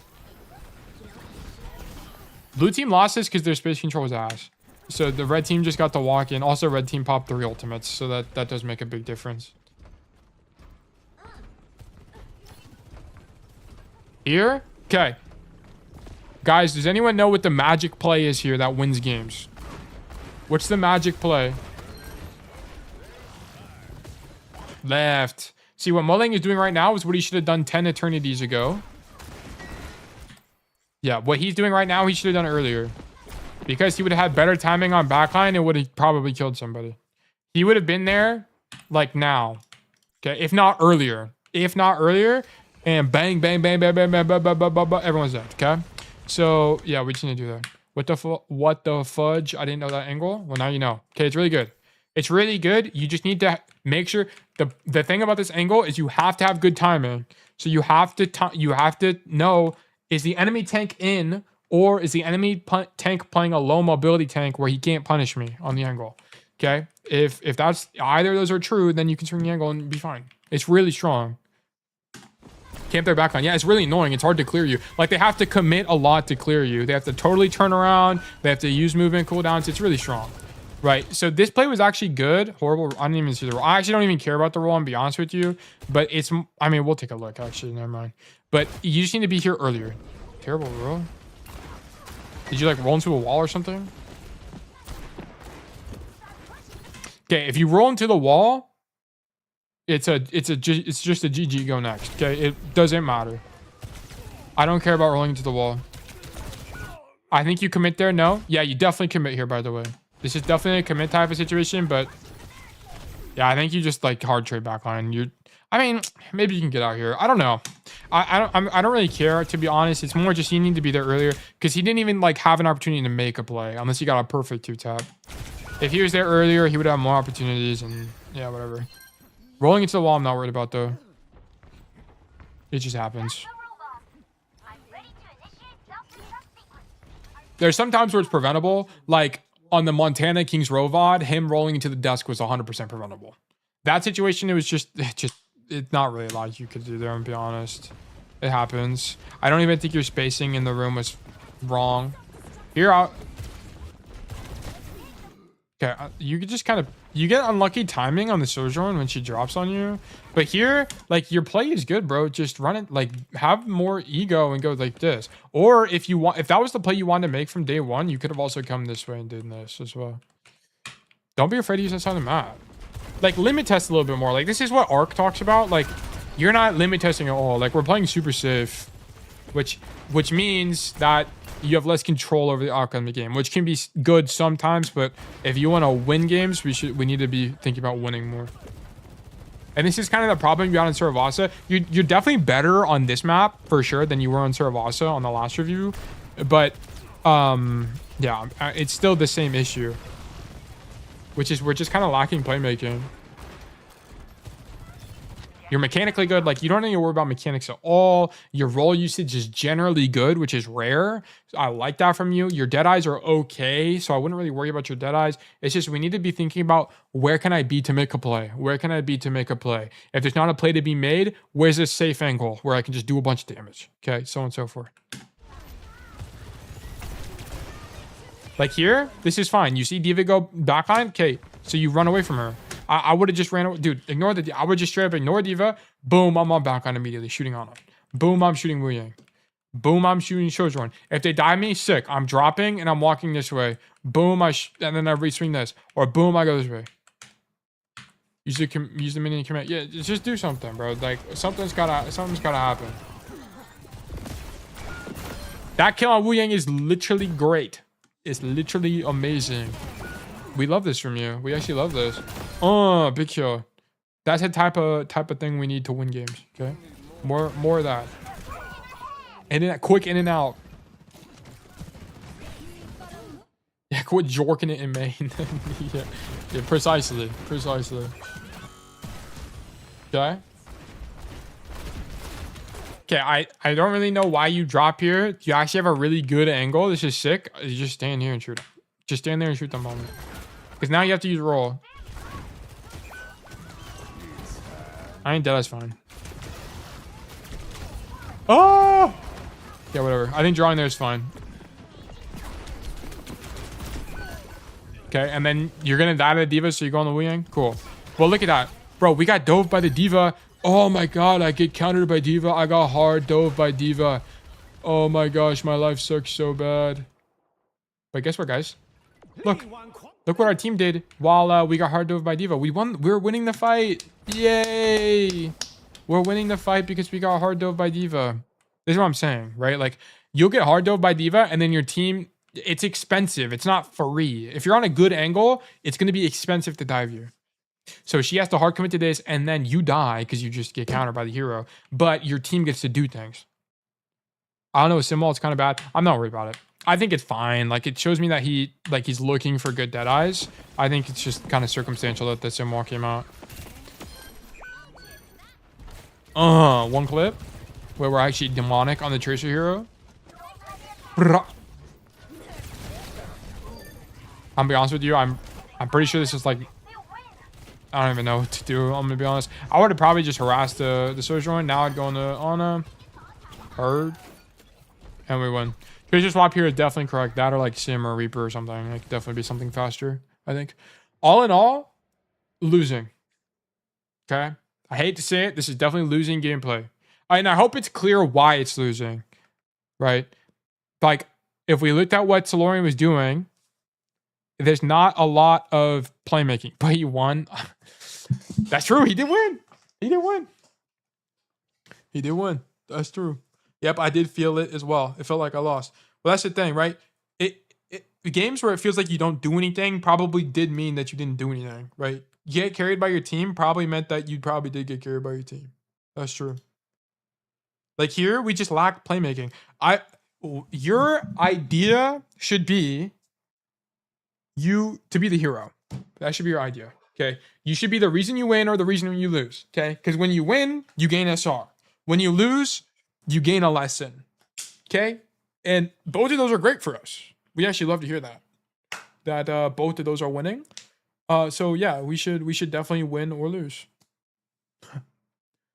Winning or losing, there's things to gain in both situations. Real, be the hero, run down main, and 2-tap the team. No. Now we're spinning my words around, and you're turning my parchment into toilet paper. All right. There's gold in there, dude. There's gold. There's wisdom. There's lots of wisdom. Run it down. Yeah, it's low-key a run it down type of situation. Limit test more, bro. Like just run it down on the angle. Like I promise you're gonna have way more. Not only are you gonna have more fun, but you're gonna have more success. Okay. There's a reason I have 2 billion hours on this hero. There's a lot you can do. I guess my pot input is bad. No, your input is fine. It's fine. You're good. Timmy, I would VOD review you, but we've been going for 4 hours and I'm actually so exhausted. So please forgive me that we are going to postpone an additional Timmy VOD for another week. one of your 10 bajillion VODs. But anyway, guys, we had a lot of new friends hop in today. Thank you guys for tuning in. Once again, my name is Once Told Tale. I am a top 500 Cassidy one trick. I'm currently GM1. And, well, that's not my man. I'm like GM3 on my old or something. But I'm a top 500 Cassidy one trick. I love Cassidy. I only coach Cassidy. I study Cassidy. I do a ton of work on Cassidy. I love this guy. He's my favorite. Feel free to join the Discord. I should make sure my Discord in the chat where you can. Oh my god! I just put Coke Zero all over my desk. Oh my god. Okay, swift wrap up. Okay. I gotta clean up this Coke Zero. Basically, join my Discord for free Cassidy coaching. I coach every Monday and Friday at 5:30 p.m. EST. Feel free to join us. We have a lot of fun. Join the community. Thank you guys for being here. I appreciate you guys. I gotta clean up this Coke Zero. Goodbye. Bye bye.